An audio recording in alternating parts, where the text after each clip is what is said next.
I stole beef burgers from school.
The Pupals may have one burger.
No.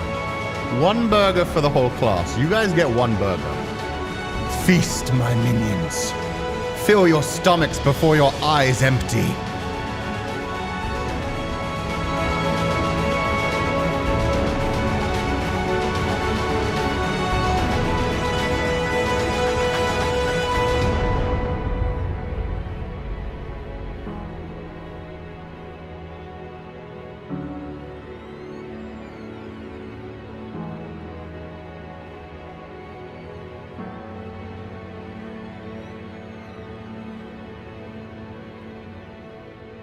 I only have 2 burgers.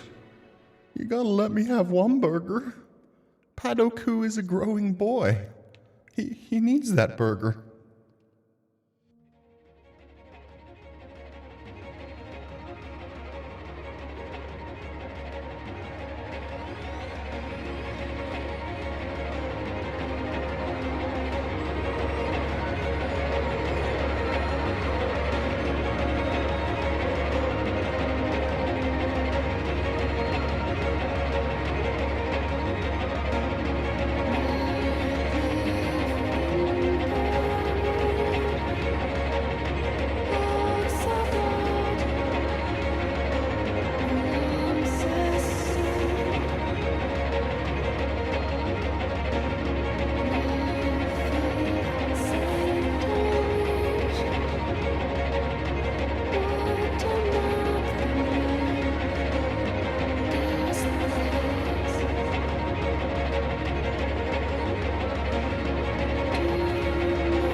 Only me and Feli get to touch those buns. Beat drop it, Morgana!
No, I said she should beat drop. Like right now, hit it!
Good morning, everyone. I shouldn't be echoing.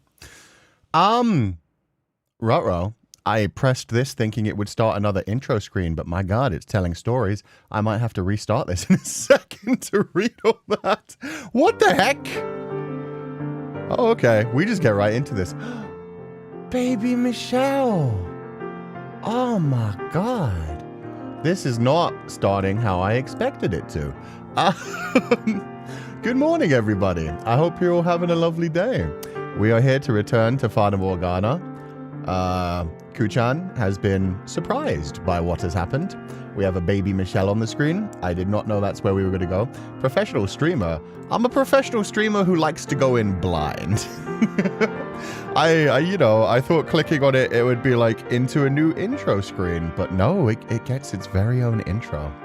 Good for this one. This is going to be Assento Dele. I don't know if I'm pronouncing that right. I believe it's Portuguese.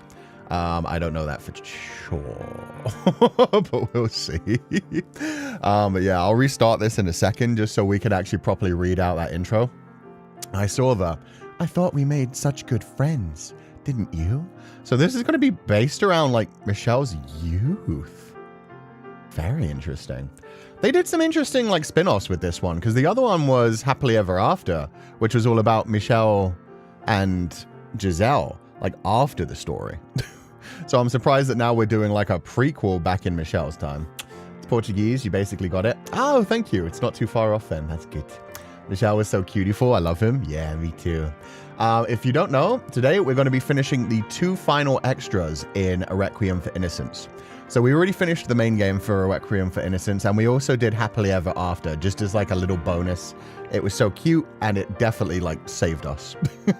Because Requiem for Innocence ended on so much pain, so much angst, setting up for the tragedy, and the beautiful, eventually, redemption story of Fata Morgana, the main story. But yeah, then we got Happily Ever After, which was all about Michelle and Giselle post everything in the modern day world, which was very sweet and adorable. So that was nice. It means his seat. Oh, okay. So I don't know what this is going to be about. That doesn't tell me much, unless you're going to tell me maybe Jacopo gets to speak with Michelle at some time. Maybe they're finally like breaking the whole idea of it being a curse, and it's just going to be a cycle of reincarnation without the curses even. And so we have an even before times Jacopo meeting Michelle? That'd be creepy. Be funny if like Jacopo was part of the reason that Michelle's family just kind of sucked. Will you do side stories after? A long, no, not even that long. But sometime in the future. We're playing some other visual novels for a while first, because there are some other things I want to do before we just like devote our life to Fata Morgana again.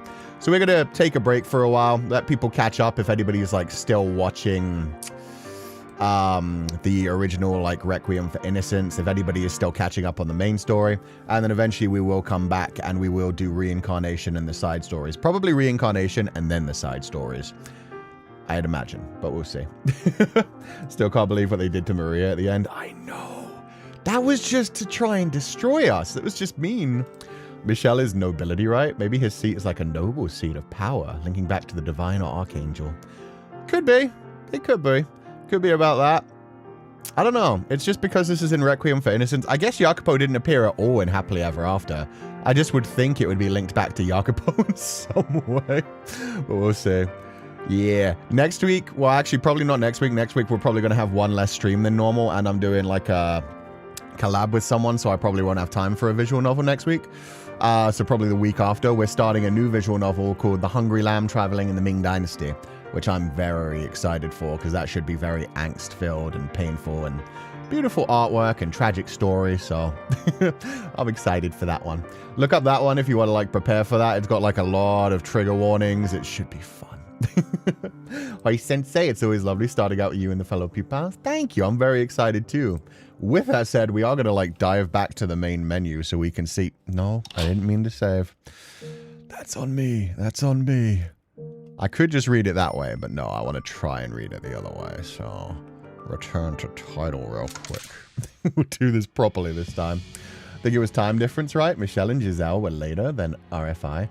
They were, but I mean, now we're going back to before. And this is technically after Happily Ever After, like on the list, right? Oh no, Happily Ever After is technically after. So, okay. So maybe this is like Michelle and Bebe. Michelle after, so I have no idea what was it called? Fragment is going to be. That question mark is apparently something called Fragment, so that's going to be fun. Okay, let's get into this game properly. Thank you guys so much for joining me. I hope you guys will enjoy this. I'm very excited to see what they're going to throw at us this time. How much they're going to hurt us. Assento Dele. I think we made pretty good friends, don't you? Those were his last words before disappearing into the darkness. Their time together was brief, and they knew nearly nothing of each other. So could they in fact be called friends at all? Whomst disappeared into the darkness. We are beginning with a mystery. Fascinating. Looking forward to it? Hell yeah. Let's find out. Oh, baby Michelle was so sad. Horsey. Oh, Didier is coming home. Oni-chan. Welcome back, Didier. I've missed you. Oh, yeah, okay.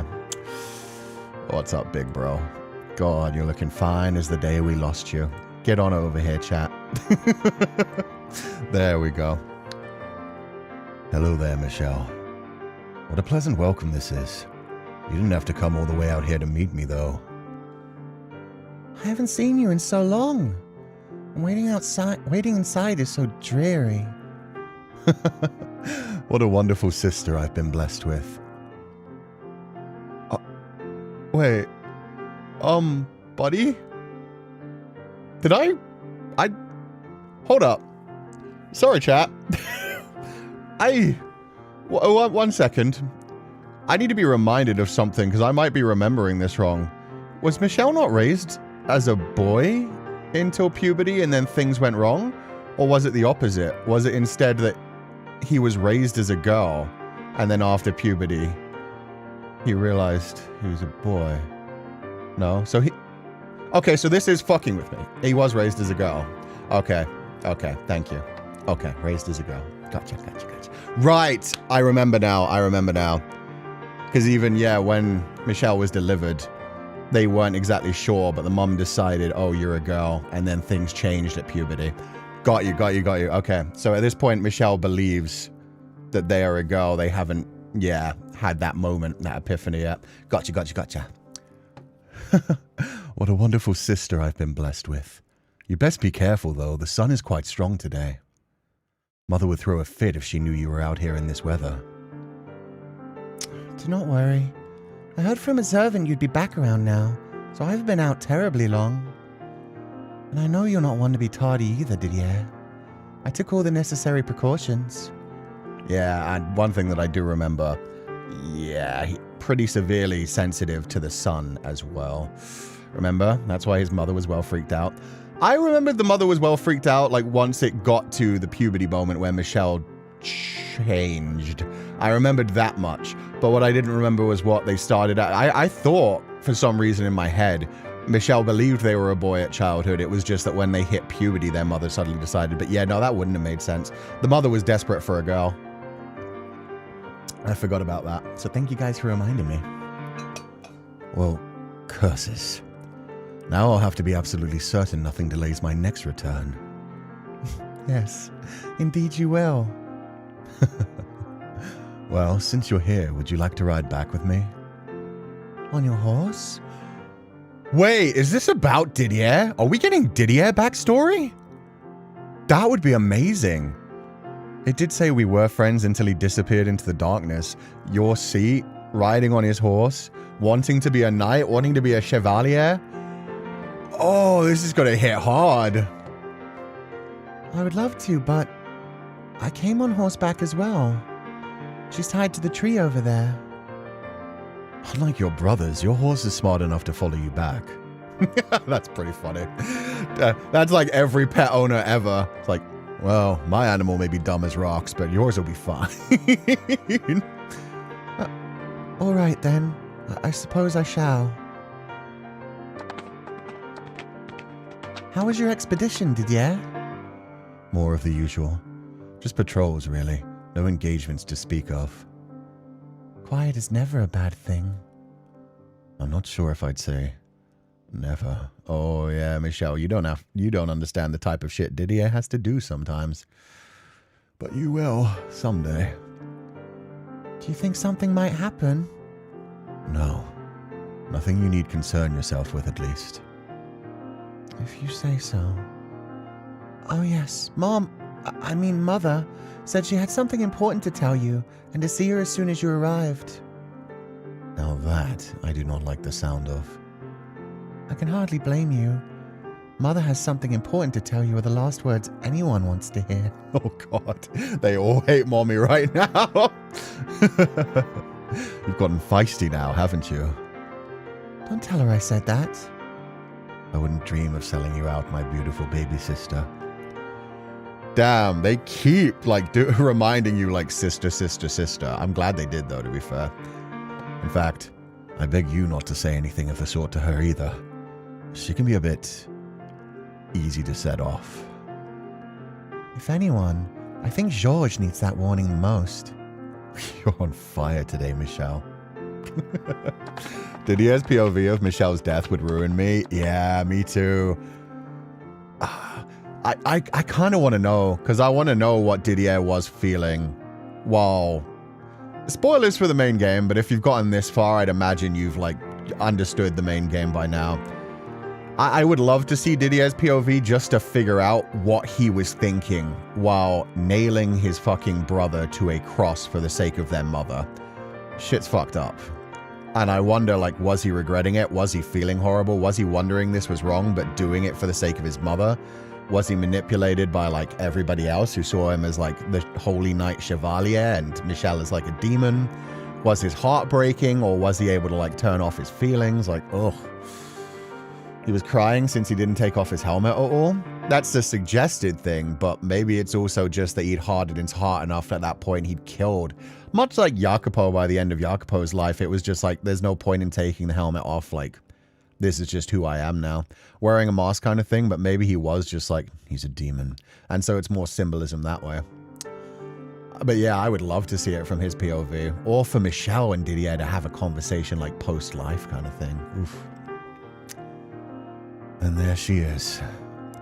The world-renowned Castle Boliniere and our lovely home. I'm not a child anymore, Didier. I know our estate is not nearly as large or impressive as a castle. You used to love when I called it that. I also used to not be 13. Michelle's 13? You still look so tiny. Poor baby. 13 is still plenty a child. Now hold on tight. We're going to gallop the rest of the way. Yeah! Wait, slow down, Didier. Try not to fall. I didn't even need to fake that laughing there. That's such a big brother thing to do. It's oh, you're not a child anymore, are you? Let's see about that. The fact he was haunting the outside of the mansion too, the implications are all painful, yeah. At least Georges was inside and able to have a conversation with Michelle. Good day, Sir Didier. Thank you. Everyone looks well. Also, God, I haven't mentioned the art yet, but their eyes are so beautiful. The facial the facial design is always so good. You can see the curves of the bone and muscle in Didier's face. The backgrounds with all the looping images that kind of look like stained glass behind him. So sick. Where's my father? Lord Antonin is out on personal business. He should be returning tomorrow. Thanks. Guess I just missed him. Well then, I should see what mother... What was that noise? That would be Georges. Oh, I didn't realize he was going to be home. Shall we check in on him? Oh, Michelle looks so sad. Is Georges having an issue with writers? Yeah, well, not writer's block, creative block. Artist True Didier with one hand. Possibly, man. Honestly, fine as fuck. Oh God, I don't ever really know what kind of voice to give Georges. No, no, no, no, no! This won't do it all. It needs more wild innovation and fiery passion and solemn beauty matched with squeeze of a delicate eroticism that doesn't undermine the impact of the piece as a whole. Gah! You're trying to make this literally everything, Georges. That's not going to work out, buddy. It has to be like a good kick to the marbles. Has he finally lost his marbles? Holy heck. Wow, look who it is. I didn't know you were back, D. And you know, it's uncouth to barge in on someone without knocking. His face is perfect. He's so smug looking. He knocked. Several times.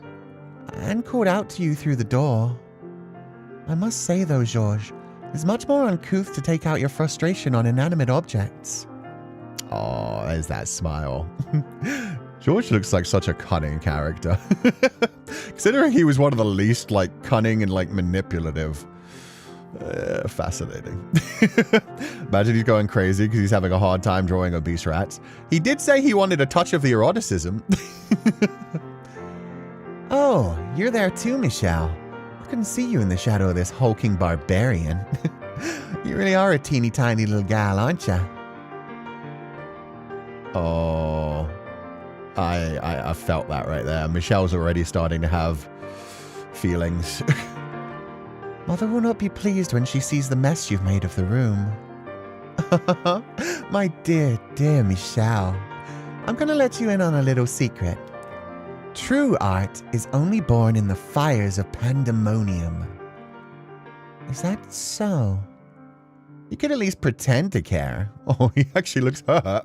They're really driving it home with the girl stuff. Yeah, they are.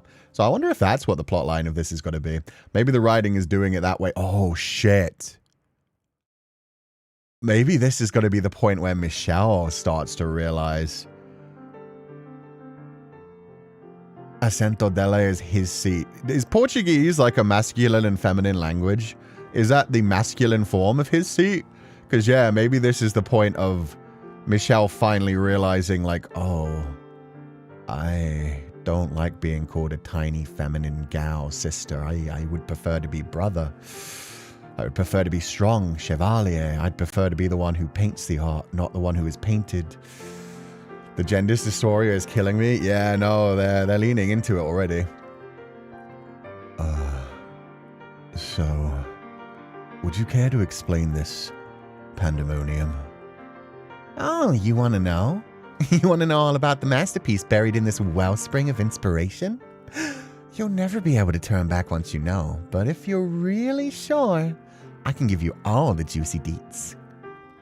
I don't care that much, no. Shall we see what Mother needs to talk about, Michelle? That's amazing. They are such siblings. Yes, let's. Hey, wait! Have you no hearts, you Philistines? You're supposed to grab me by the shoulders and beg to hear what all the fuss is about. If it'll make you stop shouting, fine. Give me the short version. So much for brotherly love. So, the royal family is planning construction on a new chateau in the city. And guess who the king himself asked to do all the paintings for it? Why, moi, of course. The great artiste, Georges Bollier. Is that so? What is wrong with you two? This is huge. It's huger than huge. I would wager His Majesty did not, in fact, come within 1,000 meters of you. Life is no fun if you limit yourself to only the truth. Yeah, fair enough. My man sent a messenger and said, like, oh, painting boy, come paint my chateau. Meanwhile, he's like, oh yeah, he came right to me. It's a bit more complicated than that, but Assento and Dele would technically both be masculine words in Brazilian Portuguese. I'd need to bring out my grammar book. If it was her seat, it would be Assento Dele. Oh, cool. Thank you. So yeah, maybe that is why they went for the Portuguese for this one. Is they wanted to spit that out perfectly. Put like the idea of like your form, your seat, the place that you want to take, the identity, the role that you want to be in. Oof. A lot of pressure it seems to be on him. Yeah, I mean, to be fair, if you get asked by the king to paint something, if you do it wrong, ouch. Just a nail with the word girl put into Michelle's head. I don't think they put nails into Michelle's head. I think they put him like through his wrists, maybe his hands, definitely his feet. They crucify. I'm sorry, that's fucked up. But yeah, I get what you mean. Every time they call Michelle a girl, talk about how feminine, how cute, how small he is. Yeah, it's probably a twist of the knife that he already feels in his heart. Sorry, guys. I gotta laugh through the pain, man. That scene was haunting. I somehow doubt you're in charge of all the art either. So in other words, there's almost no truth to your claims. I really was commissioned to do a piece for the new chateau. And this disaster area is all you have to show for it? Like a stab in the heart? Like several stabs through the chest and the legs. Like spears, one might say, at the top of a staircase. Oh, God. Yep, and I don't know what to do. It's a chance for me to make it into the big leagues. I gotta paint something that'll go down in history as one of the great works of our time. Georges is so expressive. I love that he's got like those wide eyes in contrast to Didier's. Very like boyish looks even though he is an adult. And so yeah, they're able to show every emotion throughout this thing.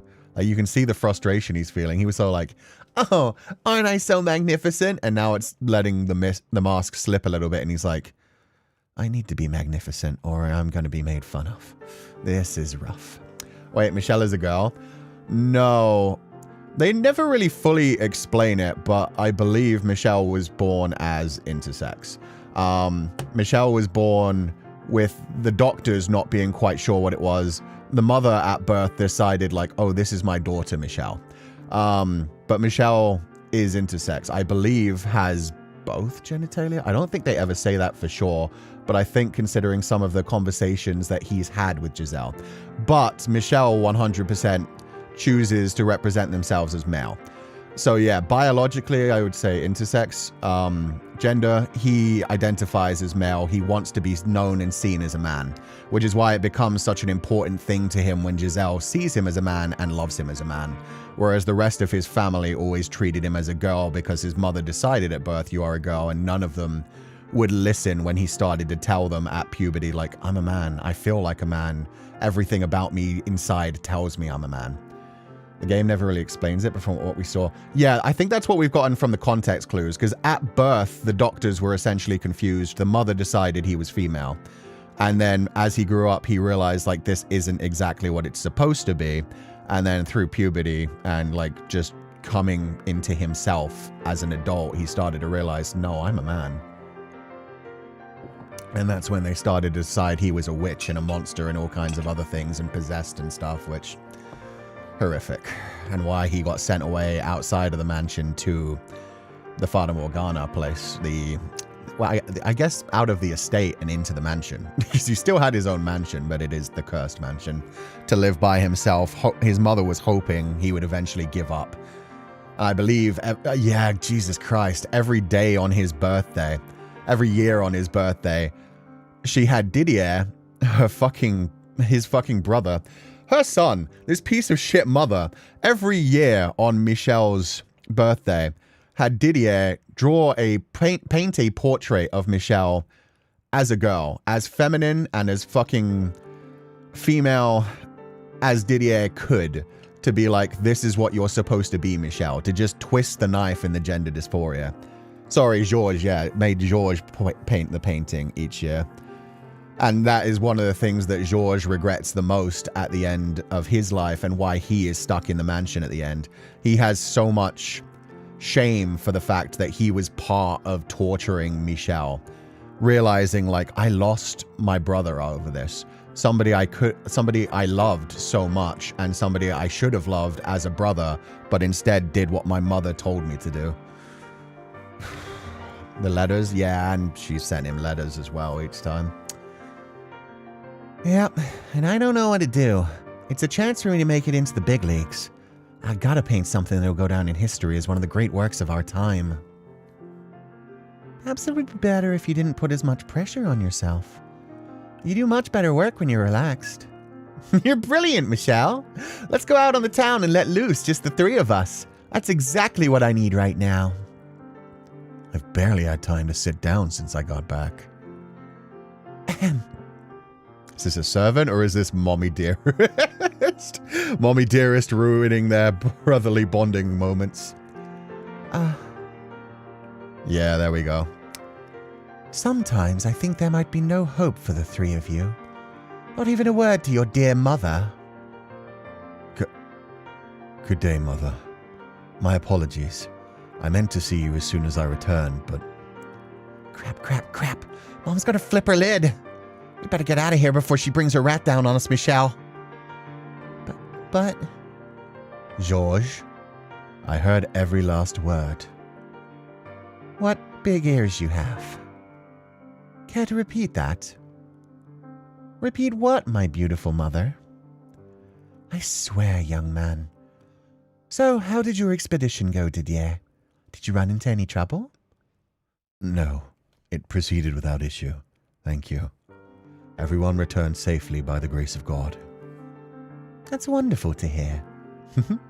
I prayed for you every day, and it seems he heeded me. Oh, the capital H. Let's go. Your treatment of your younger brother will be remembered forever, G. Ooh, yeah. And yeah, Georges painted it at the request of their mother. Yeah. Mother was making sure that Georges helped in the torture. I want you to know I've quite missed you, even if Georges and Michel robbed me of the chance to tell you first. I'm deeply relieved to have you back in perfect health. There's no need to be dramatic, Mother. I was never in any danger of not returning. Nonetheless, I too am... And there's no need for you to be so stiff around your mother. Oh, God! Yeah, this is definitely an abusive mother. Maybe not physically, but Jesus Christ, every child is like... When Didier's eyes go wide just at being told to be more loose, you realize immediately, like, oh, this woman has got her fucking hands around these boys' throats. Sorry, it's good to be home, Mom. That's more like it. Welcome home, my darling boy. I imagine it's one of those things where she's like, come on, I'm your mother. You love me, don't you? Be more nice to me. And then if they say something even slightly out of line, it's immediately back to, are you not showing the proper amount of respect to your mother? Remember, I brought you into this world. You're supposed to be a holy knight, always as respectable as God himself. That kind of shit. Yeah, just look at him go. A grown man fawning over his mother like a little boy. Make sure you give him crap about it later, Michelle. But... You really need to learn to whisper more quietly. Wonder who you inherited those ears from. Oh my God. Georges does not learn. Although maybe the mother needs that. Maybe the mother needs to be put in line occasionally. Maybe all of her boys should have, you know, tried to break free a little bit. Didier, get the fuck out of that house, my dude. I swear you. So, Mother, Michelle tells me you have something important you wish to speak with me about. Ah, yes, that I do. I'm sure you'd like to rest after your trip, but would you come to my chambers for a bit first? Certainly. Ooh, what's this? Can I come too? This is my business. Why should you be allowed to stick your nose into it? 'Cause it sounds like fun, and maybe it'll give my muse a nice kick in the rump. It's not a private matter, so I don't mind. In fact, maybe it would be better if you were there too, Georges. Heck yeah! You're coming along too, Michelle. What? Why would I? What am I going to do with you three? Poor Michelle got dragged along. To be fair, Georges was like joking around there. But I do wonder if like Georges was a little bit worried for Didier there. If there was like a part of Georges that is less trying to escape work right now and playing the fool, but deep down Georges is like, Didier gets kind of wound up by Mom. Sometimes she makes him do some crazy things. If we're there, I can be there to tease her and like diffuse the tension a little bit. And Michelle will be there as like a source of support. So yeah, maybe he's actually just trying to be a good brother, even though he's playing it off as just being silly. What do you think? Of the painting? It's a fine piece, clearly not made by Georges. I would have done 10 times better. Who's the hack responsible for this rubbish? Quiet, boy.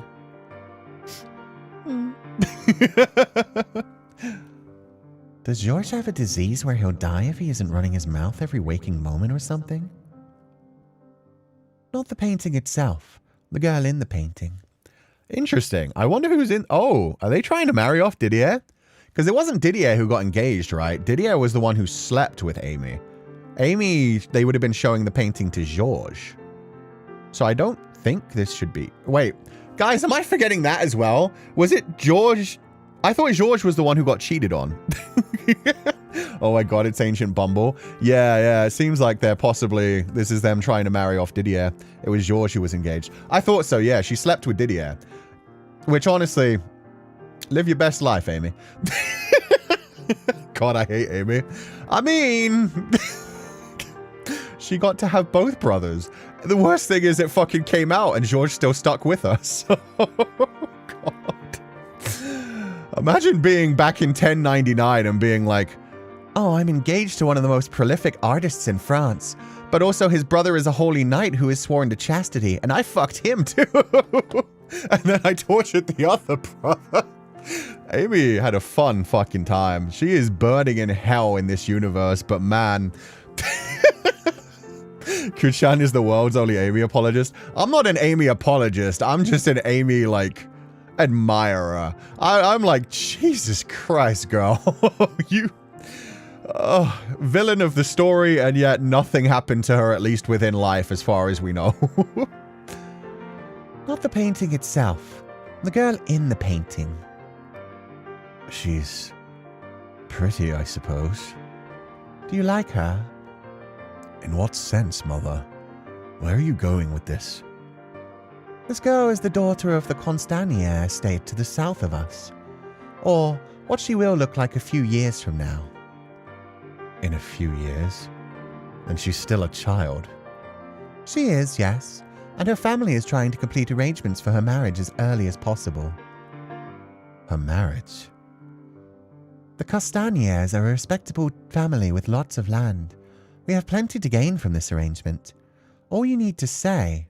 Mother, as I have told you on several occasions, my body and soul belong to the church. I will neither succeed father nor take a wife. And you're firm in your decision? Yes. I'm sorry to disappoint you. That's very disappointing indeed. It would be so much more comfortable with you taking over the house. Well, what about you, Georges? Do you have any interest in her? Bleh. I don't know. Not really feeling it. Now, Georges, you do realize that Didier not becoming head means that you will be, right?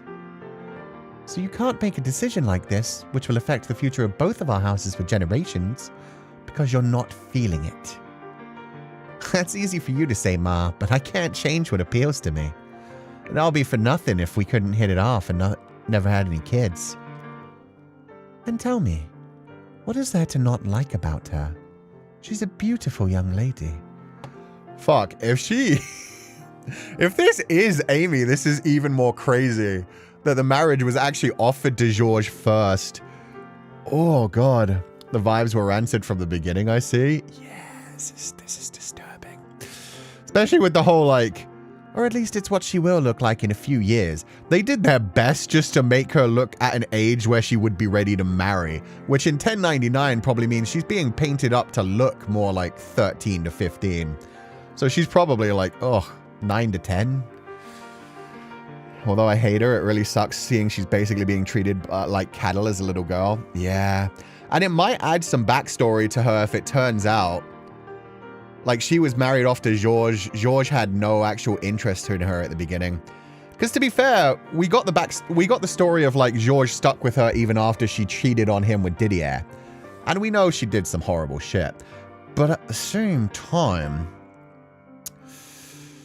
God, it would be kind of fucked up if she got married to Georges and Georges just was doing it for family shit and was just, like, not interested in her at all. And the only reason he even accepted her back is essentially because he did not actually give a fuck. It was more of a thing of like, oh, we play the happy couple in front of everyone because that's what our families need. And then as soon as they're behind closed doors, he's just like, go to bed. I'm going to do some painting. Like, maybe she was trapped in like a loveless marriage as well. And maybe Didier was actually interested in her, like, you know, even at this point when he saw the painting. Maybe he was just like, wow, that would be a fine woman, but I belong to God. Fortunately, Amy is likely a product of her time, which is sad. I feel for her situation, but I really can't condone her actions towards Michelle. Or Didier. or Didier, but yeah. Yeah, especially towards Michelle. Towards Michelle, she was just sadistic and torturous. No matter what happened to you, nothing defends that kind of shit. Very, like, Henry VIII coded, actually. Without the torture, the whole, like, I'm trapped in a loveless marriage, therefore I'm just gonna, like, have fun in my own way. I forget which one of them it was that did that, but one of them was sneaking around while she was married to Henry, wasn't she? She's pretty sure, but I'm getting nasty vibes from that picture. Oh, this probably is Amy. She's pretty sure, but I'm getting nasty vibes from that picture. So George is just like, no, I see the crazy eyes. She's pretty, but oh God, please no, mother. Mother, please. Looks like a real sourpuss. I want someone more, you know, cheery if I'm gonna have to spend the rest of my life with her. I wouldn't go as far as him, but there is something about her that doesn't sit right with me. I'm not sure how to put it into words, though. See, this isn't fair either, because this is a this is an artist representation of which I guess you could argue, like, the artist knows how he's been treated by the subject, but this is probably a little girl who's being painted up to look like an adult. Be funny sensing an evil aura equals Amy. Yeah, I think that is like what they're trying to throw out here is that this is who George is going to marry. This is Amy. So everybody's just like, I mean, she's pretty, but man, something about her. It's just the way her eyes kind of like stare as if they don't care about anything. It really is Ancient Bumble. It is. And both brothers are swiping left. She just looks that way in the painting. I'm certain you'll find her to be a lovely girl when you meet her. How can you be so sure? You haven't even seen her yourself. Anyway, not interested, and that's that. It's such a wonderful offer, too. Once I'm sworn in as an official court artist, I'll be up to my ears in marriage offers. Something even better will come along, I promise. I'm afraid with your attitude, this may be the last offer we ever get. Don't you worry. We got ourselves a proud knight of the order, the most sought-after artist in the land, and a brilliant, beautiful princess. Also, did you guys notice George's smile is like faltering?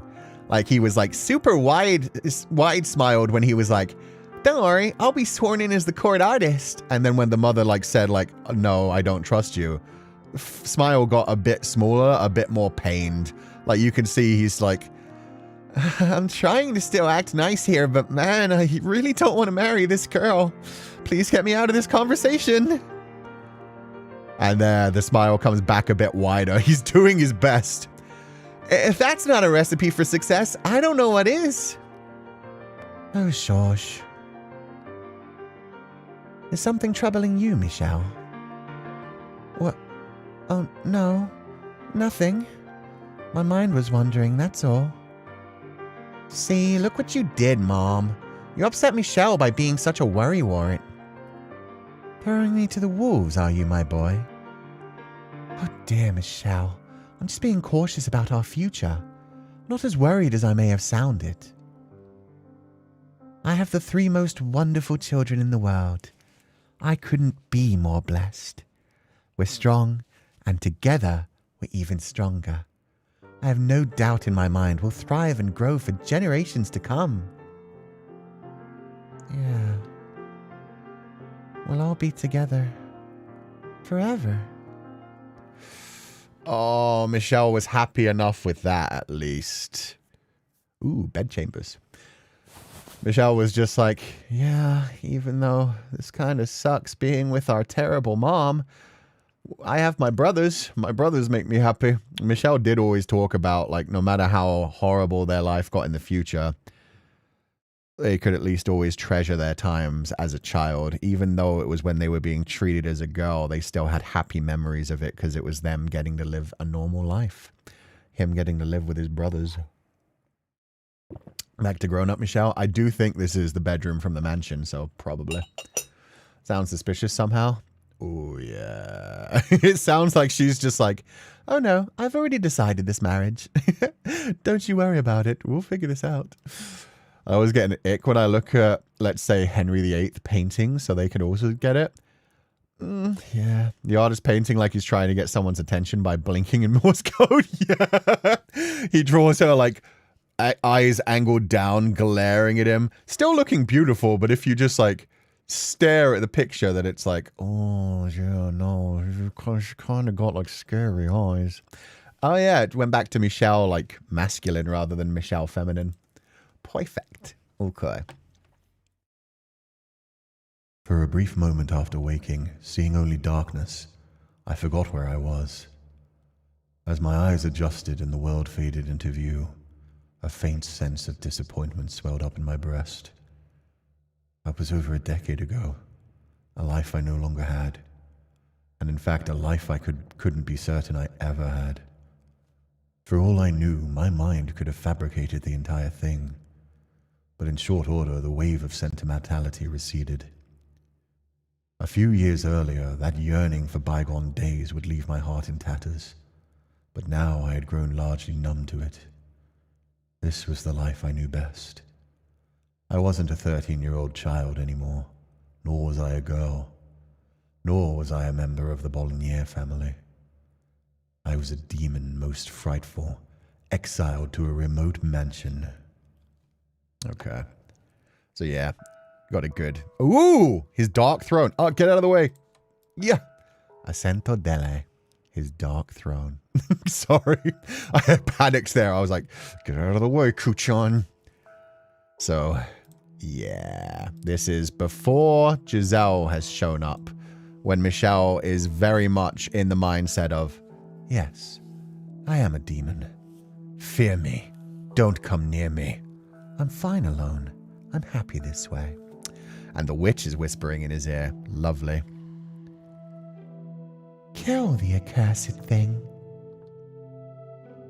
Those were the first words uttered by the witch upon my discovering the being lying in a heap outside the front door.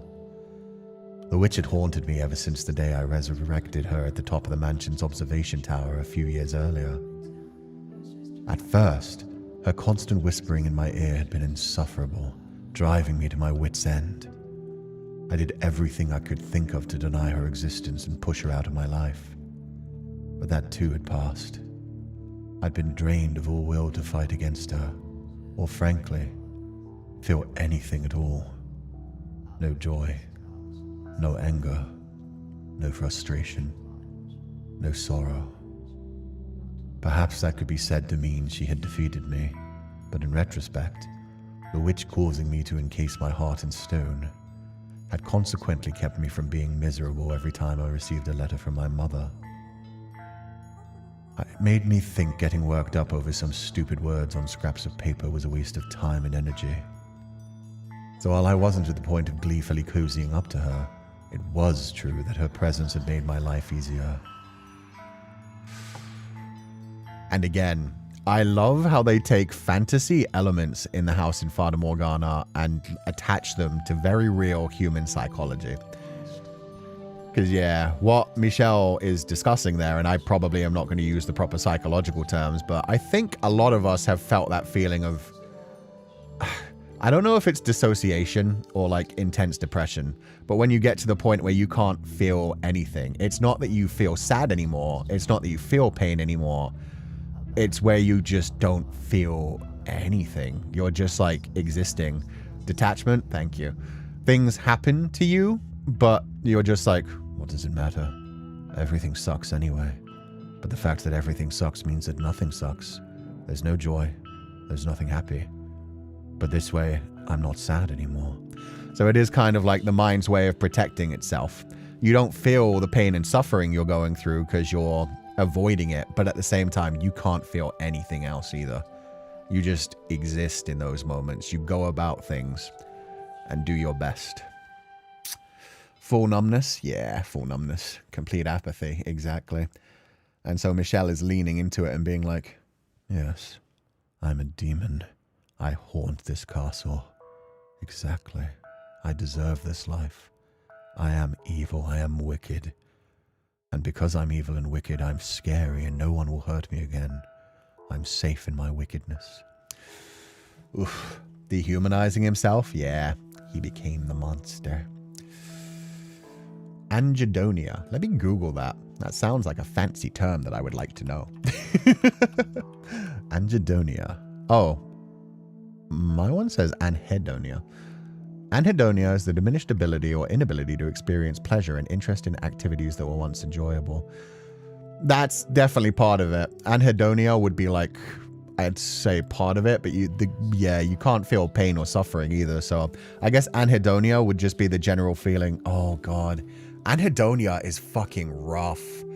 I do know I have not been in that before, thankfully, but I have a friend who had like postpartum depression that was really bad, where they could feel the pain, they could feel the suffering, but suddenly just like nothing felt good anymore. They couldn't like appreciate anything in their life. Nothing felt good suddenly once they were like had given birth, and they like blamed themselves for it. They thought that it was like attributed to the child. They had to go to therapy for a really long time, and they're still like managing it nowadays. But yeah, it was like a numbness, but specifically to the good feelings.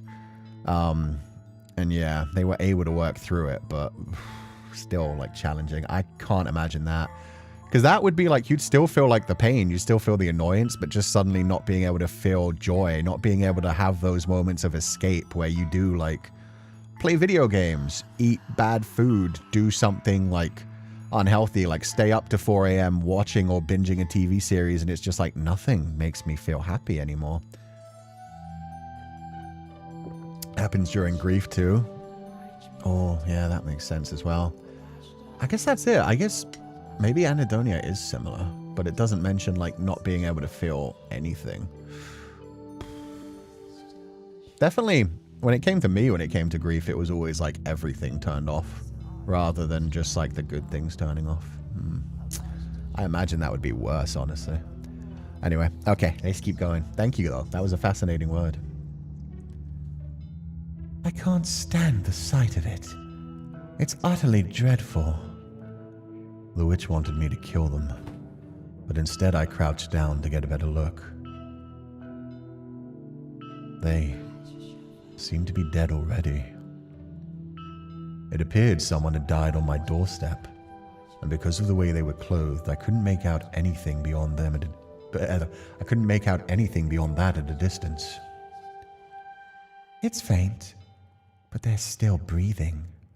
Look, you can see their chest moving. I'm surprised you noticed. I can barely tell from up close. I reached my hand out to roll them over, at which point the witch gave me an exaggerated sigh. I wouldn't recommend touching them. They're diseased. That's why they look like a human raisin. Oh, poor Morgana. Morgana's twisting the knife a little bit there, using her own pain. Things that people used to say about her. That was indeed one way to describe them. What had first come to mind for me, though, was something I'd read in a book about how desert cultures would mummify their dead.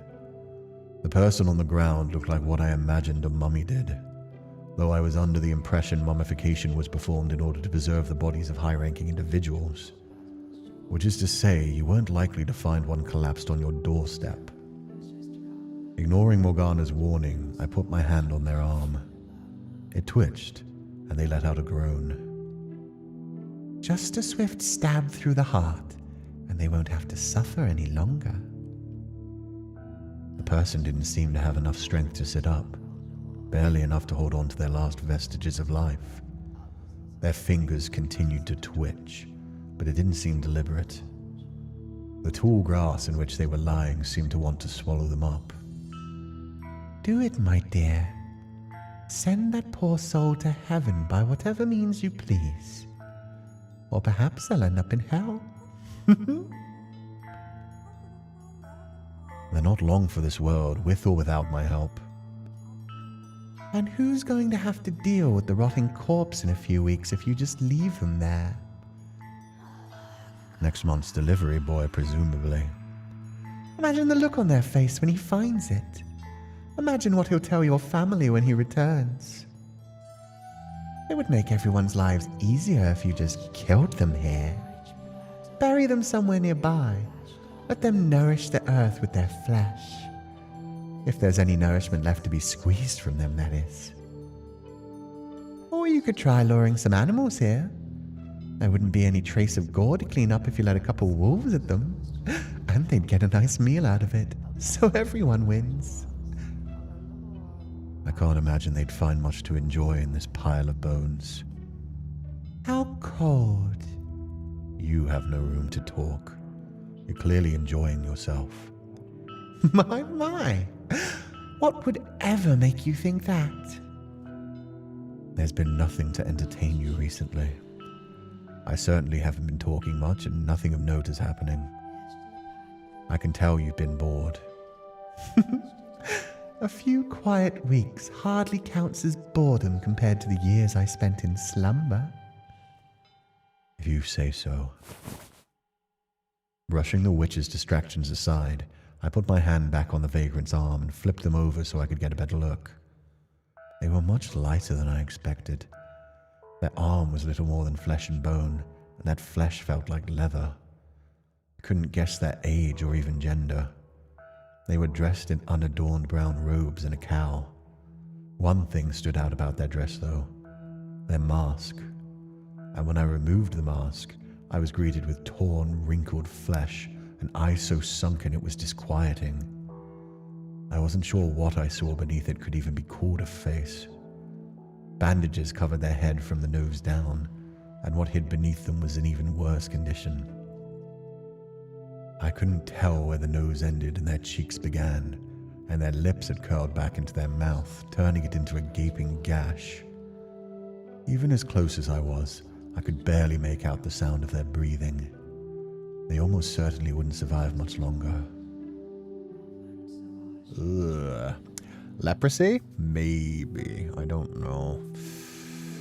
Bad, I'm bored. Yeah, Morgana seeks destruction. Morgana seeks corruption. Just had this awkward connection. Michelle in this story. Yeah, very disconnected. Morgs is so bored, she's trying to play secondhand GTA. Yeah, she's just trying to corrupt Michelle. Make him a bit more evil. If it does not break the shell encasing itself, the chick shall suffocate inside the egg. Inside of the shell might be safe from the world, but the complete lack of anything inside, yeah. Anhedonia can be part of depression, and I believe Michelle was depressed at some point, but later started to dissociate as escaping mechanism. Depression, then dissociation. Plus, like, everything that's going on in this is very much a case of... It's almost dissociative. Well, I mean, he is definitely dissociating, but if we didn't know the witch was real, yeah, if you hear like, oh, there's a voice talking in my head telling me to do things, you would be like, oh, okay, that's schizophrenia possibly, or dissociative identity disorder forming. So yeah, again, that's just one of those things where they've done it in a way where we know in this storyline the witch is real and stuff, but this is the type of thing that people in real life would go through at points of like dissociating and yeah, other things in their brain taking control, voices talking to them, telling them to do things, soothing them, sometimes even taking control of their body. Possession, essentially, could have been like written in a way of DID. Definitely something tipping a bit too close to dissociation. The only difference is that we know Morgana is real. Exactly. We know that this is a fantasy, but that's, again, why I love this story so much, is because there are people who will read this and be like, oh, I actually understand this 100%. I've been through it, but not in a, it was a witch way, but in an, it was an altar forming way. So yeah.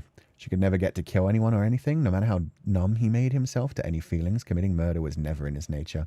Yeah, he was always innocent. He was a good boy. Poor Morgs. Good heavens. As I thought the witch might find some compassion in her heart for the dying vagrant. Get rid of that filthy thing. I was immediately proven wrong. Her tone of voice was like that of someone who had found rotten food in her pantry while looking for something to eat. This is horrible as well. Like, Michelle doesn't know, but we know. Morgana is saying things right now that she's thinking about herself from the past. It's very much a case of, Don't spare that thing. It's disgusting. Just end it. And probably not because she's saying, oh, that thing's disgusting. She's saying, I am disgusting. I wish they had just killed me rather than kept me alive. If they had killed me, I would have never gone through so much suffering. If Jacopo hadn't pulled me out of that suffering and gave me a little bit of happiness for a while, I wouldn't have been hurt so much. I would have just been able to pass on and let go. But because Jacopo saved me from the Lord's mansion, I was instead given happiness, allowed to feel something joyful, stolen away from the grace of God and corrupted to become evil. Just kill it and put it out of its misery. Poor baby. It's amazing because Morgana speaks like the voice in your head that always criticized you, but she says that because she feels like that or felt like that. Yeah. I mean, she's also very wicked at this point. Don't get me wrong. She is trying to make Michelle do some evil shit, and she's already, you know, she's planning shit. As I said, they're diseased. You should stay away unless you want to end up like that. Your legs too frail to hold you up. Your body withered and your eyes sunken, worthless orbs. It's highly infectious. And yeah, this is also the type of shit that are just like, you know, the shadow self. The parts of ourself that sometimes we have to block out of our own mind. Where it's like, oh, those are just some dark thoughts I'm having. I'm still a good person. I'm going to do my best to help someone in need. I largely ignored the witch's whisperings. She liked toying with me, so I couldn't take what she said at face value. She was more than happy to lie or exaggerate for the sake of tormenting me. There was no guarantee their ailment was contagious at all. So just hurry and get rid of... Are you listening to me? I hoisted the vagrant onto my back. A simple task even for me, perhaps the least fit man in the world. They were smaller than me, but not child-sized. It was like I was carrying an empty sack of skin. This will give you something to stave off your boredom. I told you, I'm not bored. Heavens, I never took you for the kind of raving lunatic who helps strangers. Love it. I love how much she uses the Lord's name in vain once she's fully taken on the role of the witch as well. She would never use his name in vain and straight up like corrected other people like Jacopo when they said things like that. And now she's just constantly like, oh, heavens forbid. God forbid. Heavens no. Like she's twisting that knife as much as she can from who she used to be. The silly girl who was so afraid to offend God. And now she's like, you know what? Everything he put me through, if he exists, fuck that guy. I wasn't bringing them in out of the goodness of my heart. They simply piqued my curiosity. There was something oddly amusing about the whole twisted situation. A witch, a demon child, and a living mummy. Michelle, you're 23 now. It's very interesting to see that Michelle still considers themselves a child at 23. Adorable. Poor baby. And what better place to gather them all together than a cursed mansion? I also think that some part of me wanted to see and feel death up close. Oh, that's dark. And I love that Michelle's admitting that. I love that Michelle is like, well, I wouldn't say it was out of the kindness of my heart. I didn't even know if they were going to survive. Part of me was like, I'll do my best to help them survive. But part of me was also like, well, I've never seen death before. It's kind of fascinating. I'm kind of attached to it with the whole idea that I'm feeling suicidal sometimes and have a supposedly dead witch in my head. Morbid curiosity? Yeah. He kind of is a kid though. Yeah, he kind of hasn't been able to grow. He hasn't, like, his socialization stopped when he was very young. He was locked in this mansion by himself. And so, yeah, he never learned how to integrate with society as he was. So that's why it's just fascinating that he manages to call himself a child. Is Michelle the demon child or the witch? Oh, wait. Yeah, no, I forgot he's taken the role of the witch. No, but she's the witch.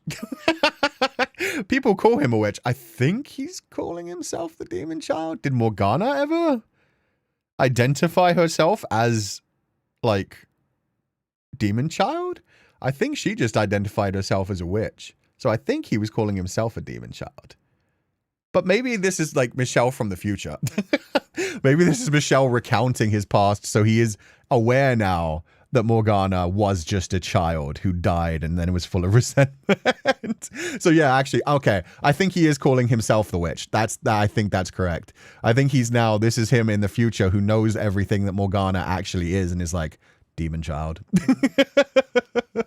The UI. Yeah, we have cool little like flower and moon now. I also like the butterfly that they've got underneath the name text. I think he's identifying himself as a demon child. Honestly, it's even more interesting that it could be either one.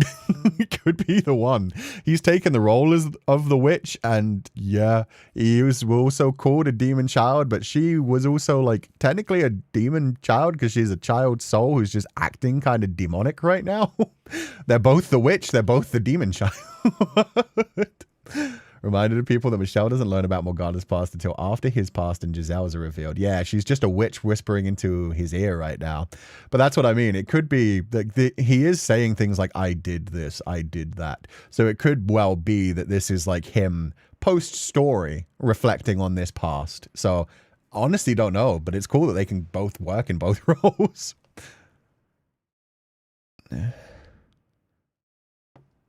What's going on? I can't see a thing. Have my eyes finally started going? And I was so close to that mansion. But I guess this is the end of the line for me. Wait. No. I still have my vision.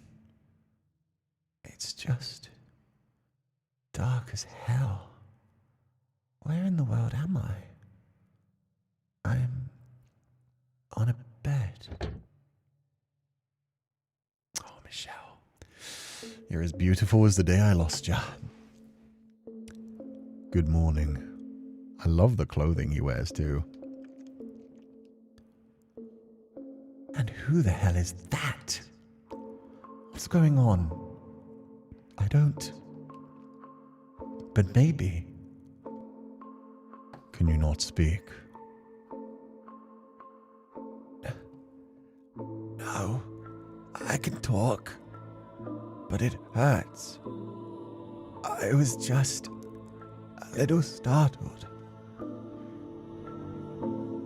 By what? The angel that's come to meet me at the gates. Oh, Michelle. Right now, that's probably still feeling insulting to you, huh? Being named after the angel and whatnot. Oh, the pain in the face. He doesn't seem to have taken that one well. The man sitting there was a curious specimen. Wait. Am I still in the mind of the outsider, or am I in the mind of Michelle now? We were hearing the outsider's thoughts. I don't know. The man sitting there was a curious specimen. And yeah, I know. No, okay, this is the outsider. Michelle wouldn't speak like that. The man sitting there was a curious specimen. And yeah, I know, pot meet kettle. It appeared almost as if he was part of the surrounding darkness, an ethereal being that might vanish when I next blinked. Not human, but merely something taking its form. Though the more I looked at him, the more it seemed like, rather than him being a part of the darkness instead radiated from him. Moon and Star means new POV. Yeah, that makes sense. So yeah, we're inside the outsider's head for now. And for now, I'm just going to call them the outsider. I don't know what type of person this is. Which is probably where the angel bit had come from. This isn't the afterlife. No, I guess it isn't. If this were heaven, I wouldn't feel like death. And there'd be at least a half-dozen naked ladies hanging over me. But I hurt like hell, so I must still be alive. Reality's a bitch. That said, though, it felt like I'd get on a lot better with a stony-faced angel like him than what they usually advertised. Also, Michelle gotta like this POV character already. Instantly deciding that they're male. That's, you know, that's good gender affirmation for Michelle. Call them the Raisin Man. I can call them the Raisin Person. We don't even necessarily know that they're a man. And yeah, since we've already had the themes of gender being thrown in, I think Hana Keika Sensei is trying to fuck with us a little bit with that whole, like, there would be at least a dozen naked women hanging over me. They're like, hey, let's hit them with some gender and sexuality normative shit to make them think it's a man. We'll see.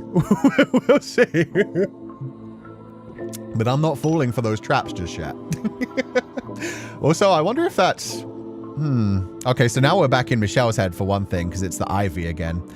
But yeah, I'm also wondering, with the way they described the clothing, I wonder if they don't come from here. And the way they talked about, like, there would be naked ladies standing over me, I wonder if that's... No, because that would... that's a different part of Islam. Okay, shut up, Kuchan. We'll see. You could always use more lesbians in Fata Morgana, yes, yes. Yeah, or just... Maybe this will be somebody who doesn't conform. We'll find out over time, but yeah, maybe that's what, like, Michelle's gonna get out of this. The sack of bones in the bed had a voice like dry leaves scraping against one another. Oh, good. I did the voice properly for how they're speaking right now. I figured they'd have not had water in a long time, so they'd be raspy. While carrying them to the room, I noticed several of their joints seemed to bend in ways they shouldn't, so I thought they might be on the other side. Oh, Christ. But upon closer inspection, that didn't appear to be the case. The way they talk makes them sound young, too. I'm going to guess a man? Michelle, you should know better than that. Early 20s, maybe. If you're not an angel, then you must be the witch. I beg your pardon. I'm just kidding. Don't bite my head off. You don't look anything like a witch. He's not as far off the mark as he thinks, but he doesn't need to know about my childhood. So, hey, would you mind sparing a bit of water? My throat hurts like 12 kinds of hell. I'm sure you'd appreciate being able to understand me better. Early 20s? Yeah, so about the same age as Michelle. There's some right here. Oh, you already got some for me. Thanks. I can't unbend my damn arm. You mind grabbing that for me? Oh, Jesus. They can't even bend their arm. Oh, they've been some really, really rough shit. If that's just dehydration, it could be because their, like, body is fully in, like, cramp mode already. But, they've been wasting away for sure. Did no one ever teach you how to say please? Lighten up, would ya? Show a dying fella some pity.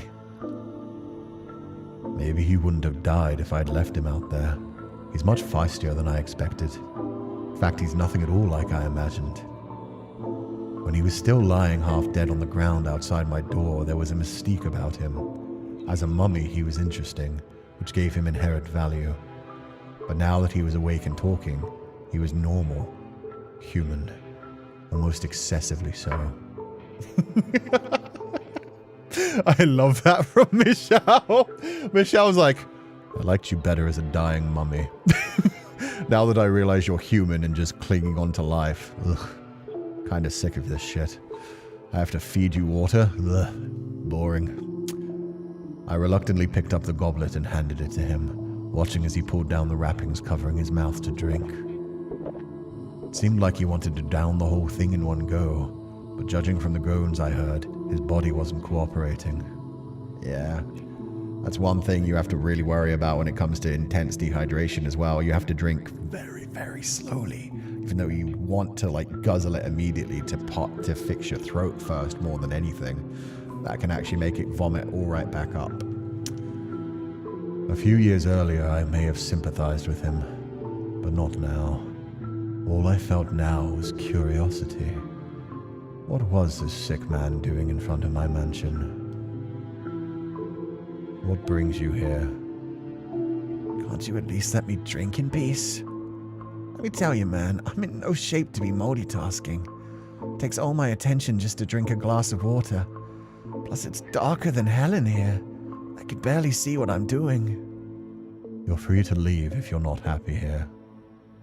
Once I'm through with this water, and I've had a chance to rest, and maybe a complimentary glass of wine on top of that to raise my spirits, I'll be right out. Rather brazen for a guest. Oh, I'm a guest now, am I? I thought I was just a subject for your observation. Yeah, I was gonna say, oh, you read that shit. Hit the nail on the head. And are you implying that means you should have free reign here? Sure am. Yeah, because you're gonna feel bad now, Michelle. You let them into the house and now you have to deal with this shit. They observed you, they realized you kind of care about them, but you're being a bit of a dick, and now you're gonna be like, fine, if I have to keep you happy, sure, I did treat you kind of rude. You stop worrying about a lot of things when you're on the verge of death. What's the worst that happens if I piss you off? You kill me? All that means is I lose a few days. A real risk in acting like I own the place. Not a bad deal if I do say so myself. You certainly are lively and talkative for someone on the verge of death. I did just have a healthy helping of the elixir of life. I sighed to myself. I'd taken in quite the high-maintenance specimen, it seemed. There wasn't going to be much worth observing when he was full of such vitality and his lips never stopped flapping. He was exactly the kind of person I could least stand to be around. I could practically hear the witch saying, "See, what did I tell you? You should have just listened to me and not wasted your time and energy." which only made the whole thing that much worse. That is a fascinating moment as well. Lovely little moment of Michelle not even having to hear Morgana's voice in his head and just being like, she was right, and now she'd be making fun of me. Kind of like the beginning of a bad voice forming in his own head. Suddenly suspecting who this is and might be. I'm going to wait and see. Oh, you think this is someone we know from the story? What if this is Jacopo in this life? Like I said, we know that Morgana was able to bring back people in the cycle of reincarnation, but I still don't hold it against the idea that maybe souls can be reincarnated like without Morgana's power. If this is Jacopo, this person is talking in a very feisty way. I could see this being Jacopo. But curiously... Oh, and Morgana's gone! As soon as this person woke up, Morgana's like, well, I'm out. But curiously, I couldn't find her presence, even though she was seemingly always around. Maybe she was afraid she might catch whatever disease this man had. Can spirits even get sick? Never mind her. I fucking love this version of Michelle. This version of Michelle that is going through so much psychological shit right now and just kind of trying to be like, interesting. I have more important things to deal with. Like how to get this man out of my house. Anyway, you were asking what I was doing here. Well, I was looking for something. And that search... Back up a sec. What is this place anyway? Sure doesn't look like a tiny little one-man shack. Not that I can see much in this dark, but these furnishings don't look cheap. It's a mansion. Yours? Half of it, roughly. So, what? You live with someone? In a sense. Huh? I don't want to sound rude, but... Oh, we're well past rude at this point. Go on. Already making friends. So I'm curious. There wouldn't happen to be any rumors about this place, would there? Such as? Like, say, a cursed witch dwells within its halls. Oh, for the love of... That's what he was searching for? Hell yeah! I'll take that sigh as a yes! Excellent! Fan-frickin-tastic! I was heading in the right direction. Oh, shit! Okay, so this is somebody who was probably already deathly sick, knows they're going to die soon, but came here looking for the witch, intending to make a trade, intending to make a deal, intending to find a way to save themselves. Interesting. And yet Morgana's dipped. Definitely not Jacopo, he's too happy. Yeah. Maybe for miracle blood? True. Let me stay here for a little. Please. Are you out of your mind? I have a favor to ask the witch. That's the whole reason I came here. I don't know what you've heard, but the witch isn't one to go around doing people favors. Whatever your wish is, it won't be granted here. Hey, you never know. There's a first time for everything. Ooh, why did that change?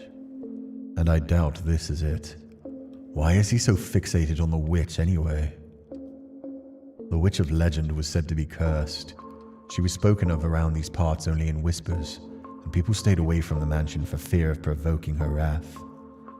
Her curse had destroyed an entire city, it was said. I had no way of knowing whether that much was true or not, but I did know that the witch was real. I couldn't figure out how someone could hear the rumors about the witch and decide, I'm going to ask her for a favor. It's beyond ludicrous. Well, now that's out of the way. Thanks for the hospitality, buddy. Stop right there. I never said you could stay. Anything I could do to change that? Not a thing. I was hoping I wouldn't have to do this, but you've left me no choice. I'm staying with or without your permission. Has this dude clocked the fact that Michelle is just like too innocent, too nice of a person? I mean, to be fair, all you have to do to someone like Michelle, to most people, is just be like, well, if you want to throw me out, you're going to have to kill me. I'm not going anywhere and I'm on the verge of death, so you drag me out and I'm going to be dead. My blood's going to be on your hands, buddy. Is it Georges? No, because this is... Georges would still recognize Michelle. This is only 10 years since they've left the mansion. The audacity of this raisin man, I know, it's great. What the hell makes you think that you have the right?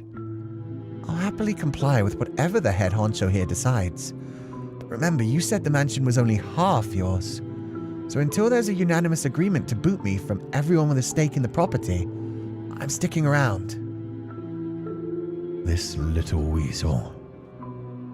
I won't be just a straight-up leech, though. Don't you worry. If you need help with anything, chores, whatever, just give me a shout. That's even smarter. And they've probably clocked on to the fact that it's like, well, this person talks about the witch as if they've spoken to the witch themselves. So the other person in this mansion must indeed be the witch.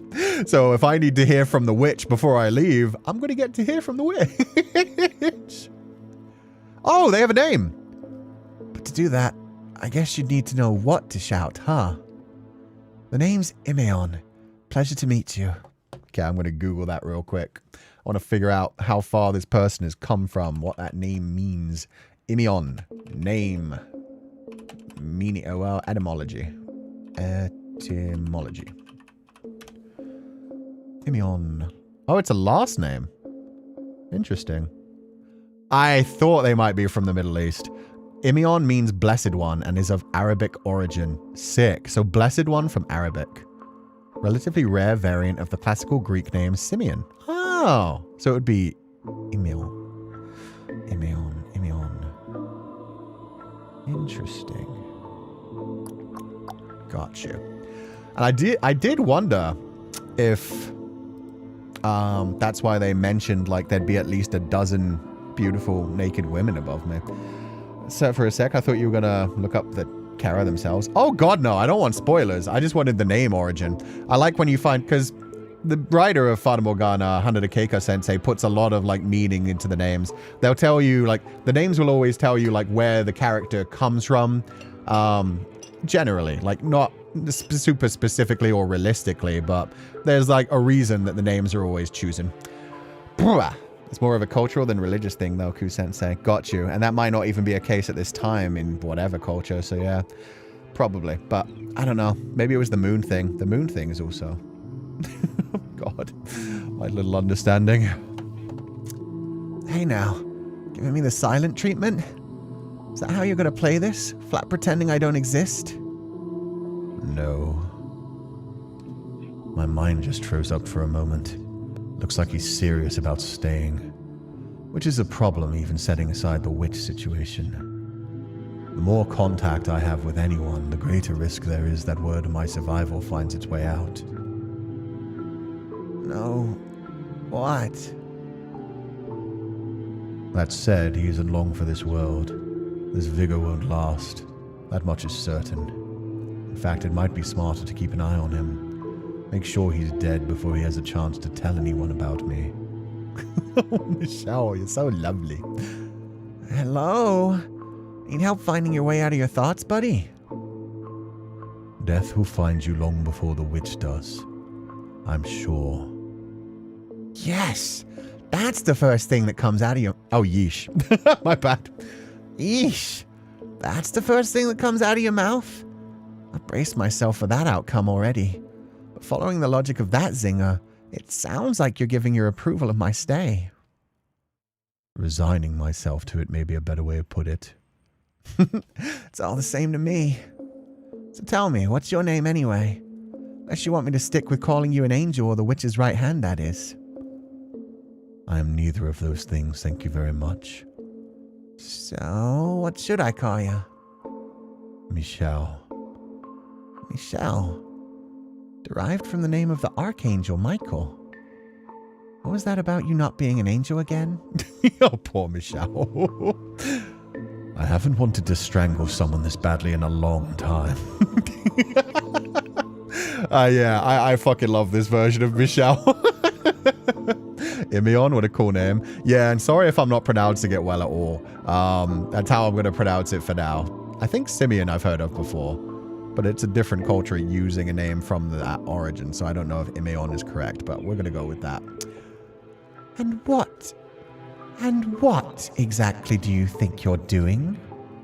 The witch spoke almost as soon as I had stepped into my chambers. I could hear her voice right in my ear, as if she was standing beside me, which was especially jarring as she'd been completely absent during my conversation with Imeon. She seemed to know what we had talked about, though, so I assumed she had been spectating from a safe distance. What do you mean? You're hardly the type to take in poor wandering souls on a whim. You're right. I should have asked you first. This is your house, after all. Half mine, you mean? I should be thankful you let me have half of it. But you are the master of this house, and I... Go on. I was never master. So I have no say in who you choose to let stay here. But you will heckle me about it? Of course. I need my entertainment too. Well, she's less bored now. Wonder if we'll get a sprite for Imeon. I hope so. I want to see what they would look like. He would look like. At this point, yeah, I guess they are probably a man. Like, Michelle's been using those pronouns for a while.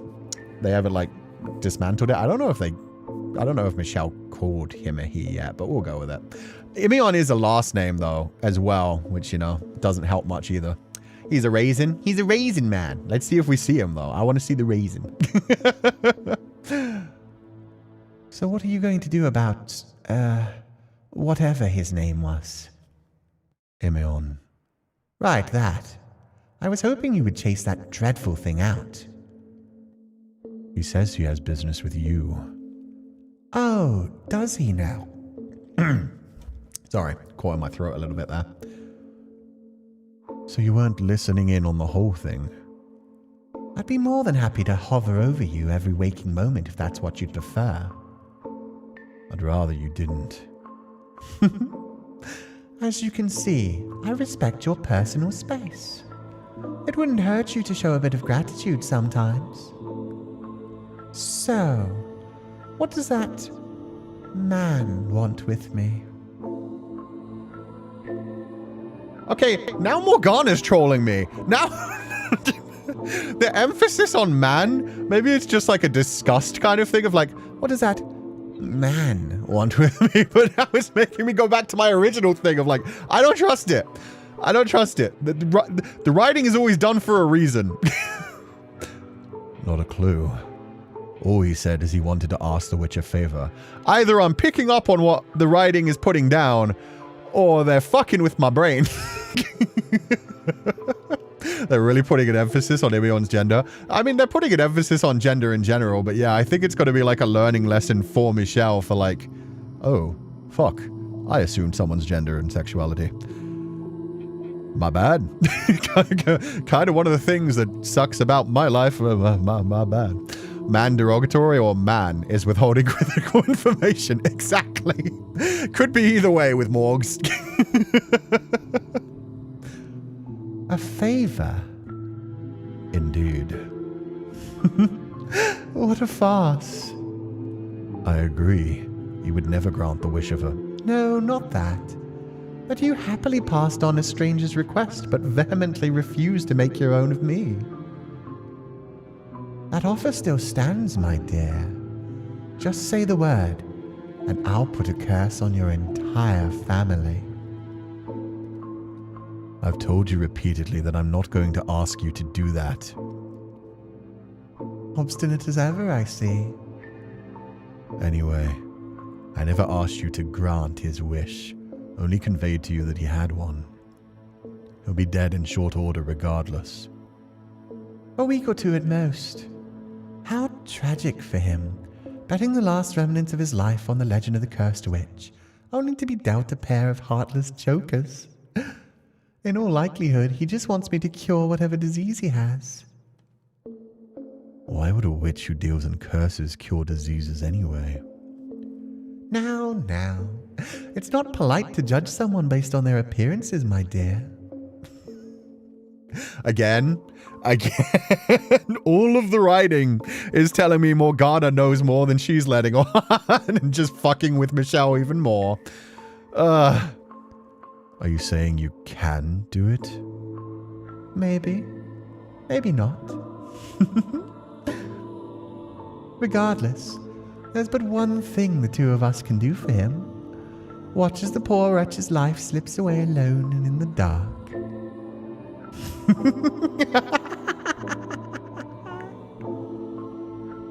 Love these two together.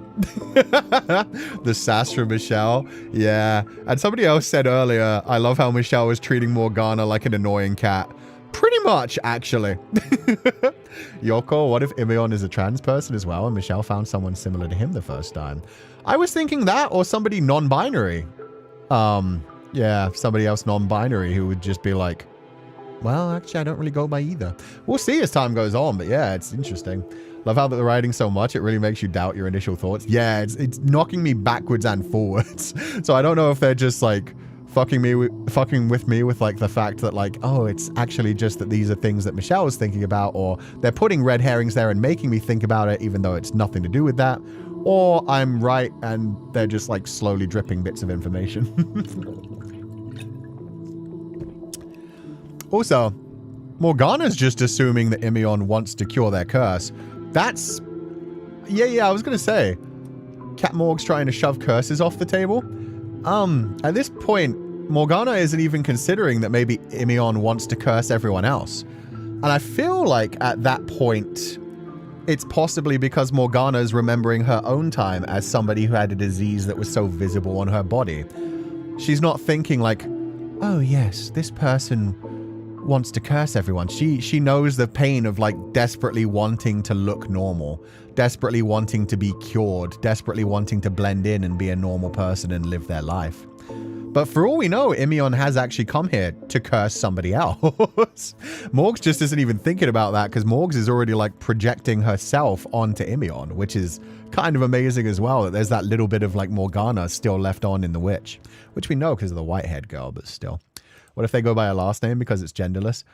Possible as well. That's one thing I was thinking as well. Like a first name would possibly help you at least which gender they would want to represent themselves as, what name they chose for themselves by this point in their young 20s. But yeah, with just a last name, no idea whatsoever. Very interesting.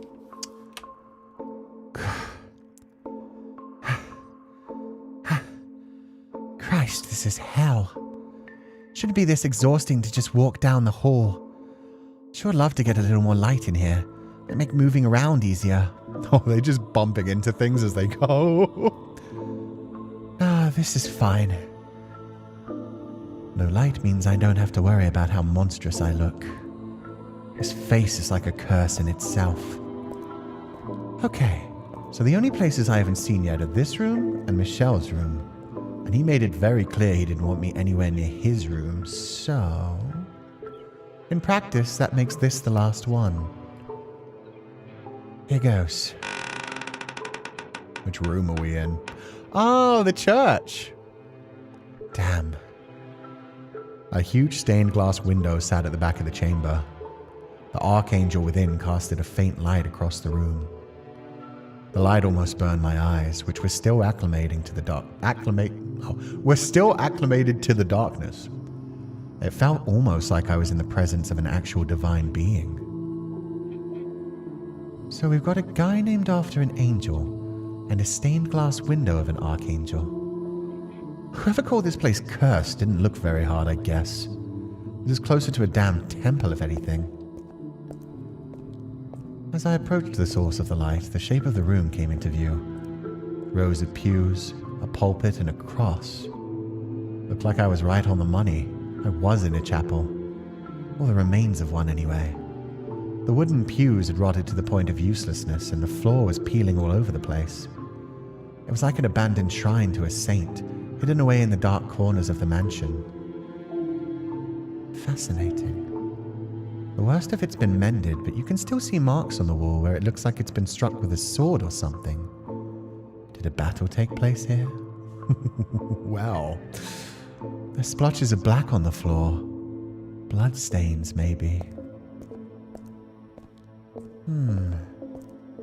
There's something on the pulpit, too. Ah, my mask. I figured he threw it out. So Michelle isn't all cold and heartless after all. Or maybe he just didn't feel like going outside. Who knows? Either way, I'll happily take it back. He's already seen my face, so it doesn't change much. But I feel better covering it up either way. My disease was highly stigmatized and said to be just as infectious. Not only was it obvious from my appearance, I was also required to carry around a bell to alert others to my presence. Oh, that's fucked up. I lost that while wandering through the forest, but up until then, whenever I went into a town or city, I had to ring the bell as I walked. And surprise, surprise, it invited all sorts of dirty looks and people scrambling to get away from me. Churches would sometimes offer me aid, but that was a once-in-a-blue-moon occurrence. Effectively, I've been through nothing but hell up until now. I hadn't done a damn thing, yet they treated me like a murderer. In fact, I'd almost bet a criminal didn't get half the crap I did. Just thinking about it killed my mood. That is fucked up. Morgana attaches herself to Michelle's otherness / likeliness to an angel, but rejects Imeon for Imeon's sickness, humanity. Yeah, even though for Imeon it's also like a sign of the otherness, which Morgana had to go through while she was alive as well. Didn't they consider that doing that for White-Haired Girl in Door 2? Attaching a bell to her? White-Haired Girl in Door 2. Was that when she was blind? Don't know. It's time to remember the names of old sicknesses from this period. Sounds kind of like leprosy. I don't know enough about leprosy to say that for sure, but it might be. Wonder what kind of sickness that is, like pest or lepra. I also think that, like, it's not necessarily going to be a case of a real disease. It could just be one of the ones where it's like, okay, we've kind of like fantasized one that's more extreme. I don't think, from what I remember of leprosy, things start to dry up and like, I guess so, yeah. But is it bad? It's bad. It's very, very bad. We know that much. We know that much. I know limbs start to fall off and it's basically like rotting to death, which is... Like an amalgamation of some diseases. Yeah, exactly. But this, oof, yeah. They did treat people with leprosy very, very badly. That's why in the Bible it was such a big thing that Jesus would look after people with leprosy as well. Other people were scared of catching it and would just like, they would be thrown out of their houses, they would be pushed away from society, and so essentially everybody with leprosy would just be cowering together in the slums until they like died out, not able to actually find anywhere to be helped or taken care of. So yeah. The flesh rots and falls away, leaving large wounds that also get infected. Oh, God. There's a ton of prejudice towards them back then. Yeah, exactly. Everybody just wanted rid of them so that they wouldn't catch it necessarily or even have to see it in general. He didn't hesitate to touch me, though. Does he not know what I have is contagious or something? I mean, it makes my life easier at least. And speak of the goddamn devil. Hey there, Michelle. It's been, what, a couple of hours? We're going to switch POV again. We keep going back and forth. Oh! Yeah, we switched POV, but also now we get to see Imion. Red hair and green eyes? Wait, with the mask and bandages. Kind of beautiful, not going to lie. Speak of an angel, I know. Speak of the devil, meanwhile, it's Michelle, the archangel. But yeah, no, that's a really cool sprite. This music is nice too. But yeah, the reddish hair is really like giving me Morgana vibes, even though Morgana had yellow eyes instead of green. I can see why Morgs wanted to dip the fuck out of here. Irish? No, I still think probably from Eastern areas. Giselle has green eyes. Aw, that's sweet as well. But I see why you associated that with Irish. Red hair is a very Irish thing. Green is the color of Ireland, to be fair. But yeah, no. This is just like Irish people could have all kinds of different hair and eye color. I found Imion in the chapel. He put his mask back on, despite the fact that I'd already seen what it hid. I couldn't imagine whatever he gained from wearing it was worth the obstructed vision. But surely he had his reasons. Comfort. Probably feels more safe and secure just hiding their disease, because they don't want the disease to find them. Also, they're very tiny. You sure they're in their young 20s? They could very well be like 16. One hell of an impressive window you've got here.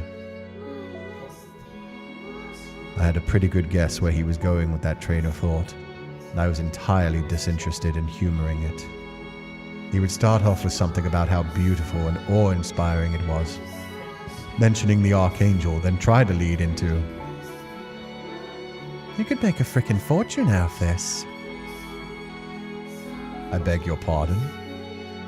Glass doesn't come cheap, especially not the colored stuff. I was thinking, if you found the right buyer, you could be rolling in dough. Does he have any idea just how sacrilegious that is? Let me guess. You're thinking, does he have any idea how blasphemous that is? So close. So close. And now you're thinking, can this fella read my mind? I am not. You should say what's on your mind. Wait, can you even see the smile through the bandages? That's sick. Otherwise, I'll just have to keep saying it for you. Sorry to disappoint you, but I'm not particularly talkative.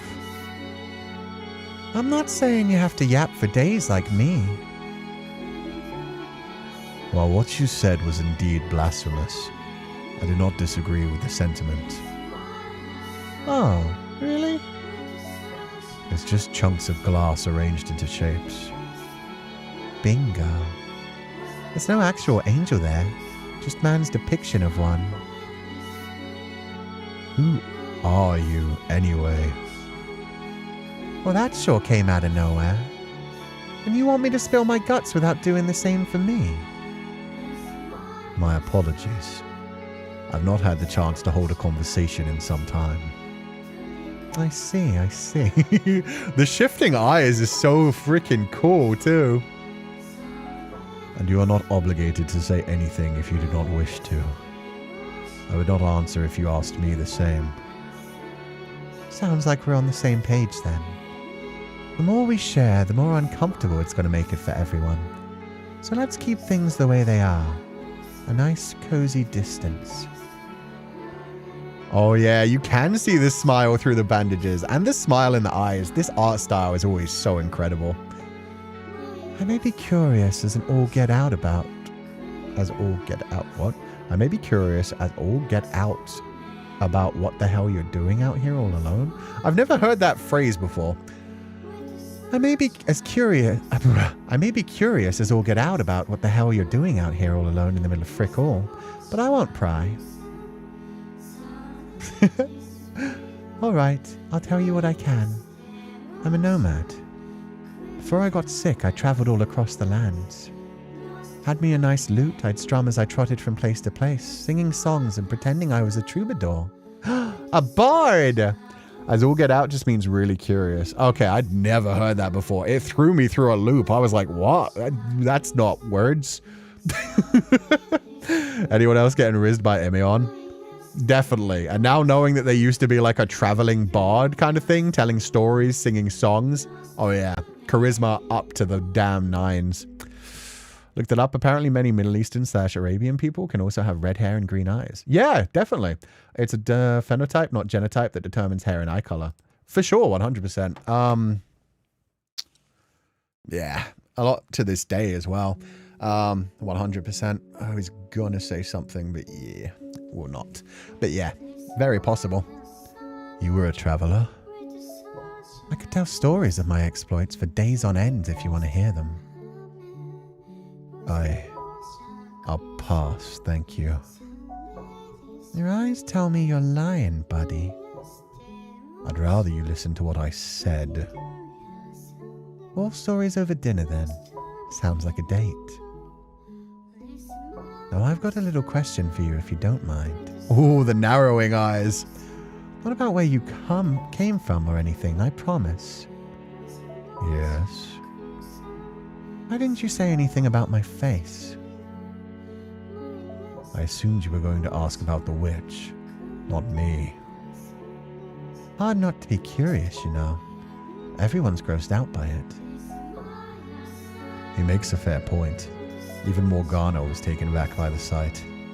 I can imagine he would appear monstrous to someone who's led a relatively normal life. And he's probably been subjected to less than charitable treatment for it.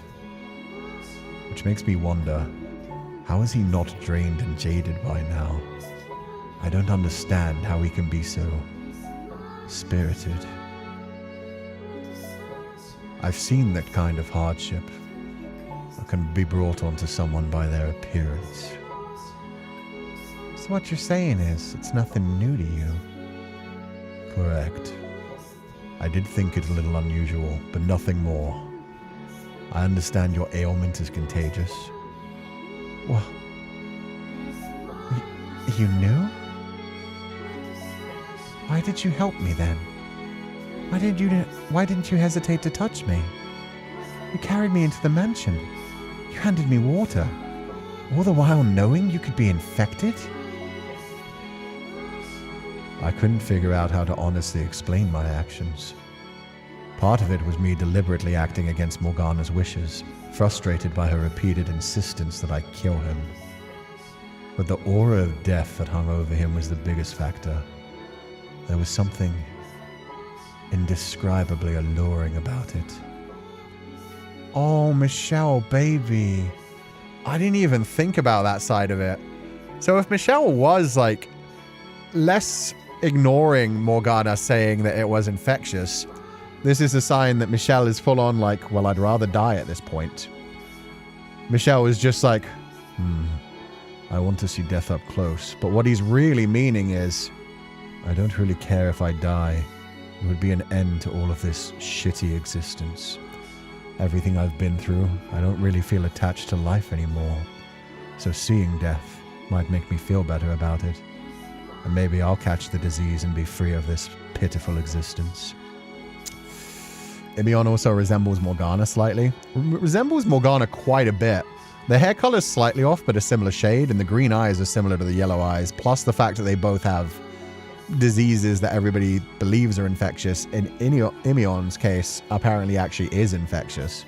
Oh, Morgana's here. I am unrisible, not me. Yeah, no, you're just feeling sympathy instead. So if it doesn't mean curious in itself, it just means very much. Oh, okay, got ya. Thank ya. Aw, he's so good at voice acting. Thank you so much, Chocobo Racer. I enjoy voice acting. I don't have very many different voices is the thing, but yeah. For Imion, I was just trying to do like a gender neutral voice at the beginning, and it's ended up becoming very similar to Morgana, which, you know, kind of works anyway. It's ended up similar to Witch version Morgana when she's grown up, so it's like, they've got enough connections, that's fine. The way it feels like Michelle is showing mercy towards Morgana she never experienced. Exactly. Maybe that's part of the reason that Morgana can't pay attention to this much as well, because it's like, oh. Oh, he's treating it kindly, even though there was only a few people that treated me so kindly. It's going to take a while to break Michelle. Perhaps this one. Maybe it's reminding her of Jacopo, making her think, oh, you'll see. They'll let you down. Even though they don't... Morgana doesn't remember that Jacopo... You know, what Jacopo actually did at the end, but just, yeah. Remembers the kindness and what that ended up doing. Yeah. I'm always here, dear. I just like to sit and watch. Glad to hear it. Hope you're having a lovely time, Morgs. All the voices you have are beautiful, so... Aw, thank you, Cloudines. I'm glad you guys enjoy them. I just love doing my silly voices. All I'll say is, I would have left you if you were in good health. So it was pity.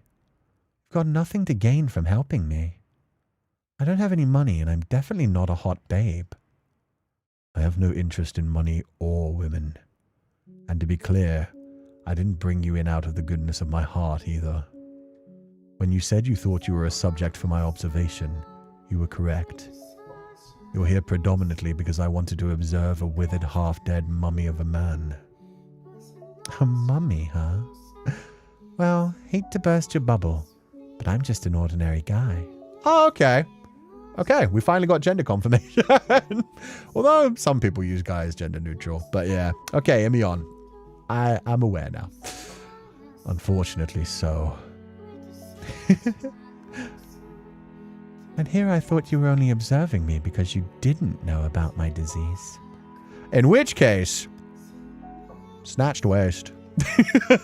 Imion fine as fuck. Never would have guessed it was the other way around. Before the disease set in, Imion must have made a lot of money. Imion's gender? Guy. Yeah. Just a guy. Just a dude. God, you really are one of the most bizarre fellas I have ever met. I was just going to not say anything. Keep it to myself. Use this as a chance to stretch my wings. Enjoy not just being the unclean for once. Didn't much care either way if you ended up catching it. So The witch has declined your request to speak with her. Oh, get fucked, kiddo. Michelle was just like, and now I'm going to destroy your feelings. Now leave my damn mansion. Pretty dude. Very pretty dude. Michelle. No! That would make Morgana cringe so hard. One day I'll show you the entire mansion. Morgana inside his head. Instant, like, I must burn everything. Not even going to let me finish, huh? I'll take that as a no apologies necessary then. Oh, shit. You have no reason to remain here. I left the bar off the front door for you. The witch was my last resort. I saw who knows how many doctors. Not a one could do a thing. Hell, as soon as they saw me, the assholes tried to rob me blind with fees. It'll cost extra because they're putting themselves at risk, they'd claim. So I traveled to other cities, towns, villages. If docs weren't going to do anything, maybe I'd have better luck with with regional remedies. Everything from herbal stuff to straight up hocus pocus. No effect. Any of it. I have no interest in an apology or his life story. So why haven't I turned and left yet? Why am I standing here, listening to him talk? Because you're a good person, Michelle. And as much as you try to deny it, you care about people. All that left for me was to turn to God and the devil. I figured God would just say, accept your lot in life. Shrug his shoulders and tell me to die in a ditch. But I wanted to live. Even looking like that? Damn right. So what do you believe, that if you tough it out? So what? Do you believe that if you tough it out, one day your valiant efforts will play out? It should be one day. Shit. So what? Do you believe that if you tough it out, one day your valiant efforts will pay off? That there's light at the end of the tunnel? Because that's all fairy tale nonsense. You're right. The real world doesn't work like that. We just tell ourselves it does because it makes it easier to get through the day. But the fact of it is, life's a big old swamp and no one's got a map. One wrong step and it swallows you whole, like a game designed by a goddamn 5-year-old. The odds are stacked against you, but like hell I'm gonna go down without a fight. I've got nothing to show for it yet, which is exactly why I'm not ready to kick the bucket. Hell yeah, just keep fighting on one more day at a time. It's not in Michelle's nature to be unnecessarily cruel. Exactly. Even as like disconnected from their humanity as they are right now, Michelle is still like unable to be cruel to people.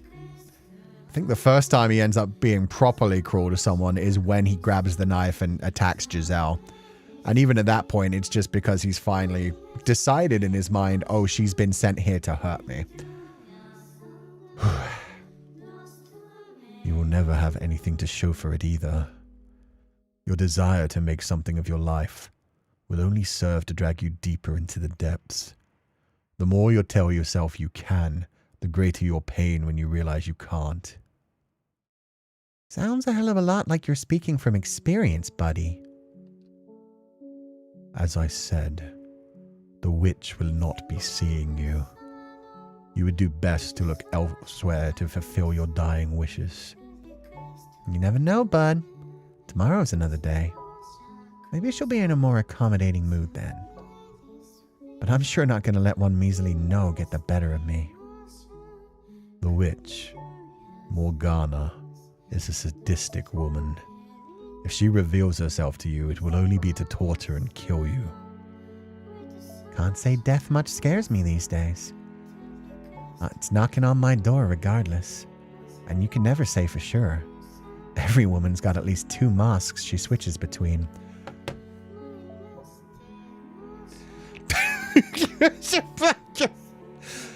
Okay.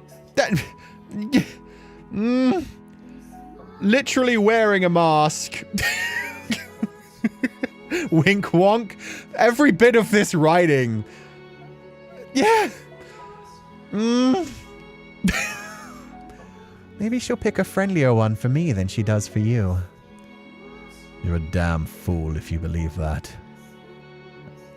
And she's a witch. Even if she would hear you out, she doesn't have the power to heal you.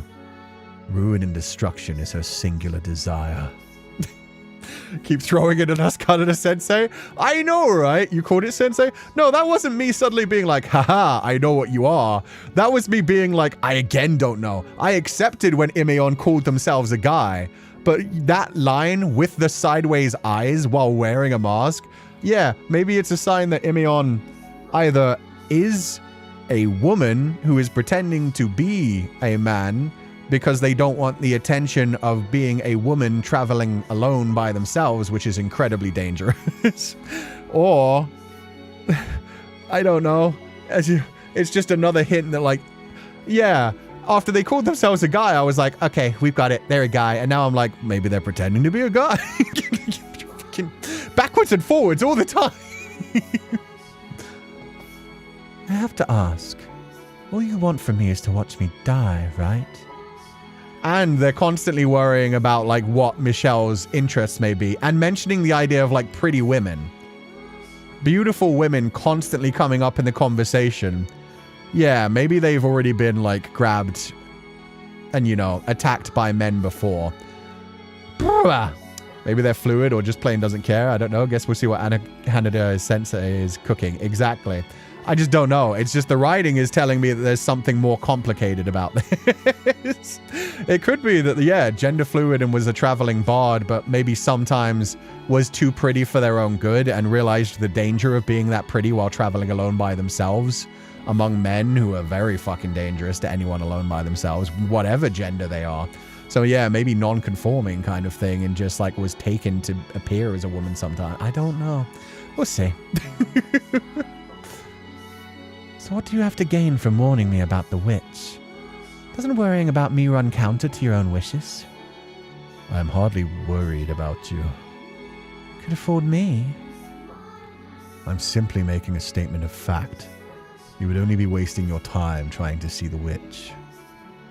I haven't seen the proof, so I'm not convinced this is as much a fact as you claim. Which means this conversation's going exactly nowhere. Do as you please. I won't try to chase you out anymore, but don't come crying to me when my words prove true. Much obliged, buddy. That's one less hurdle to trip over on my way to making a huge ass out of myself. I would like you to promise me one thing, though. Sure thing. I'll leave the bar off the front door, so when the time comes, make sure you save enough energy to get yourself outside before you die. I don't want to have to clean up the mess. You're a real treat, buddy. Well, they have an understanding. Oh, God. I love a man-woman they that drags me and my thoughts around. Hell yeah. But yeah, definitely like the writing of this particular extra has been focused a lot on like Michelle's gender at the beginning and is now like teasing backwards and forwards. And again, it could not be anything to do with Imeon's gender. Instead, it could be just the fact of like using identity roles in general. Maybe they were a very pretty bard who were traveling around and getting a lot of attention for their looks and thought like, oh, people love me. Life is great. Life is wonderful. And then when they got their disease, that did a complete 180. So now it's more an idea of like my identity was being attractive, being charismatic, being like treated because of how I look, and now because of how I look, everybody fucking hates me. I have to literally wear a mask just so I don't have to ring a bell for people to go running away from me, and even then I'm like covered from head to toe to make sure that people don't run away from me and shit. So yeah, even being turned away by doctors and basically told like, oh yeah, if you have enough money. After our little chat, Michelle gave me permission to make use of anything in the mansion. It still came with the condition that I stayed away from his room and didn't pry into his personal life, but that seemed fair enough, considering I didn't want him digging into mine either. In fact, I couldn't have asked for a better arrangement. After so long wandering with food, a constant uncertainty, having a roof over my head and meals at my convenience was heaven on earth. He had dry foods and smoked meats in his cellar, as well as bread, which last I checked didn't store for very long. But he never seemed to leave the house, so... I did recall hearing some rumors on my way here.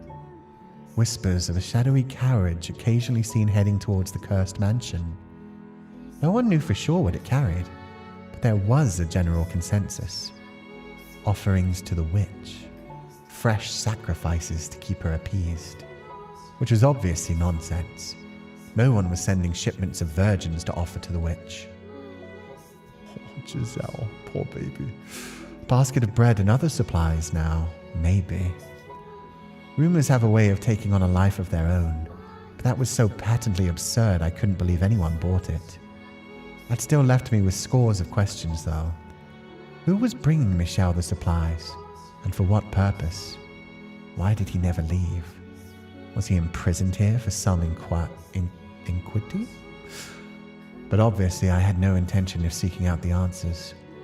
If we spent long enough together, I would probably find out eventually. But I knew damn well I didn't have that kind of time left. What point was there to lifting the curtain on someone else's life when chances were I was going to croak not long after? I had no intention of repeating Pandora's mistake. If I was going to spend my last days here, living with him, I wasn't going to get anywhere near that jar and risk making waves. The Pandora mention's a really cool one as well. How did Michelle get the supplies? Literally what they said, they were sending supplies. The Bolognese family would send a carriage with supplies, food and stuff, but also every year the paintings. Imion, you sweet summer child, if you knew about Amy, you wouldn't leave this place too. True.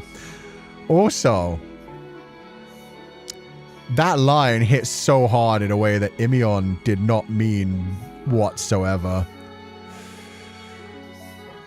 That whole, like, no one was sending shipments of virgins to offer to the witch. Oh, that fucking sucks. Because, yeah, then you remember the fact that Giselle was sent out here basically to silence her after Michelle's father raped her, abused her, continuously assaulted her. So, yeah, it's the idea, if you don't send something, like, pure and innocent here, you send something soiled, and it's like, oh, that fucking sucks. Just, yeah, equating women to, like, their innocence and what they can be used. Carved the word harlot into her. Yeah, right between her thighs. Ugh. Wasn't as curious about Michelle and Giselle when she first moved to the mansion. Yeah, Giselle was very interested.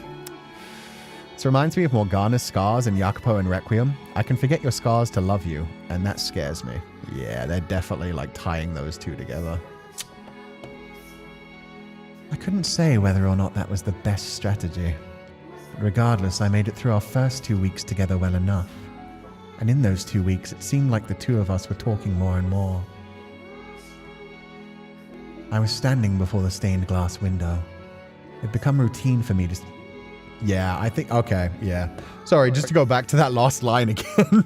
I was like, why does that line piss me off so much? And it is the idea of like, oh, they wouldn't send virgins here as a sacrifice. Meanwhile, they sent Giselle. They treated Giselle like she was an object. They had to get rid of her. They didn't want to kill her too much, but they figured sending her here would just silence her long enough and she'd probably like... possibly even be killed by Michelle at this point. So yeah, they treated her just like another bit of food just to throw away and be disposed of. Ugh. After he'd, you know, had his fill. It had become routine for me to spend a few hours of each far too long day in the mansion's chapel. I wasn't so naive as to think the angel would grant me relief, but I did sort of enjoy being in the presence of something so magnificent and undeniably beyond my reach. It was impressive in the same way as any other massively expensive piece of art. Now that I think about it, I never really appreciated art when I was younger. Couldn't even tell the difference between what was good and bad. Maybe because I was just a kid, or because there was nothing there to appreciate. Imion. Imion? Oh, hey. Sorry. Lost in my thoughts. What's the occasion? You almost never initiate. Very interesting. Also, that whole, like, while I was a kid, I didn't appreciate art. I feel like it's mostly, like, wealthy people back in these times that would actually get to see art, because the rich people, like, hoarded it. It wasn't, like, a thing where you had, like, open art displays as often. So is that a suggestion that maybe not actually a traveling troubadour bard kind of thing and actually a rich kid who's telling stories? So is Imion a noble? That's what I'm starting to wonder now, if that was like a bit of a slip there. Or it could be something else. Maybe it's just them saying like, hey, now towards the end of my life, I'm seeing the beauty that I didn't necessarily see before, knowing that it's all coming to an end soon. Not sure just yet. It'll be interesting. Also, sorry, I always talk about like past things when they come into my mind again. Michelle talking about the fact that like, oh, having that kind of hope and trying to change things is just going to hurt you even more. That is where Michelle's at right now. And it is sad to think about the fact that in the future, Michelle gets to the point with Giselle where he's finally like, okay, we'll go back and talk to my family. We'll talk to my family. We'll tell them that I'm coming. I'm going back home and getting them to accept who I am. And that is the ultimate thing that ends up his family deciding to kill him off and his mother sending Didier his way. So when he Like right now, he's kind of in purgatory. He's, you know, suffering by trying to ignore everything and not actually living. When he tries to actually go back to living again and tries to step out of the mansion, to go back home, to talk to his family, to live again, to speak to his brothers, thanks to Giselle convincing him, like, there's hope in this world. There's goodness in this world. We may be able to live happily together and I could marry you and be a Bolognier again. That's when it all comes crashing down. Oof. Seeing Imeon here also implies a lot about Michelle's reluctance to get close to Giselle in the main game, not in a romantic sense, but in a connection sense. Yeah, he has to keep himself separated from other people, otherwise he's scared that they'll hurt him again. And he said he had enough money to keep seeing doctors. Yeah, unless he was like a very, very well-paid bard kind of thing. I don't know. Don't know if purgatory is the right word for the mansion, but it's the best word for it too. Works for me. I need your help with something. Damn, is the sky gonna drop today? So, what can I do for you? I'm going to cover up the stained glass window. Aww. Oh, and now we switch perspectives. I love this song. This is one of my favorites. You're gonna... What? It seemed unsurprisingly that was the last thing he'd expected to come out of my mouth. And the incredulity was obvious even in his raspy old man's voice. I could easily imagine the expression he might be making beneath the mask, if he'd had a face left to make it with. Would asking for a reason count as prying? No particular reason. I simply dislike the sight of it. That's a damn shame. I rather enjoyed my time with it. I seem to recall you saying it was nothing more than colored glass. Are his vocal cords damaged from the sickness? Maybe. Originally I thought it was just dehydration, which is why I stopped it after like 1 day had passed. But yeah, it's quite possible that the disease had done some damage to the vocal cords as well. In a spiritual sense, sure. But do I look like I'm prying into it? No, I'm admiring the craftsmanship. It's one hell of a piece. I see. Oh, I've pretty much got the thing memorized by now, so sure. Let me give you a hand. Thank you. Follow me. I gave Imeon a quick glance, then started off down the hall.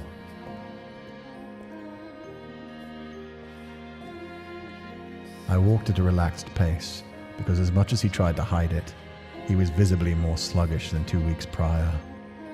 Even breathing seemed to be an endeavor for him. As I walked, I made sure he was keeping up by the sound of his footsteps, but never once did I turn back to look. He's trying so hard to look like he doesn't care. Meanwhile, he's like, I'm not going to look back at him. I'm not going to show that I care. At the same time, I don't want to just walk away from him. I want him to keep up. Facing away, I said. You didn't have to come along. Excuse me? You were the one who asked me to. Don't you think it's a bit inconsiderate to ask someone in your condition to do hard physical labor? No one with any common decency would do that. Well, I guess that puts you in the clear. I'm just joking. Don't bite my head off. That banter's getting good too. I didn't say anything. I wouldn't say I think it's inconsiderate, personally. In fact, I really appreciate you not giving me special treatment of any kind. You don't go easy on me. Wait, was that a dramatic pause? Yeah, any special treatment of any kind. So Imeon definitely used to be so freaking beautiful. They've definitely experienced both sides of life, whether they were a noble or whether they were just a very wealthy, like well-respected troubadour, very beautiful and very good at singing with a lovely voice. They've lost all of that now. But yeah, that mention, the way that they like said it with the little like M dash there. In fact, I really appreciate you not giving me special treatment of any kind. It's not just the idea of like, oh, you don't treat me just as my disease.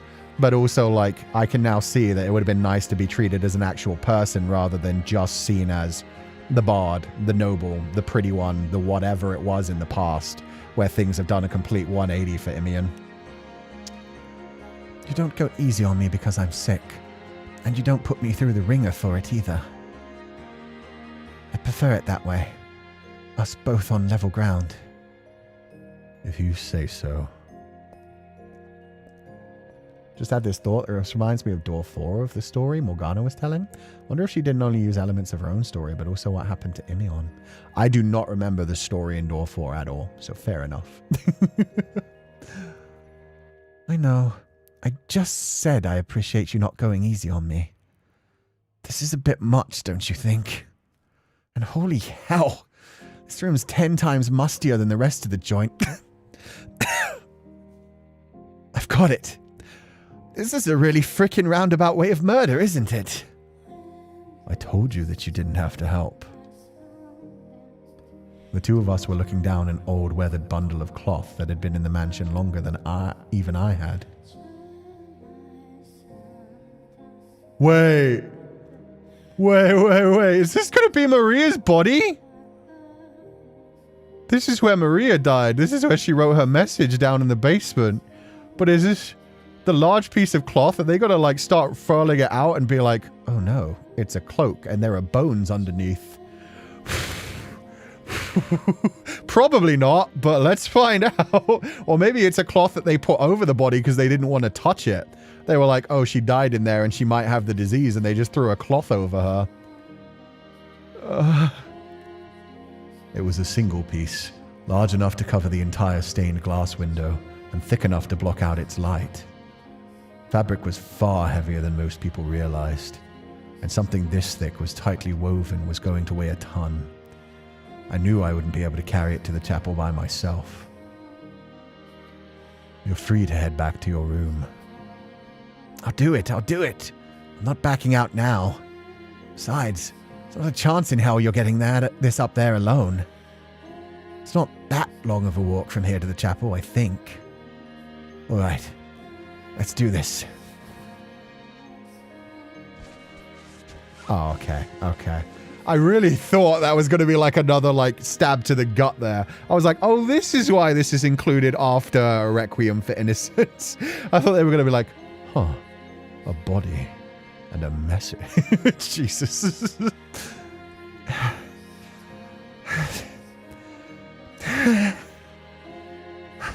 Hold up. I need a breather. Hey, don't drop it without warning me, asshole. And quit trying to act like you're hot shit. I can see you're just as winded as me. What do you know? I'm perfectly fine. Oh, Michelle. This is a big mansion, my dude. You can get some cardio in. I mean, if you cared about living. They're so weak. Yeah, they are. Poor fucking Michelle, who hasn't left the mansion in several years. Imion, who's dealing with a body-destroying disease. Someone is out of shape. You're the last person I want to hear that from. Hey now, at least I have an excuse. You're in perfect freaking health. Look at me. I'm half dead here. Before I got sick, I could run for 24 hours straight, no problem. All right. Let's get going. Are you deaf? We need our strong gals here. Yeah, we need Giselle. Giselle would carry this by herself. She's the type to be like, he asked for no pickles. Michelle would be like, there's no way I can get this up the stairs by myself. I'll need Giselle's help. Meanwhile, Giselle will come down the stairs and be like, yeah, I'm just going to carry it by myself. I'll meet you upstairs, okay?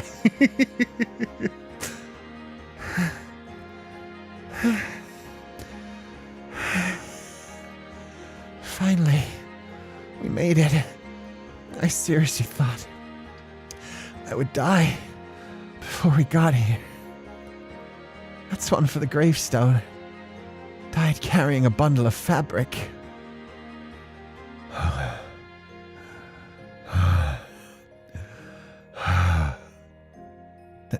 trying to hide it anymore.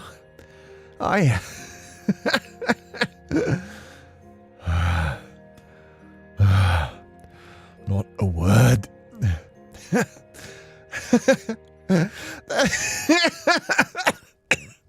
Oh God, I'm laughing and coughing.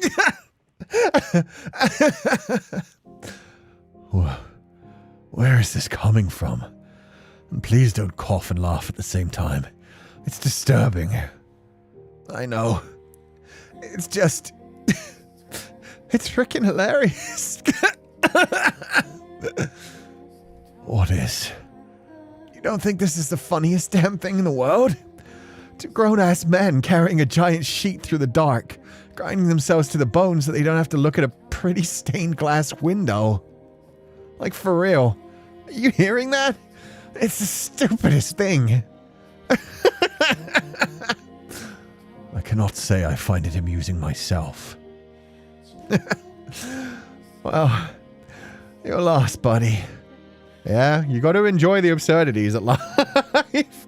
When life throws you some silly shit, yeah, you got to laugh at it, man. Otherwise, the world laughs at you. Let's finish this up then, shall we? I assume the pulpit isn't nailed down, so we can use that to get some height. He seems to be enjoying himself. I can't imagine enjoying much of anything in that kind of condition. I'm not sure if I'll ever understand him. The way he's being so upbeat is kind of bringing me down. Why should him acting cheerful have any effect on me? I buried that emotion long ago. You miss it, Michelle. You miss being happy. You miss joy. And that's a good sign. Got to let the sadness in. You got to process that grief. You got to process that emotion before you can go back to being happy again at some point. What are you doing here exactly? Huh? Haven't we been over this? I want to ask the witch. You're no fool. I don't need to tell you that the witch isn't real. For the past 2 weeks, I let Imeon explore the house as he pleased. He'd likely seen everything but my chambers by now. It should have been obvious there was no third person living here. I was the only one who could hear the witch's voice. I was the only one who could feel her presence. All the servants my family had sent over the years were proof of that. She may have existed for me, but from his perspective, there was no meaningful difference between that and her not existing at all. Remember what you said in the storeroom. There's not a chance in hell you're getting this up there alone. If you still believed the witch was real, if you still believed there was a third person living in this mansion, you wouldn't have said that. What do you want from this place?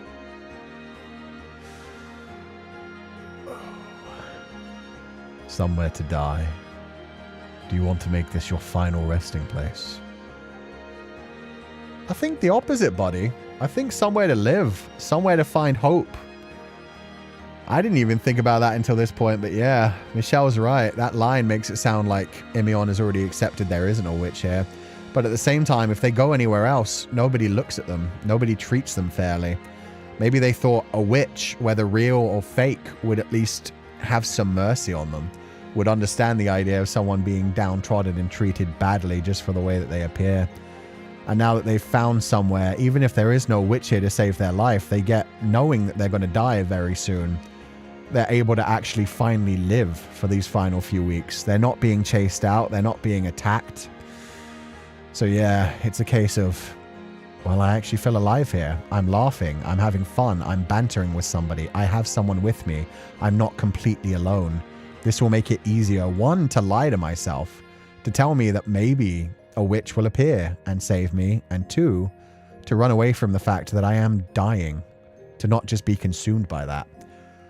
Which, for a lot of people, is what they need in life. They need something, whether it's like faith, whether it's like religion, whether it's a reason, a purpose, a passion, something basically to distract themselves from the thought of memento mori. Remember, you're going to die. If you accept that fact, it's one thing, but so many people are so scared of it, and being faced with it is absolutely terrifying. So yeah, in this case, they're able to just have some fun, feel connection, not be treated just as the person who's dying of a disease already ready to be discarded and to rot. Could also be that Michel wasn't willing to talk about it after he disconnected himself again. Maybe he would have mentioned it to Giselle eventually. Ooh. Does Michel ever mention or reference Imion in the main game? For someone so isolated, having Imion there must have been a distinctly big thing.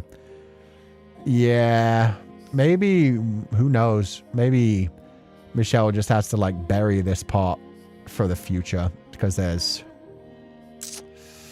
something else going on. Maybe Michelle's going to be quite hurt by this, and so this is going to become a memory that Michel wants to repress. He was mentioned like 2 times, I guess. Oh, apparently he was mentioned. My bad. The connection is lovely for unfortunate reasons, but it's like the flutter of a butterfly's wings, fleeting, not so brilliantly hopeful and gentle for the first time. Yeah. Like to think that, but characters in Fata Morgana always have other sides. Usually a bad one because we love pain. Oof. I don't think Imion has the chance to do too much pain to Michel, though. I don't think so. I don't firmly remember if Giselle mentions. I don't think Giselle would have ever met them. Sometimes you forget during these moments of darkness. Yeah, especially when you're dissociating or as close to it as Michel is. A lot of the time, a lot of those memories just disappear and you might like remember them years later. It might suddenly be like, oh yeah, that like week that I like blacked out for a little while because I was dealing with so much grief. Like now I'm starting to remember what happened then, how I just like laid in bed or forced myself through things, still went to work and stuff. I don't know how I did that kind of thing. Not by name though, just briefly. Okay, so they were mentioned. I just don't remember it. Gotcha. Someone's feeling talkative today. This isn't funny. It's comfortable here. There's a warmth to the darkness. It doesn't just reject me for being impure. Impure. That's what everyone says about me. I have no say in the matter. I have an impure disease, so that makes me impure. I think it's story time. What do you say? This time we'll go into a little more detail. Ooh, backstory. He's stuck in the abyss and damn it, he's comfortable in it. Yeah, this is an abyss, but at least he's not alone in that abyss. He's got Michel. They've got Michel. My life was set. I had dozens of friends and a wonderful, loving family. I didn't bother with the family business, instead spending my days wandering. On one of my trips, I got sick, and I got scared. So I rushed back home, wanting nothing more than to see my family and friends again. But when I got there, no one recognized me as me. They called me a demon impersonating their Imion. A demon? Oh no. He's saying the Bollinger family has no need for a demon child. That you're a mark of shame on our name. So he's gonna have you executed. Oh, buddy. Yeah, we know that feeling. Okay, so yeah, demon child and witch do both represent both of them. Michel was called a demon child before he was chased out of his mansion. Yeesh. I came to the consensus that the real Imion was still off traveling. They wouldn't accept me for who I was, just because I didn't look like what they thought I should. What does that have to do with my questions? Basically what I'm saying is, there's not many people who are willing to see the truth. The truth. That I am who I say I am. That I'm Imion, not some evil doppelganger. The only person who sees me as an ordinary fella is you, Michel. I do not agree with Father's decision. I do not want to lose you. I don't think you're a demon child. Don't misconstrue apathy for... I don't care why. All that matters is that you do. You see me for who I am, and that's the most amazing feeling. I haven't done anything to warrant that reaction. And if there's one thing I can tell you, it's that it's foolish to rely on anyone for emotional support. Don't blindly put your trust in me, and don't expect anything out of me. Please. Michelle's going through so much right now, thinking about Georges and Didier being chased out of the mansion by his own family, but his brother's looking after him, telling him that hopefully they'll be able to convince him to let him come home someday. And that's what he's secretly been hoping for this whole time, but slowly closing his heart off to, accepting that he is just got to be the witch living in this mansion in the woods because nobody's ever coming from him and he's not a member of the Bolinier family anymore. Like I said, I don't care why. As I stood there in silence, Emion's laugh echoed off the chapel walls. He then climbed onto the pulpit. Is he going to fall off? Are they going to fall off the pulpit and that's how they're going to die? Trying to help Michelle with the task? Oh, God. He then climbed onto the pulpit, which was probably brutal in its joints, though he didn't show it, crossed his legs, and looked up at the glass angel. His arms were thin as twigs, his voice raspy as an old man's, his hair devoid of all sheen, his entire body deteriorating. Even the most callous of men would cringe at the piteous sight. Yet he sat there, with his head held high, a smug smirk on his face. You're seeing the smirk, Michelle. Emion is bandaged up and wearing a mask, and yet Michelle can see past that. Michelle can tell that Emion is smirking right now. Aww. For a split second, the thought crossed my mind that if the name Michelle didn't belong to me, but to him instead, he would have been able to just laugh off that painting. And as soon as I caught myself, I froze. Back to your question. What do you think? Why do I want to stay here even though the witch doesn't exist? I knew what he wanted me to say, and I knew that I couldn't. I hadn't done a single thing to deserve that from him. What he felt was disproportionate to reality. Silent treatment again? You figured it out, though. I know you have. There's your answer. If I were even half what I used to be, I'd love to drag you out of this house, kicking and screaming. Travel far and wide together. Find the place you feel more at home than anywhere else in this world. Be nice, wouldn't it? Leave me out of your fantasies. He could only think that way because he'd led such a cushy life. That may have come crashing down when he got sick, but only someone who had been well off would ever think there was hope to be found outside. And on top of that, he was simple and honest enough to admit it. I'm just jealous of him. That's all this is.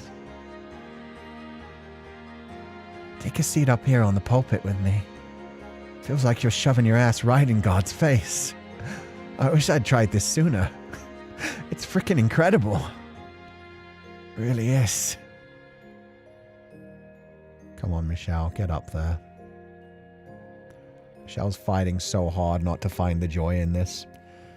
Not to like having a friend for a short while. Knowing that the friend is about to fucking die as well. Oh, the thematic parallels. I love RFI. Yeah, it's so good. And that calls back to Jacopo too. Yeah, I would have loved to show you the world. Ugh. Meanwhile, yeah, they've found their little slice of happiness. They've found their little family moment, their little moment of joy. If Jacopo had seen that with Morgana, they could have been happy together. Michelle is repressing this right now, but Emion is about to pass away, so it's not like this has a happily ever after for the both of them. It could be a happy moment that they both enjoy, but Michelle can't experience that right now, because Michelle knows he's about to lose Emion as well, so better to pretend I don't care about you, I don't feel anything, I just want to see death, rather than I wanted connection, I wanted to feel that, and now you're going to pass away. Between the two of us, The guy who probably couldn't overpower a rabbit and someone on death's damn doorstep. Covering up the stained glass window was a grueling task. That day marked a turning point in our relationship, though. It was an insignificant change, something I doubted anyone but us would even be able to notice. But it wasn't the degree that mattered. There was a real shift in the air between us. Michel didn't seem to be so persistently wary of me anymore, and I started to feel more relaxed in his presence. I didn't have to prove anything to anyone here, in part because he didn't pry into my personal life, but also because my time was so limited. I didn't have any reason to keep up a front anymore. The biggest factor, though, was that no one here knew who I was. Oh, you better tell me who you were. I need the full backstory, Imeon. You know what would be crazy? Oh god, what if I got red herringed right from the beginning? Remember right back at the beginning when I was like, yo, that's got to be Amy's portrait? The one that was being shown to Didier and then Georges? What if that wasn't Amy? What if that was Imeon? What if Imeon was a beautiful young lady who was trying to be married off by the rich family, but because nobody would marry her, ended up like being able to travel around and have a nice childhood, and now this is them. God damn, that would be a mad turnaround. Oof, no chance. Probably not. It would make more sense if it was Amy, but man, it would be crazy. It's like, oh shit. That's who you, like, if they admit like I was from this family, I forget the name of it. It began with a C, but then yeah, we have that moment of like, no, you're a noble girl who almost got married into the Bologna family. Holy fuck. We'll see though. From time to time, Imeon and I would have supper together. I wasn't going out of my way to spend time with him, but I didn't particularly mind it either. I had no reason to. We stayed out of each other's business, and we both knew it was a temporary agreement. As his disease worsened, his once exasperating vigor started to seem more and more obviously like a facade. When he spoke, it was like I could hear the remnants of his fading soul spill out with each gravelly syllable. It was getting difficult to make out what he said at all, but still he persisted to act as though nothing was wrong around me. So I acted in kind, making sure not to touch on his deteriorating condition. And I just realized they never like described the portrait of the little girl either. I mean, if they had described it specifically, saying that like, oh, a young girl with blue hair, but her eyes like had a like sharply like bad quality about them. Like they never described anything. They just said like what the brothers said, that they found like a disturbing quality about her. So they never said like, they never described the hair or the eyes. There wasn't a mention of like red hair and green eyes or blue hair and blue eyes. So blue hair, like Amy. Amy would have had blue hair. She had dark blue hair, right? If I'm not remembering wrong. But yeah, they never described it at all. And I was like, you'd think they would have described it. Michelle would have been interested in the painting. Like it was Michelle's viewpoint. Anyway. You know, we never did get around to talking about my adventures. Nobody's stopping you. You could just be honest and say you want to hear them. I could see it in your eyes. You love adventure stories. Yeah, especially reading them with Giselle. Not only that, you want to go on some yourself. Was she brunette? For some reason I thought her hair was dark blue. I might be wrong. I'm probably wrong. It's been a long time. I could not be further from the truth. All right, let's see. How about the story of the battle in the Northlands? About 5 years back, I was traveling the lands far north. Heavy snowfall covered the land in the winter, stretching as far as the eye can see, and with the arrival of spring, it would melt and rejuvenate the earth. It was a lot colder up north than it is down here, but the lands were fertile nonetheless. And naturally, where there's fertile land, there's people fighting over it. 2 countries, one to the east and one to the west, vied for control over this particular area. I watched the battle from the safety of a nearby hill. The theater for this battle was a large plain, a sea situated to the north. Separating the two was a river flowing south from the sea. It wasn't a very deep river though. Both horses and infantry could cross it, albeit with some difficulty. The Western Army attacked first. They outnumbered and were far better equipped than the Eastern Army, their soldiers well trained and commanders sharp. Planning and organization allowed them to cross the river with ease. And once they were on the other side, they stormed the Eastern Army. Now, how do you suppose the battle went? My guess is the ones defending their own side won because those other ones had to charge across the river and they used that to their advantage? It wouldn't make for a very good story if the Western Army simply went on to defeat the Eastern Army. Because you're asking, I presume the Eastern Army had something up their sleeve. Jeez, you're the Yeah, I know I am. I did the exact same thing Michelle did, and now the game's telling me off for it. Jeez, you're the worst kind of person to tell a story to, buddy. You asked him. You asked Michelle. That's on you, Emion. Play along at least, would ya? I hate to burst your bubble, but I'm not a child listening to a bedtime story. Well, you're right about one thing.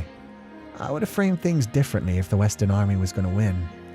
Maybe gone into detail about how advanced their equipment was, how strong their soldiers were, name dropped a commander or two. But no, the Western Army did not conquer the Eastern Army. In fact, they were both defeated. Oh, did they just all freeze to death? Oh. Yep. Thanks to the intervention of a third voice. Oh, even worse. Somebody watched them fight and then took out the remnants.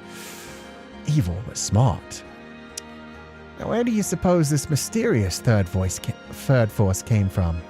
South? Because I imagine north would probably be the ocean at that point. It was the Danes. Oh, Michelle knows the exact battle. You've got to be kidding me. You suck at this. Given what you described, two sides divided by a river flowing from a sea to the north, the larger Western Army crossing over it to take the Eastern Army by surprise. The logical conclusion is that a third voice would travel down the aforementioned river. Neither side had ships able to sail such shallow waters, so they didn't anticipate an attack from the river. The Vikings! The Danes to the north, however, have numerous ships capable of exactly that. That's why they're feared as the lords of the sea. These nerds? I know! We got one storyteller who knows, like, fun stories, and then we've got the person who has just read an entire library worth of books and is like, I know this one. Yep, that's exactly right. Thanks for skipping all the good parts and going straight to the answer. A fleet of ships with dragon heads on both ends sailed down the river after the Western Army crossed, quickly making land. The Danes are fearsome warriors, and big boys at that. They attacked both armies from behind, taking them out in no time, and the land fell into the hand of the invaders from the north. And once it was all over, I hauled ass right the hell out of there. I've only read of the Danes' fearsome prowess in books. For you to witness an actual ambush. Jealous? See, what'd I tell ya? You're all about these adventure stories. I am not. Well, I sure am. The Danes, they can travel both shallow waters and the open sea. The whole world is at their fingertips. Everyone just thinks they're savages. They don't see their potential. And actually, although in historical settings they always get, like, marked as raiders who just pillaged and destroyed, they would actually settle. They would start to, like, cultivate the land. They would trade. They would... Anyway. I wonder what's out there, across the seas. Vinland Saga? Yeah, they're imagining Vinland. What wondrous world awaits beyond those waters? I bet it's heaven on earth out there. A land unlike anything you can find traveling on foot. As long as men infest the surface, you will find no heaven on this earth. That's a sick fucking line. I knew you were a people person, but hot damn, you're worse than I ever imagined. You can't make it through life on misanthropy and cynicism alone. Someone needs to teach you how to dream, buddy. Dreams are just that. Fantasies never to be realized. Dreams of freedom. Doesn't matter if you're sick or a sinner, infirm or exiled. You can go anywhere inside your head. You have complete and absolute freedom in your dreams. Yeah. And who knows? Maybe passing away is just being carried away by a dream. All empty hopes and dream do is erode the spirit. I gave up on mine for a reason. If I were in good health, I could have asked the Danes to take me on one of their longships. Bring me somewhere far, far away from here. A place where everyone's equal. No poor and no rich to oppress them. No one being judged for their looks or the family they were born into. I could have gone on another adventure. Brought you along this time. Found our paradise. I'm pretty sure the only way you're getting on a longship is as a captive to the Danes. Remember what I said about dreams? Like 3 seconds ago? Shove that silly realism into a box and lock it up. You can dream whatever sort of crazy, outrageous nonsense you... Am I on? Don't worry about...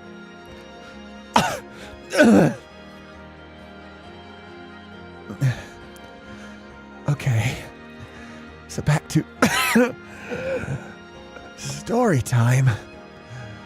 After I escaped from the Danes, I crossed paths with this incredible bard. This one's gonna blow your mind, I'm sure. I'm sure. I didn't tell him not to push himself. He knew his own condition far better than me.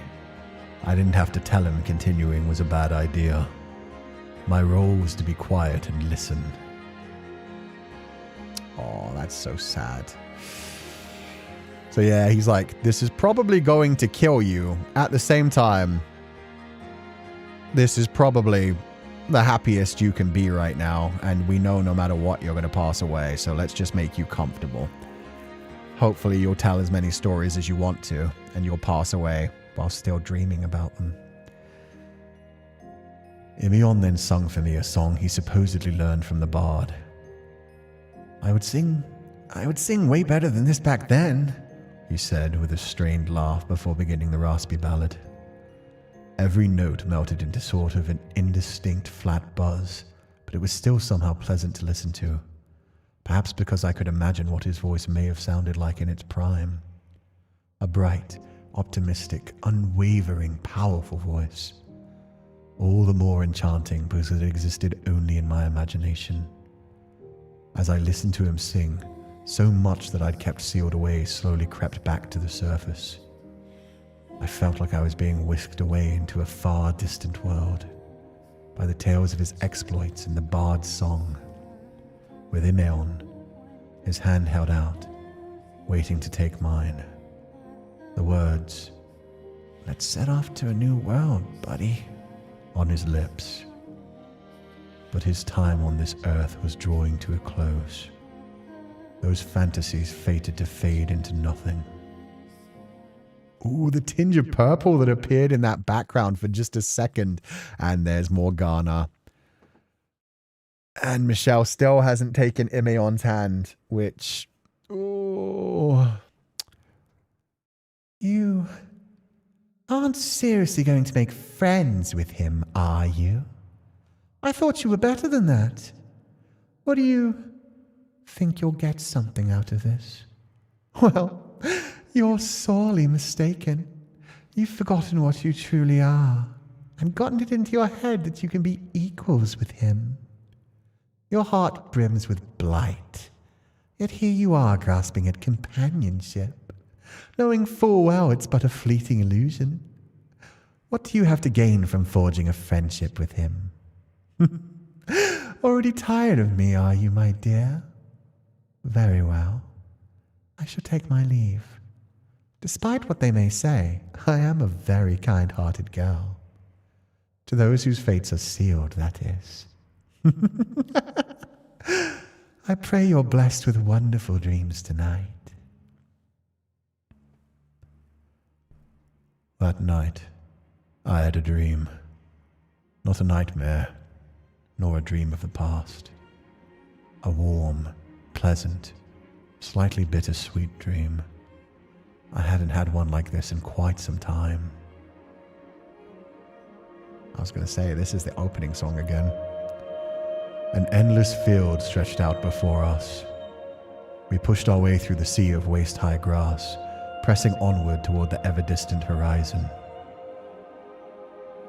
This is the dream that Morgana had. The happily ever after with Jacopo. Well, actually, it's the dream that Jacopo had. She wanted to curse him. This was his momentary dream of like, oh, I should have taken you to find our home together. So currently, Michelle is seeing a dream of Jacopo's dream of like a happy ending for him and Morgana. He's in her head as much as she's in his head. This is great. A spring breeze whisked past, caressing my cheek. At my side stood a man beaming as bright as the sun. He had hair of deep scarlet, like the color of the setting sun. Oh, this is with Imeon, though. Is this world just heaven? Is this just heaven in Fata Morgana? His eyes were unflinching, his lips showing his strong resolve. His chest was smooth and muscular, and he had a musky scent. It was my first time seeing his face, but I knew exactly who he was. Not much further now. The man spoke. Our paradise is just up ahead. His lips curled up. It was a smile that might look condescending on any other face, but on his, it seemed perfectly natural, not a trace of disdain. In fact, anything but a cocky smirk would have seemed out of place, which made reality that much more bitter. Here on the other side of the sea, in this beautiful land, no one will think less of us for anything. If someone happens to find out about you, no one's going to make a big deal out of it. And no one's going to be afraid of my disease. I was well aware of the fact it was a dream, and I thought it a rather cruel one.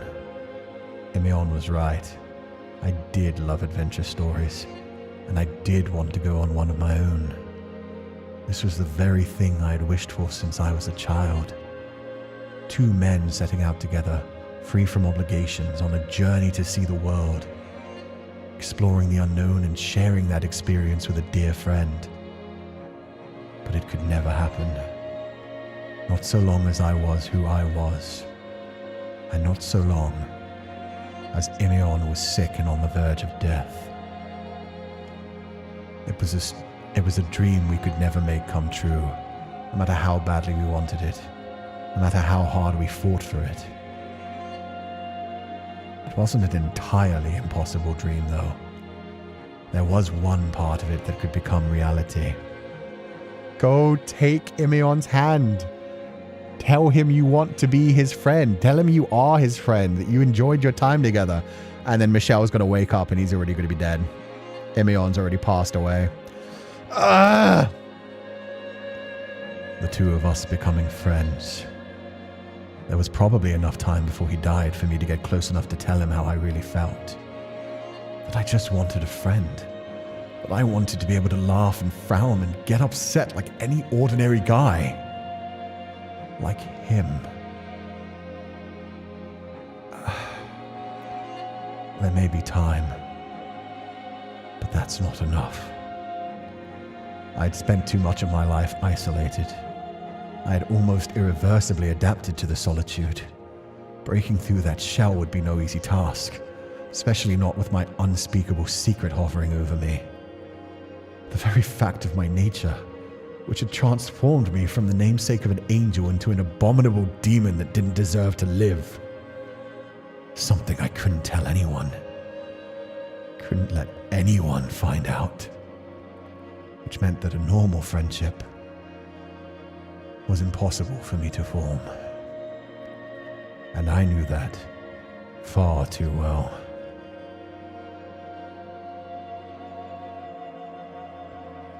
That night, I had a dream. Not a nightmare, nor a dream of the past. A warm, pleasant, slightly bittersweet dream. I hadn't had one like this in quite some time. An endless field stretched out before us. We pushed our way through the sea of waist-high grass, pressing onward toward the ever-distant horizon. A spring breeze whisked past, caressing my cheek. At my side stood a man with a somewhat forlorn look on his face. He had long silver hair that fluttered in the wind. A darkness was visible beneath the pale red of his eyes, and his lips were furrowed into a half scowl. He was tall enough that I had to look up to him. The man furrowed his brow as if to scorn the shining sun for daring to be brighter than the candlelight he was used to. It was my first time getting a good look at him. I might have gotten some of the smaller details wrong, but he was still very distinctly the Michelle I knew. I pointed toward the horizon and said, "That's where our paradise awaits." He didn't seem to believe me that we would actually find anything, but still he joined me on my endless journey with nary a complaint. So all it takes is bringing him into my dreams to drag the cynicism out of him, huh? I thought. Then with a laugh I said, "We would make pretty good friends, don't you think?" His eyes swam for a few moments before he finally muttered a response. "Many years ago, I dreamed of having something like that." "You gotta be a little more specific." "Like my two brothers." "Keep going." "Someone I could share anything with, and could do the same with me. Someone who understands me without the need of words." The classic image of a friend. Two guys who've always got each other's backs. Michel crossed his arms and turned his head away. He might have even blushed, but I couldn't see for sure. I had mixed feelings, though mostly I was glad to hear he felt that way, and I wanted to make that dream come true. We'll be just like that. You'll see, buddy.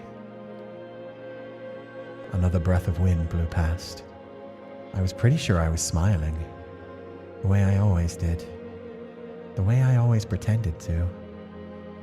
My self-confident, utterly vacuous smirk. If we really got to know each other, there was no way we would ever be friends. True friendship was impossible to achieve between us, and I knew that far too well.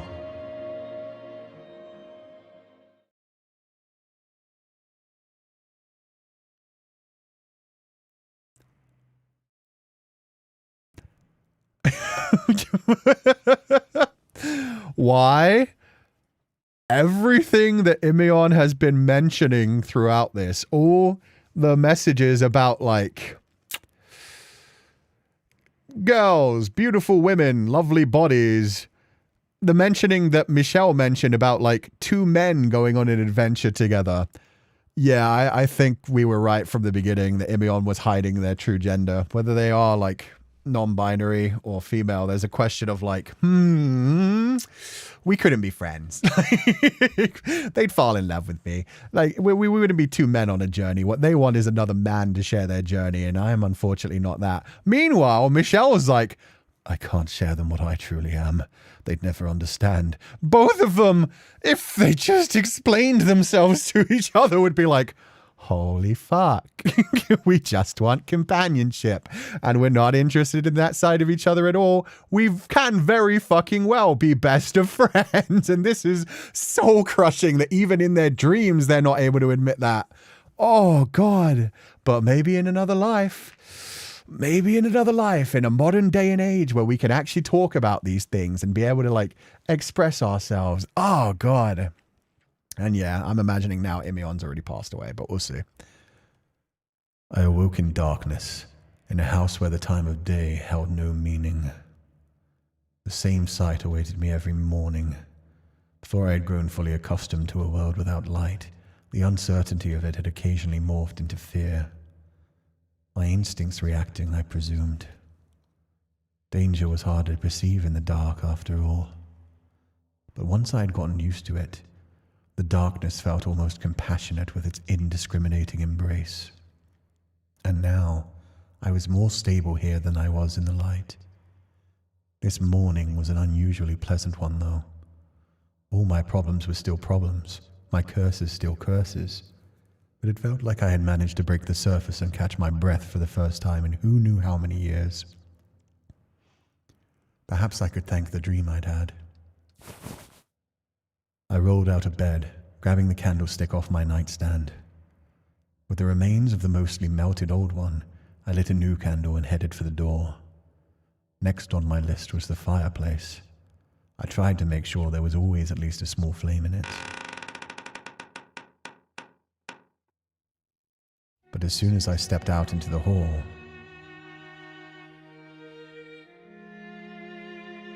what are you doing there? I found myself face to face with Imeon, although that wasn't an entirely accurate description, as he was slouched against the wall across from my door. Morning. I couldn't help but cringe at the sight of him, still insisting on keeping up his everything's all right act. What are you doing? Seems pretty obvious to me. Well, it isn't to me. You're clearly in no condition to be walking around. It's come. What has? My time. The light from the candle fluttered about, slightly offset from the trembling of my bony hand. But Imeon, he was visibly shaking, enough that I probably could have seen it even without the dim candlelight. Not out of fear or cold, but simply a physiological reaction to his condition. His breath sounded like puffs of wind, the whoosh of a bitter winter morning without echoing in the hall. His arms and legs were so atrophied that if I didn't know better, I might think him a small tree withering away in the fierce cold at first glance. My gaze slowly drifted downward, stopping at his splayed arms. Blotches of red were visible on the palms of his hands. Did you cough that up? I almost reflexively made to draw nearer, but he stopped me after only one step.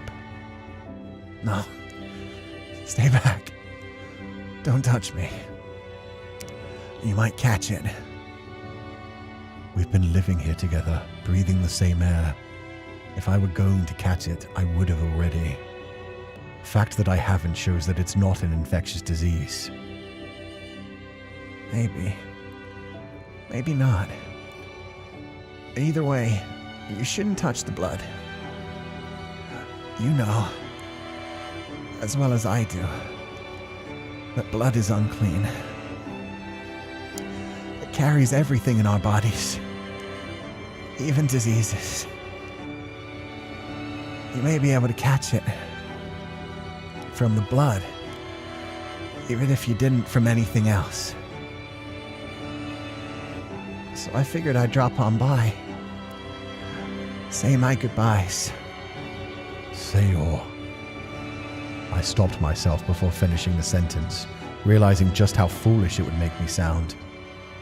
I was the one who had told him to leave when he knew his time was up. But that was back then. That was just how I felt when he first showed up. If I'm real lucky, I have maybe a couple days left. I've been hiding it, but it's been hard to even stand these last few days. And you did a terrible job of it. Although, I didn't realize you were in quite such bad shape. Well, I guess I get a passing score on my acting then. How can you laugh about this? I'm in a great mood. That's ridiculous. You can't be... Just drop the act already. It's no act, bud. I'm serious. I'm feeling great. I had a fantastic time. And what better way to show that than with a nice laugh?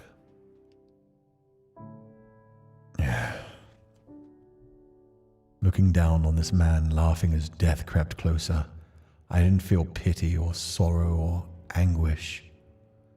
I was angry. My chest clenched and my stomach lurched. Ugh, how aggravating. There was something else there too, some other way I could describe it. But I didn't know what the feeling was. I couldn't draw it to the surface. It was aggravating, frustrating, sickening. Those simple negative emotions were what I kept falling back to. I wanted to block it all out. Imion's deteriorating body. A comforting dream. My own circumstances. This dark mansion. The whole world. I had an amazing time here with you. Seriously. Stop it. You're just getting sentimental. Oh. Letting your emotions cloud your memory. I've done nothing for you. Think about your time before you got sick, when you were with your friends and family. Think about the time you spent traveling. Then you'll realize how insignificant your time here really was. It was all. What? I was never a traveler. My name isn't even Imion. I never went to the Northlands. I never saw the Danes. Even what I said about having a ton of friends. All lies.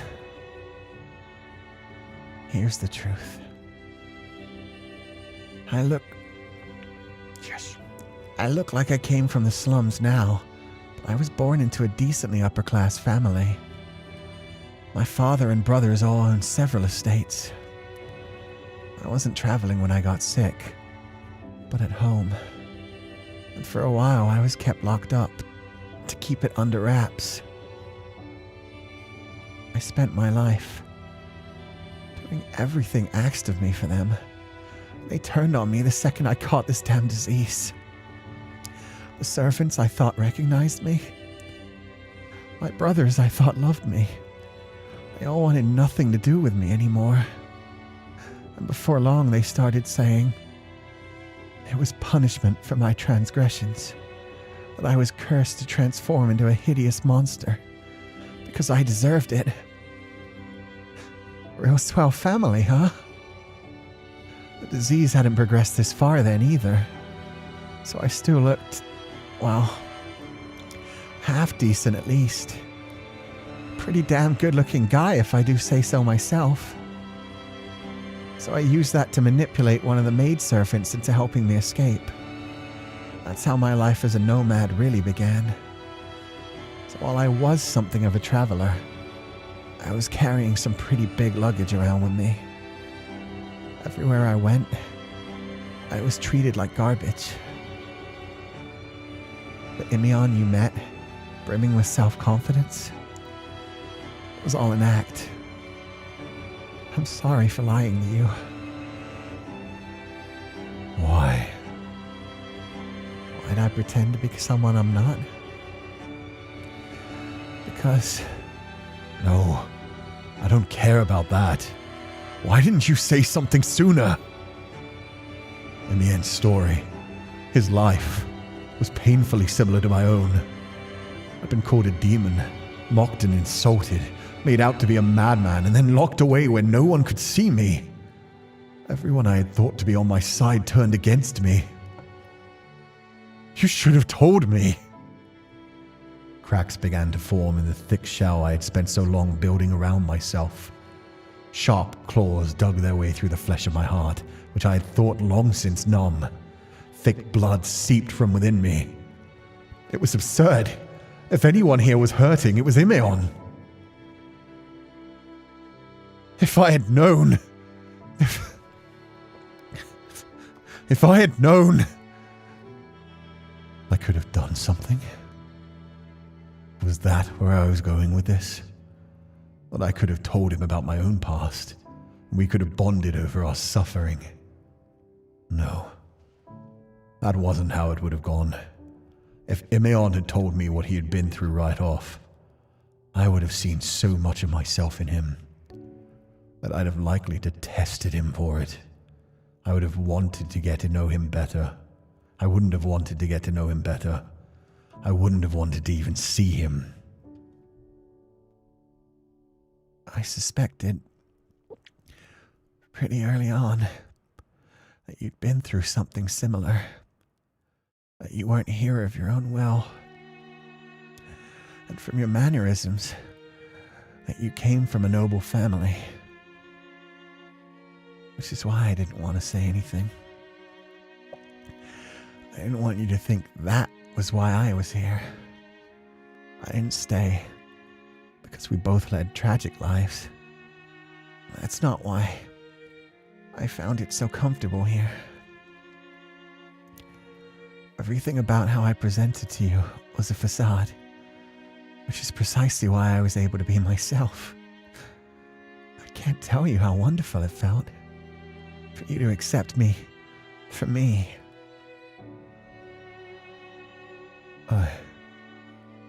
I didn't. You didn't have to do anything. That was enough to set me free.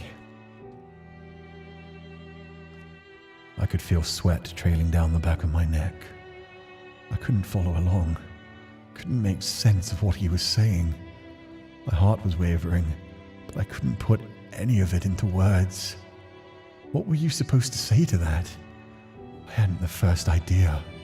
And with the way I'd lived my life, the way I'd closed myself off, I never would know. So I wanna thank you. Goodbye, Michelle. Imeon let out a long sigh, like his nerves had loosened all at once now that he had said his piece. He then climbed to his feet using the wall for support, let out a couple muffled coughs, and started off down the hall, leaving me behind.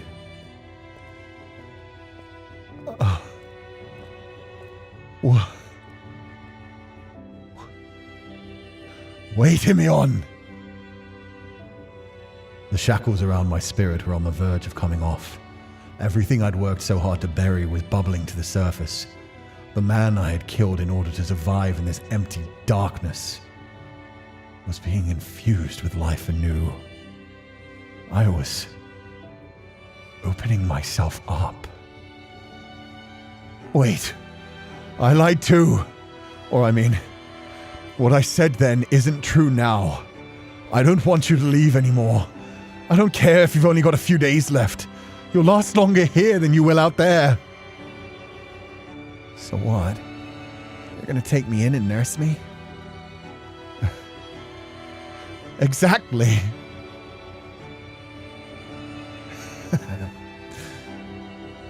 Imeon. It's damn tempting. But no thanks. Why? I'm sorry. Why? The first person I'd ever met who I could have possibly called an equal, a friend, was trying to withdraw from my life. Forever. Something inside me cracked, and something inside me formed anew.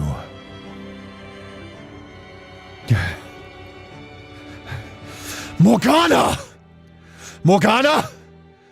Morgana! I know you're listening! Michelle? Cure him! Please! That's enough, Michelle. The witch isn't just a legend. She doesn't have a physical form, but she lives here in this mansion. And she's somewhere nearby, watching everything.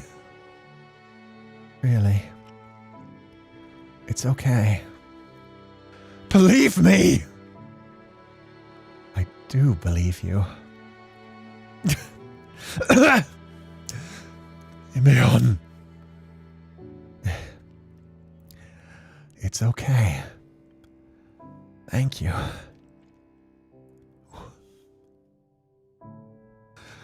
Why are you so insistent on leaving? Didn't you want to talk to the witch? I just think now's the best time to call it quits. But why? I do feel bad about this, for what it's worth. And I'm seriously grateful to you two. That doesn't tell me why. Sorry.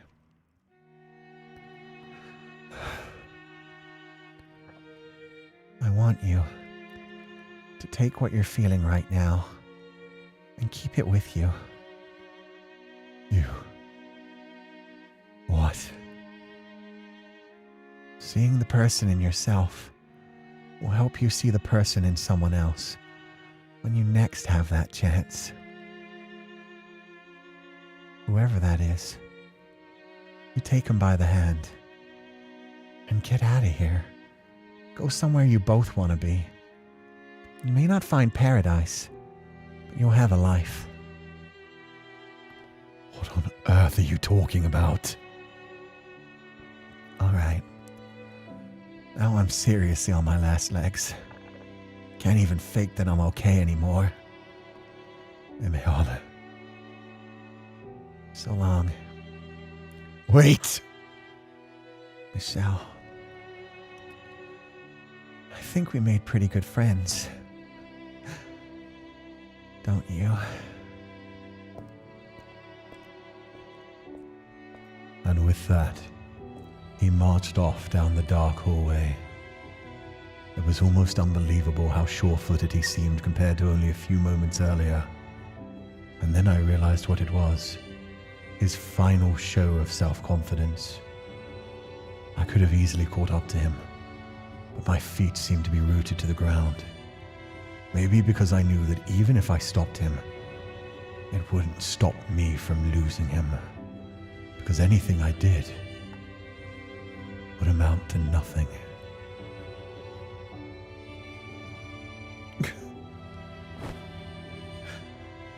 I slowly dropped to my knees.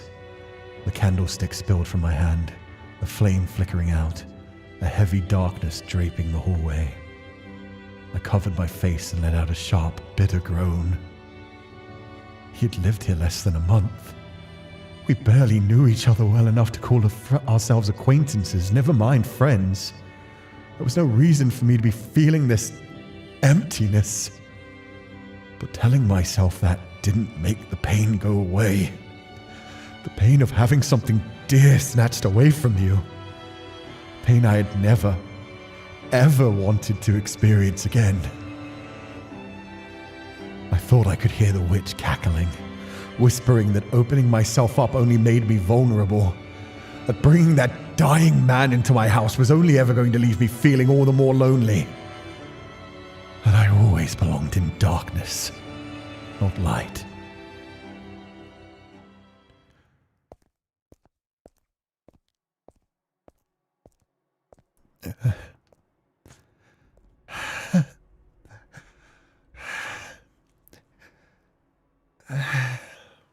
Jesus. Okay, we'll take a pause there.